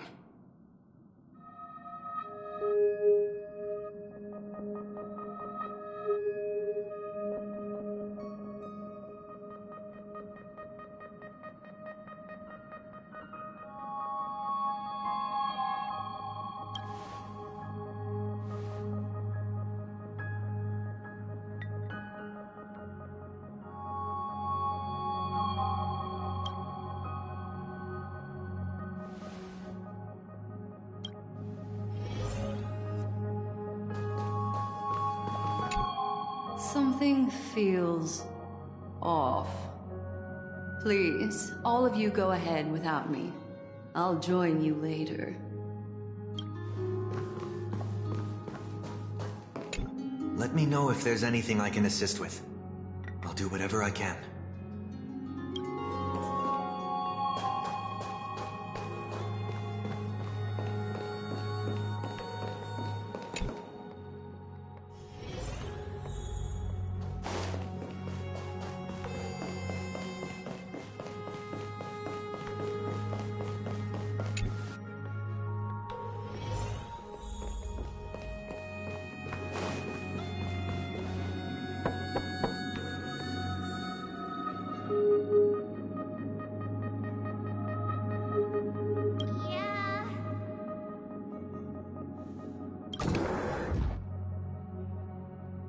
Sorry, guys. I don't know what's wrong. I just feel really weak after the warp.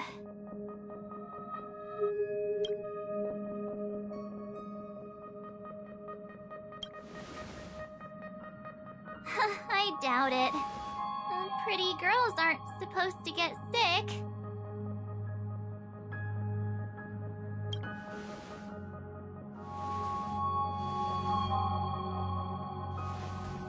Gladly.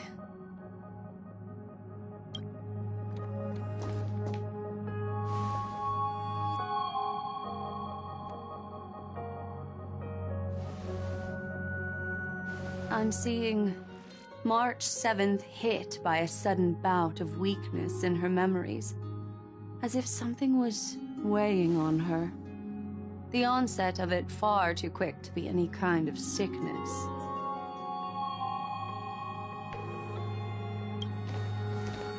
Perhaps it's the effect of some external stimulus?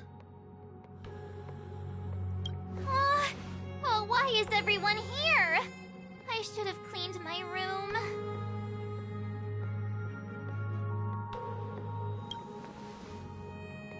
I invited Sunday to help with the diagnosis. He grew up in a star system rich in memoria. When it comes to mental healing, he's quite the specialist.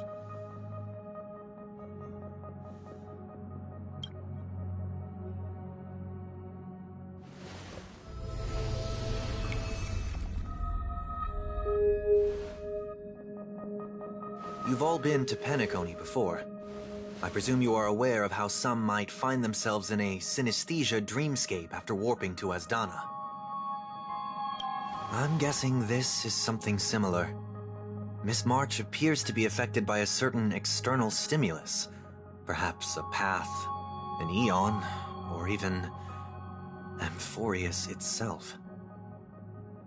I agree. That's likely the case. Why is she the only one affected? There's no way to tell at this point. It could just be a matter of time before everyone feels unwell. Before we identify the cause, my suggestion is for Miss March to avoid venturing anywhere near Amphorius.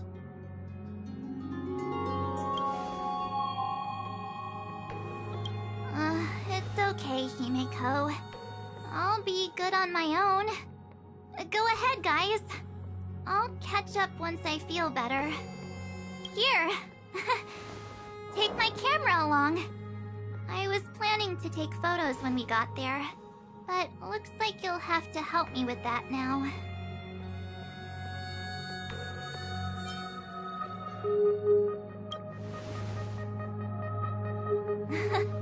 What's with the melodramatic turn? I'll be fine.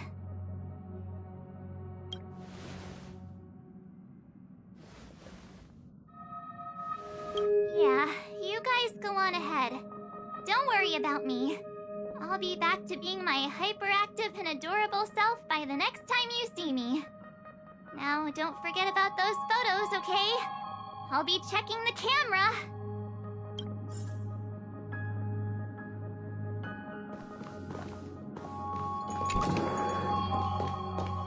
Oh, I almost forgot. I was looking at the photos from before when I realized something.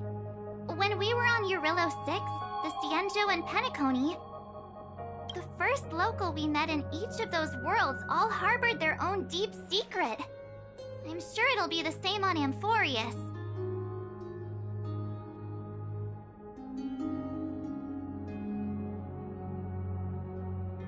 I can't join you guys this time, but make sure to always look out for one another, okay?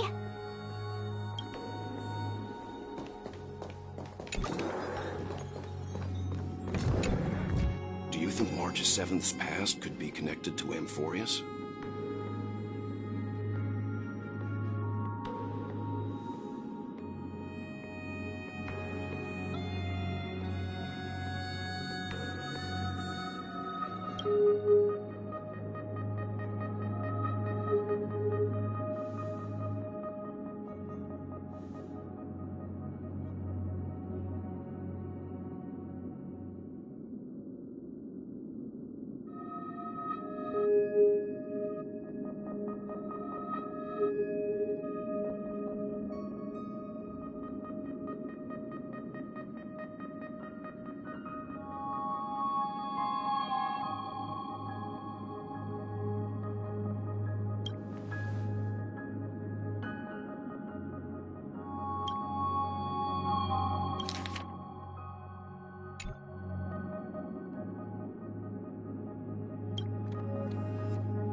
So we're staying behind to take care of the grown-up stuff.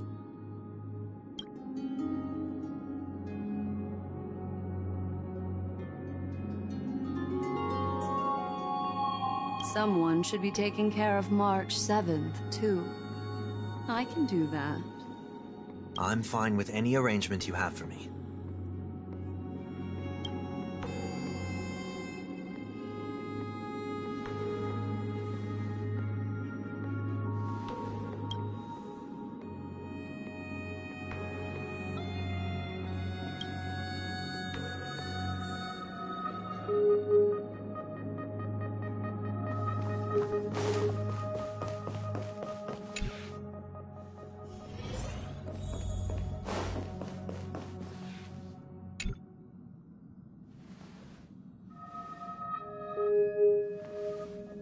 Yes, seeing how this is going to be a perilous expedition, Pom-Pom and the Navigator have come together to prepare a special trailblazing gift for you. Your very own car!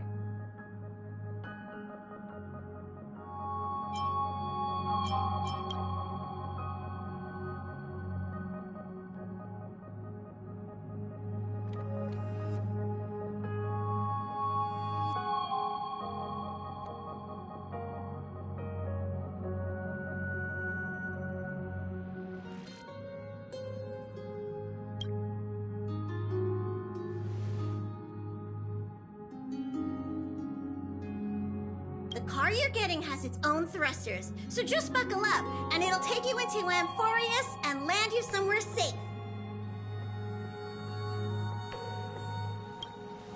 Only in extenuating circumstances. Don't go thinking you can detach cars from the Express every which way, alright?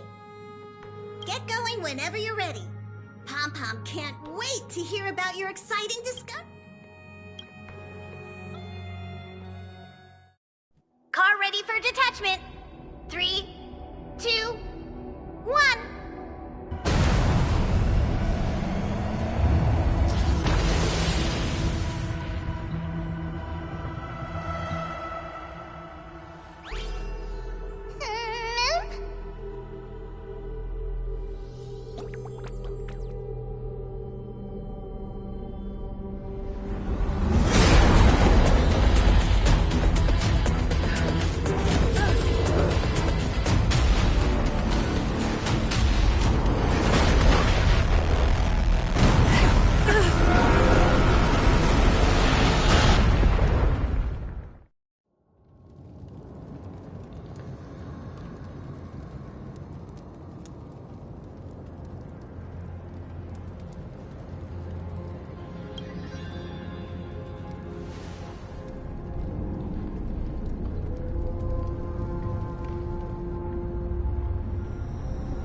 Light up the dawn.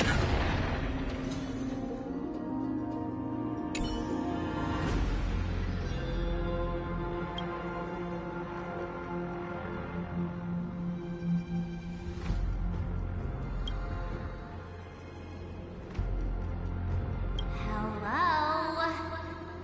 Snap out of it and click the shutter already.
Lend me your strength.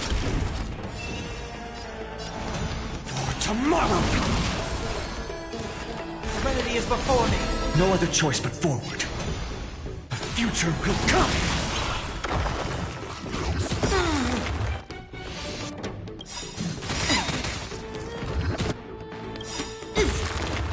We've entered the storm. To guard and defend! Crush them! I'm scared! Stay put!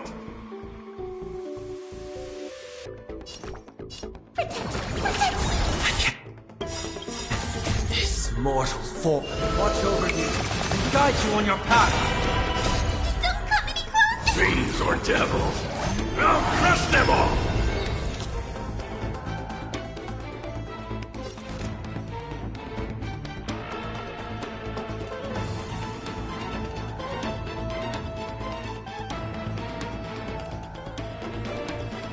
A decisive moment in the battle.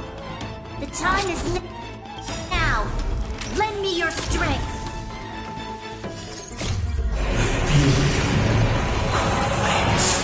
Consume me. I will never yield to such a fate. This monster. Tear open the sky!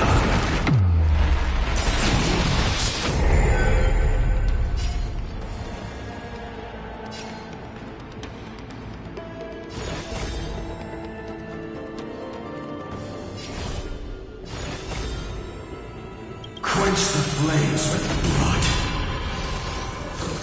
Is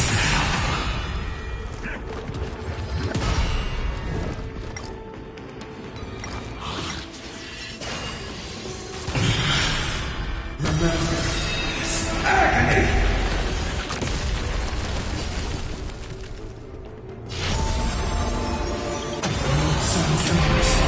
Heal the new world's dawn.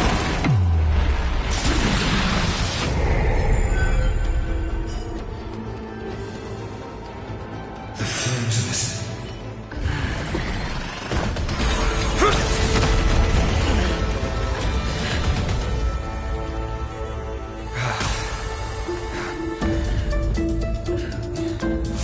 Look out!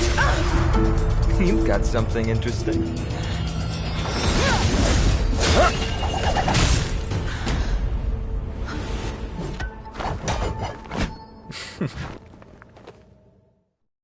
I bear no harm. I just want everyone to be safe.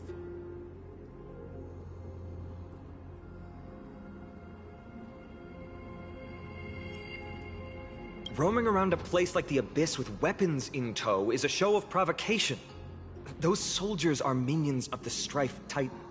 They're not known to stop until all invaders fall under their feet.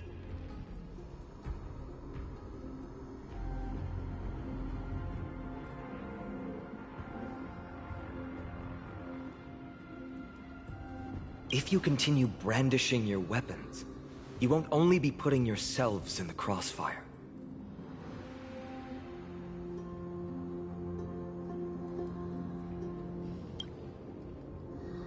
Their looming blades will come down on the heads of the innocent.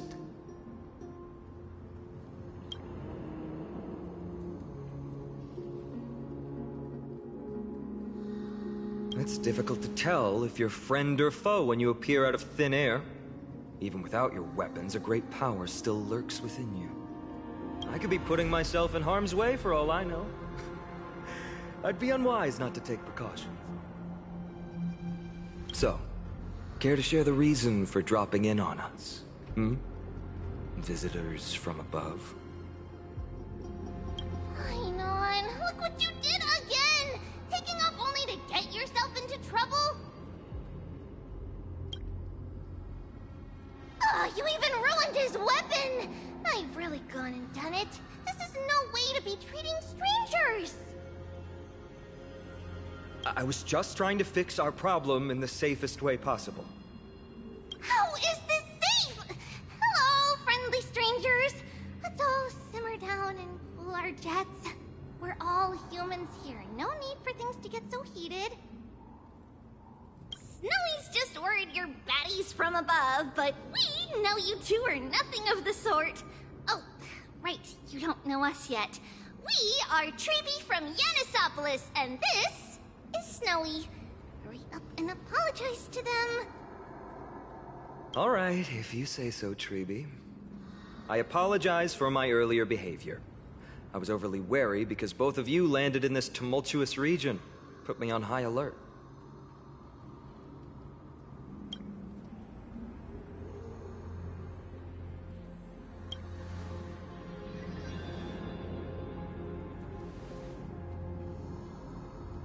Not from above the sky, but beyond it. Wow, that's something else altogether. You're lucky you met us, then. She means you're lucky because we won't hurt you, but the same can't be said for others. Let's talk somewhere else. You've seen it firsthand. It isn't safe out here. As you saw, there are still many refugees who haven't been freed in the temple. We're here to rescue you, and why I wanted you to put away your weapons. If something were to occur, they would have no way of protecting themselves.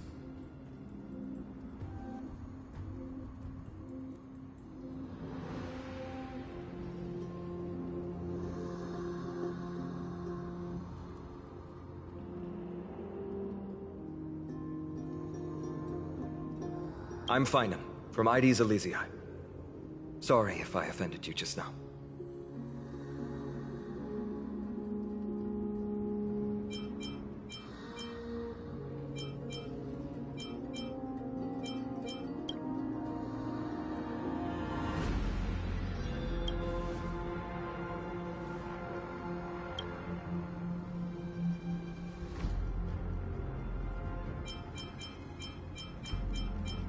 Baseball bat? Oh, you mean this marvel of a weapon? Sorry, but why don't you tell me your name in return for your weapon? Friction really does spark friendships, huh? And here's your spear. Don't worry, this is entirely on Snowy. I'll make sure he fixes it for you. It seems I'll have to treat Cartonis to a couple of drinks again.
Virtus, you acted on your own to ask the Chrysos heirs for help? To bring us into their so-called holy city, no less. We are priests of Janus, born as footless birds. How could we possibly endure being confined to one place?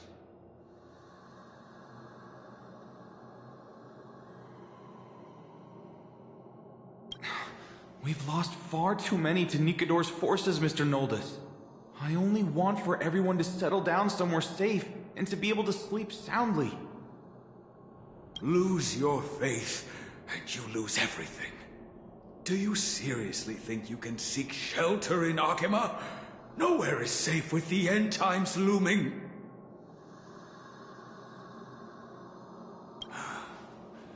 I've said my piece.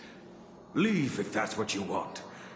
Everyone else is staying in this temple, where we enjoy the protection of Janus, the Gate of Infinity.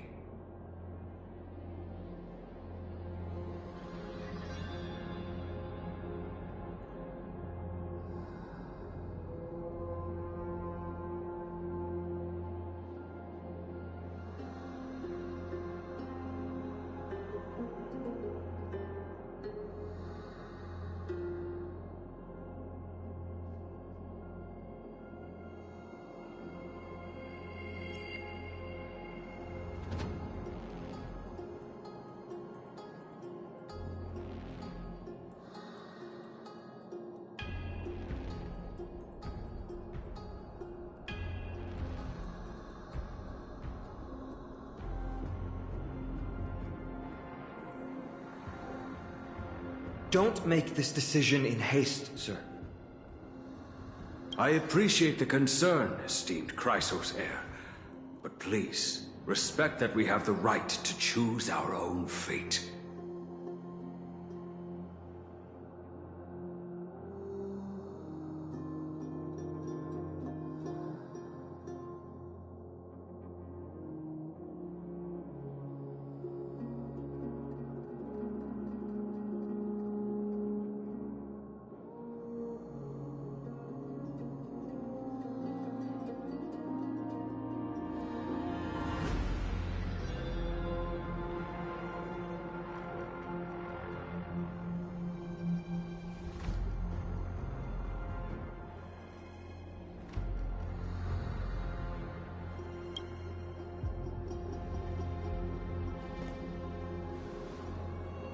I'm sorry you had to see that, esteemed Chrysos heir. These two with you are... Travelers from afar. They're also headed for the Holy City. If memory serves me right, you are... Virtus? Please, you may call me Final. What was that just now? It's an honor you remember me, Phynon. We are priests from Yanisopolis. Armies of the Strife Titan destroyed our home, forcing us to flee across many lands until we arrived here. A few days ago, I watched another companion fall to those monsters, and I was shattered. I offered a prayer to Akima, thinking the answer would take time, at least enough for me to convince Mr. Noldus. I didn't expect your arrival to be so swift.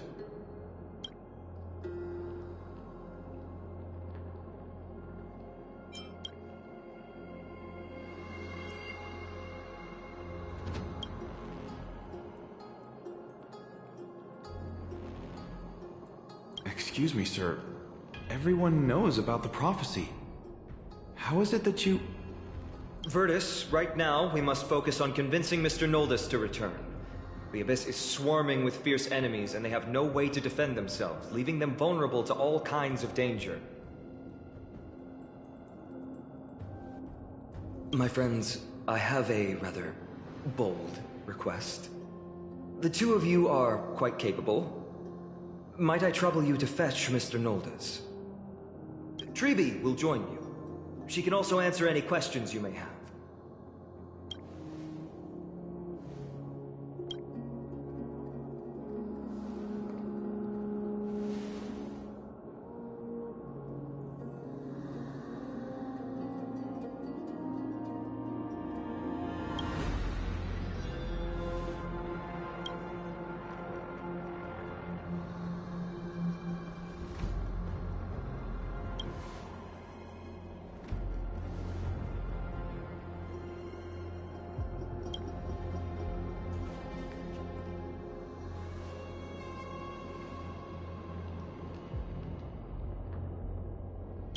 You two are truly honorable.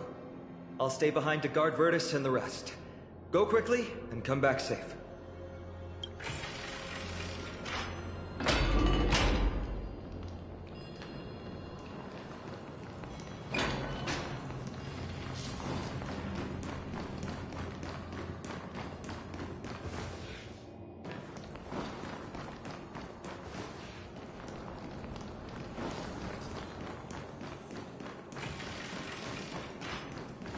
Don't worry about me.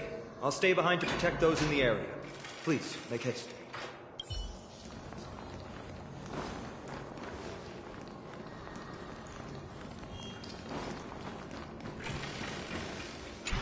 I'm sure you two have a ton of questions, don't you? As for why we should speak in private, that's because quiet places are better suited for communicating with one another.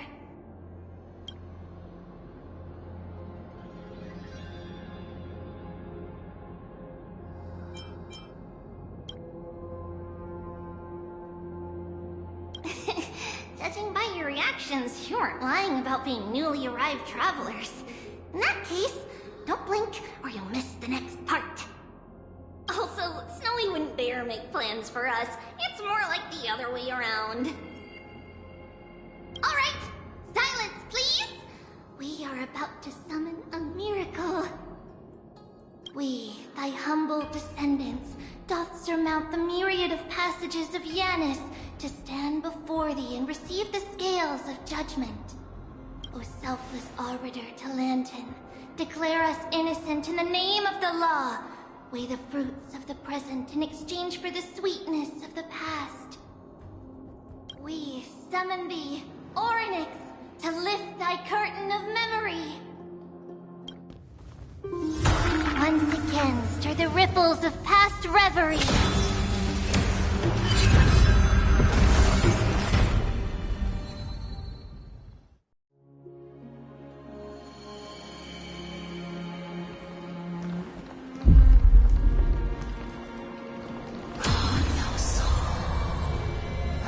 How's that possible?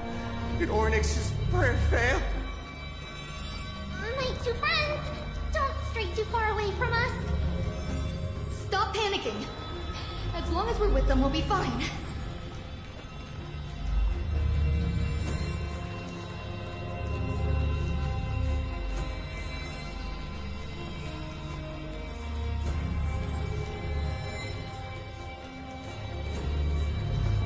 Amazing, isn't it? Now that we're here, we can speak in peace. Uh-huh. But why does it feel a little too quiet?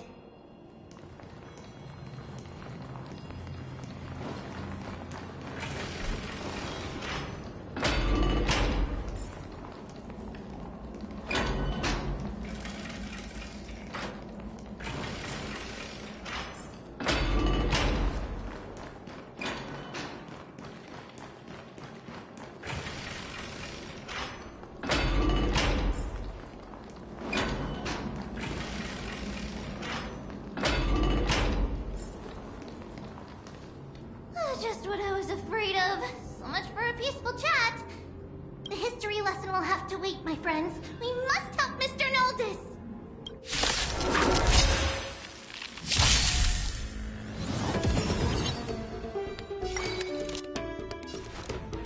Lend me your strength. Existence is of no consequence for tomorrow.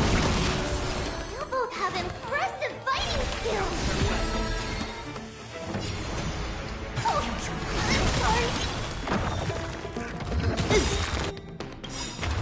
We've entered the storm.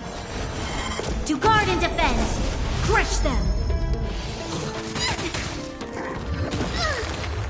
I'm gonna hold everyone back again! Get them! This battle is unavoidable.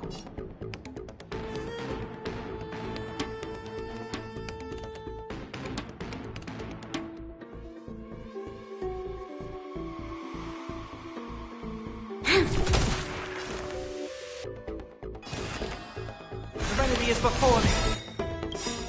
This mortal. Watch over you. Guide you on your path. tomorrow!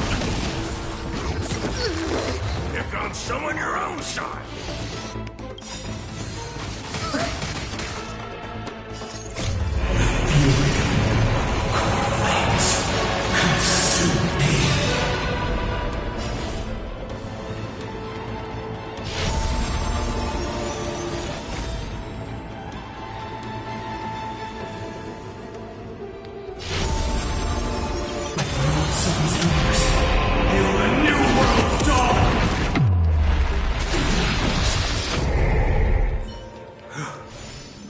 Thank you.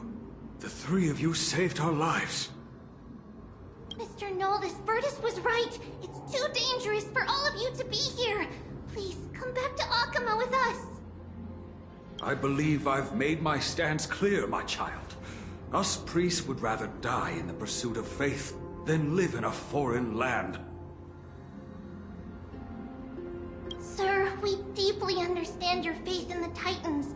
Perhaps in your eyes, Kefali, the protector of the Holy City, is but a god from a foreign land. But we swear to you, in the name of Yanis, the Gate of Infinity, that so long as the Chrysoceres live, Akama will protect all followers of the Titans. We are one and the same. You swear in the name of Yanis? Who are you?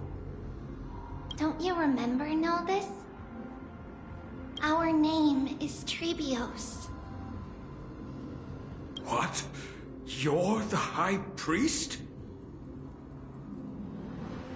Why do you look like a child? Oh no, to think that I, a mere tribal priest, dare lecture you on faith. Oh, how ludicrous. Please, forgive my transgressions. Noldus, we do not wish to force you. But please, think of the people in your tribe. The young place their trust in you, just as you place your trust in us.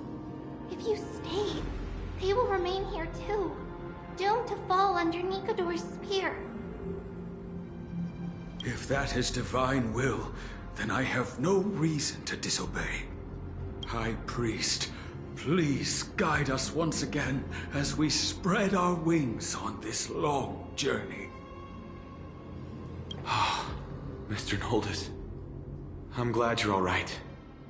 Virtus, I still disagree with your methods, but it doesn't matter now. Let us place our trust in the Chrysoceres. The Dromus caravan that's supposed to meet us isn't here yet, so let's all rest where it's safe for a while.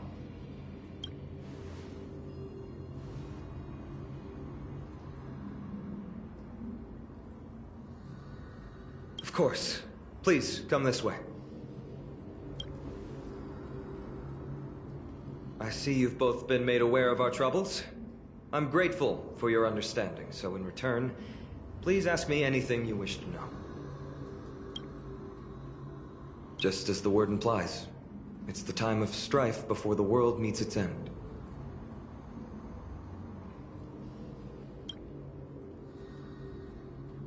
To be precise, it's the whole world that's coming to an end.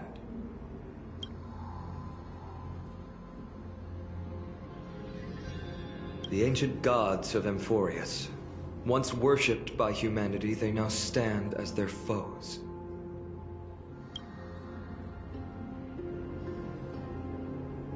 The prophetic deliverers, with golden blood coursing through their veins.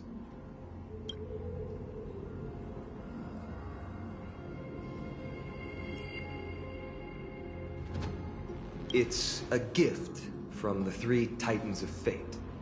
With their blessings, priests can awaken shadows of the past to alter reality.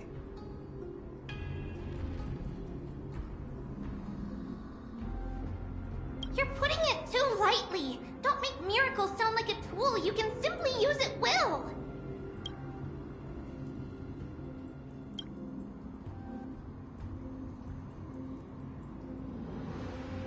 I'm sorry. I guess I'm not good at telling stories. Yet a tedious and overly long explanation isn't ideal either. Let me think. Oh, right! Virtus and the others are priests from Yanisopolis. They should be adept at playing the lyre. How about playing a song for our two friends?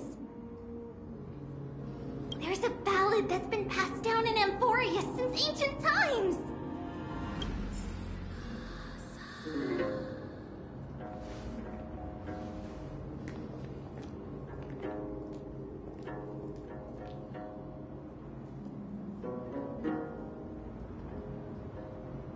Happiness abound in this lush land by God's chosen. Giants raise their glasses in a toast, beheld by the 12 constellations. 3 carved the heavens and the earth.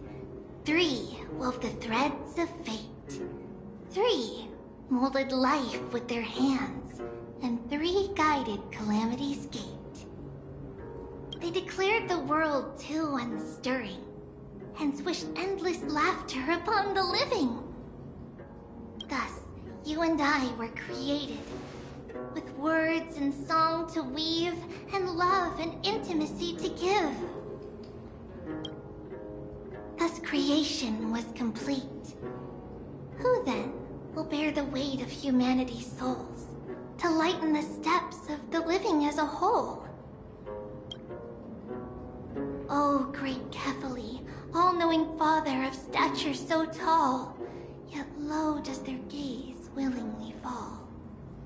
With light of dawn heavy upon their shoulders, golden ichor spills unto the land, forming the boiling river that flows through the legacies of heroes who take their stand.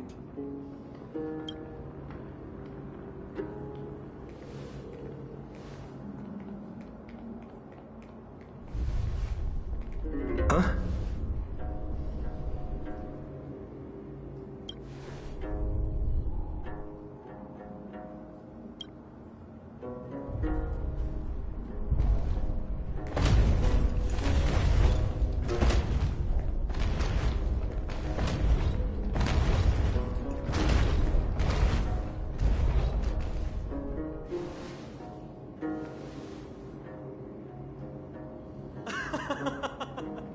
Don't worry, that's just our rescue.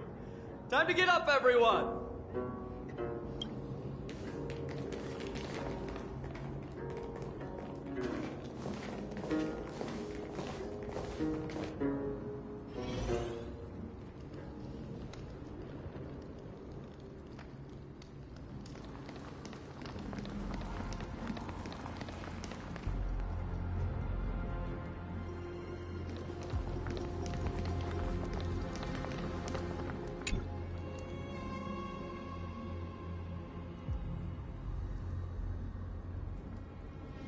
These large, mild-mannered creatures are called Dromas.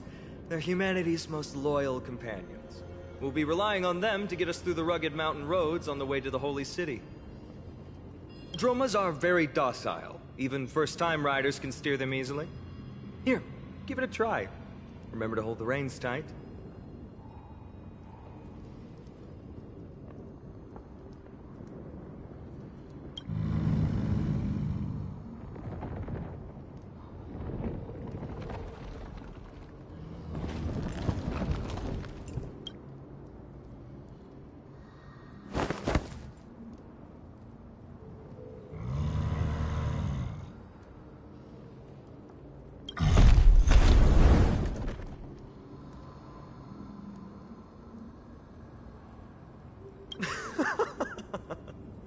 I forgot to mention, don't touch their white stone humps. When the Earth Titan blessed these creatures, it said they also stuffed their ill tempers into these humps.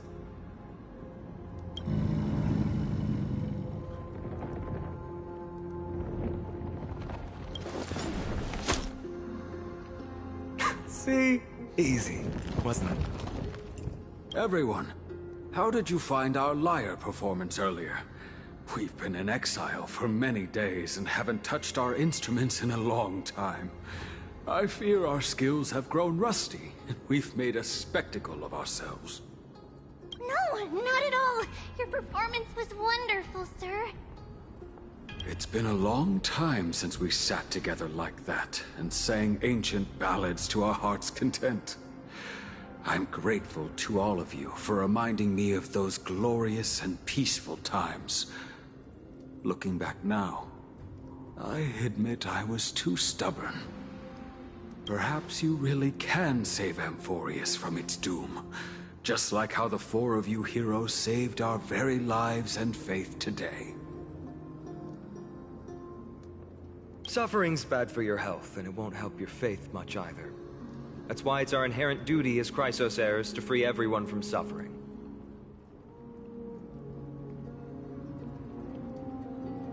It's also the reason for the Holy City Akima's existence. The only human city left in our present day. Hey now, don't be so serious. You're bringing the mood down. Anyway, in short, the Holy City is absolutely safe. Everything will be fine once we get there. Is everyone properly seated? Then we're off! Next stop, Akima!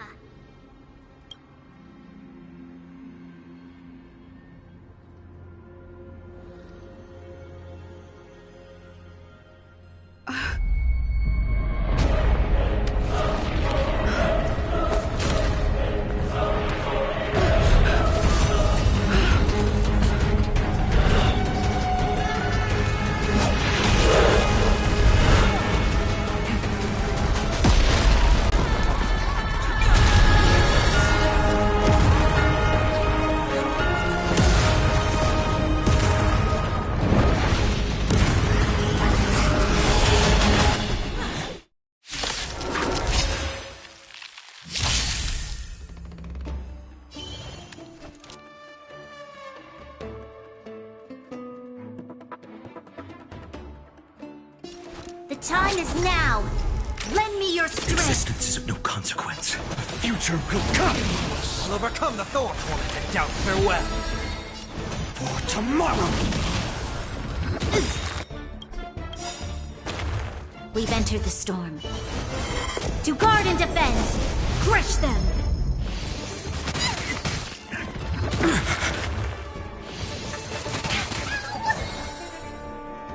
Get them! Fiends or devils! I'll crush them all! You'll pay for this. This mortal watch over you and guide you on your path. I've heard the call. Serenity is before me.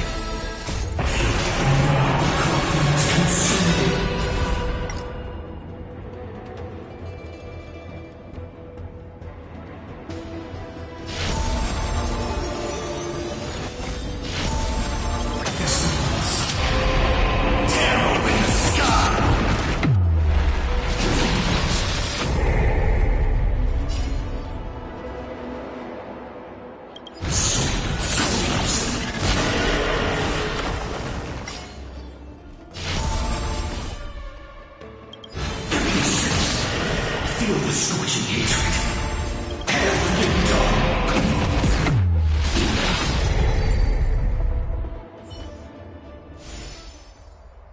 You both fought so bravely. Are you Chrysos heirs from a foreign land? Please, I beg of you, save Akima. The Mad King Nikador has returned.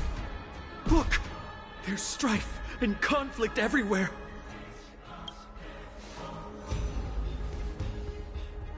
Thank you, thank you. Your comrades are fighting inside the city. Fate will guide you to them.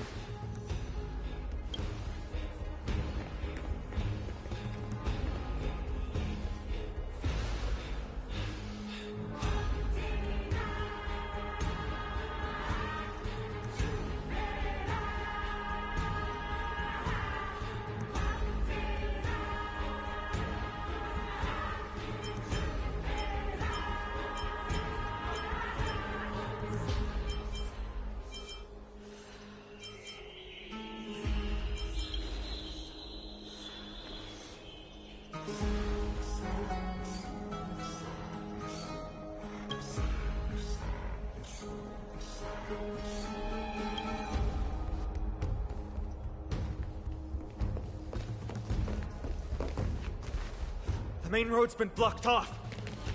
Treeby? Don't panic. Leave this to us. And summon the Oryx!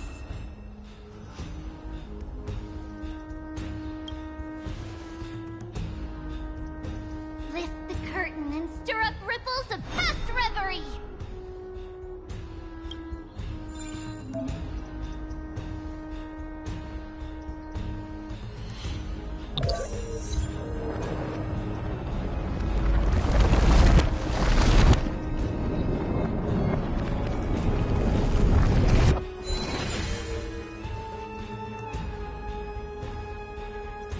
It's you two. I'm sorry we got you involved again. I never expected Nikador to lead an army and launch a surprise attack on the Holy City at a time like this. They and Kefali have always been mortal enemies, but now they've gone mad like a vicious beast.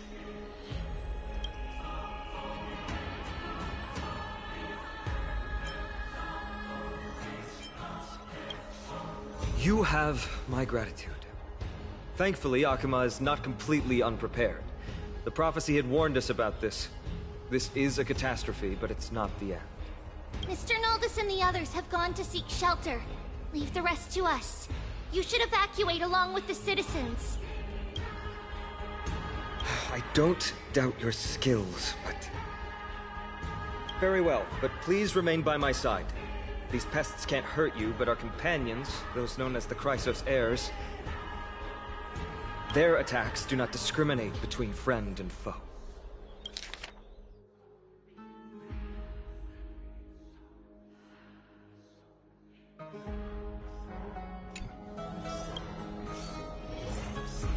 Oh, Kefali, Throne of Worlds, please end your long silence and grant humanity protection.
Oh.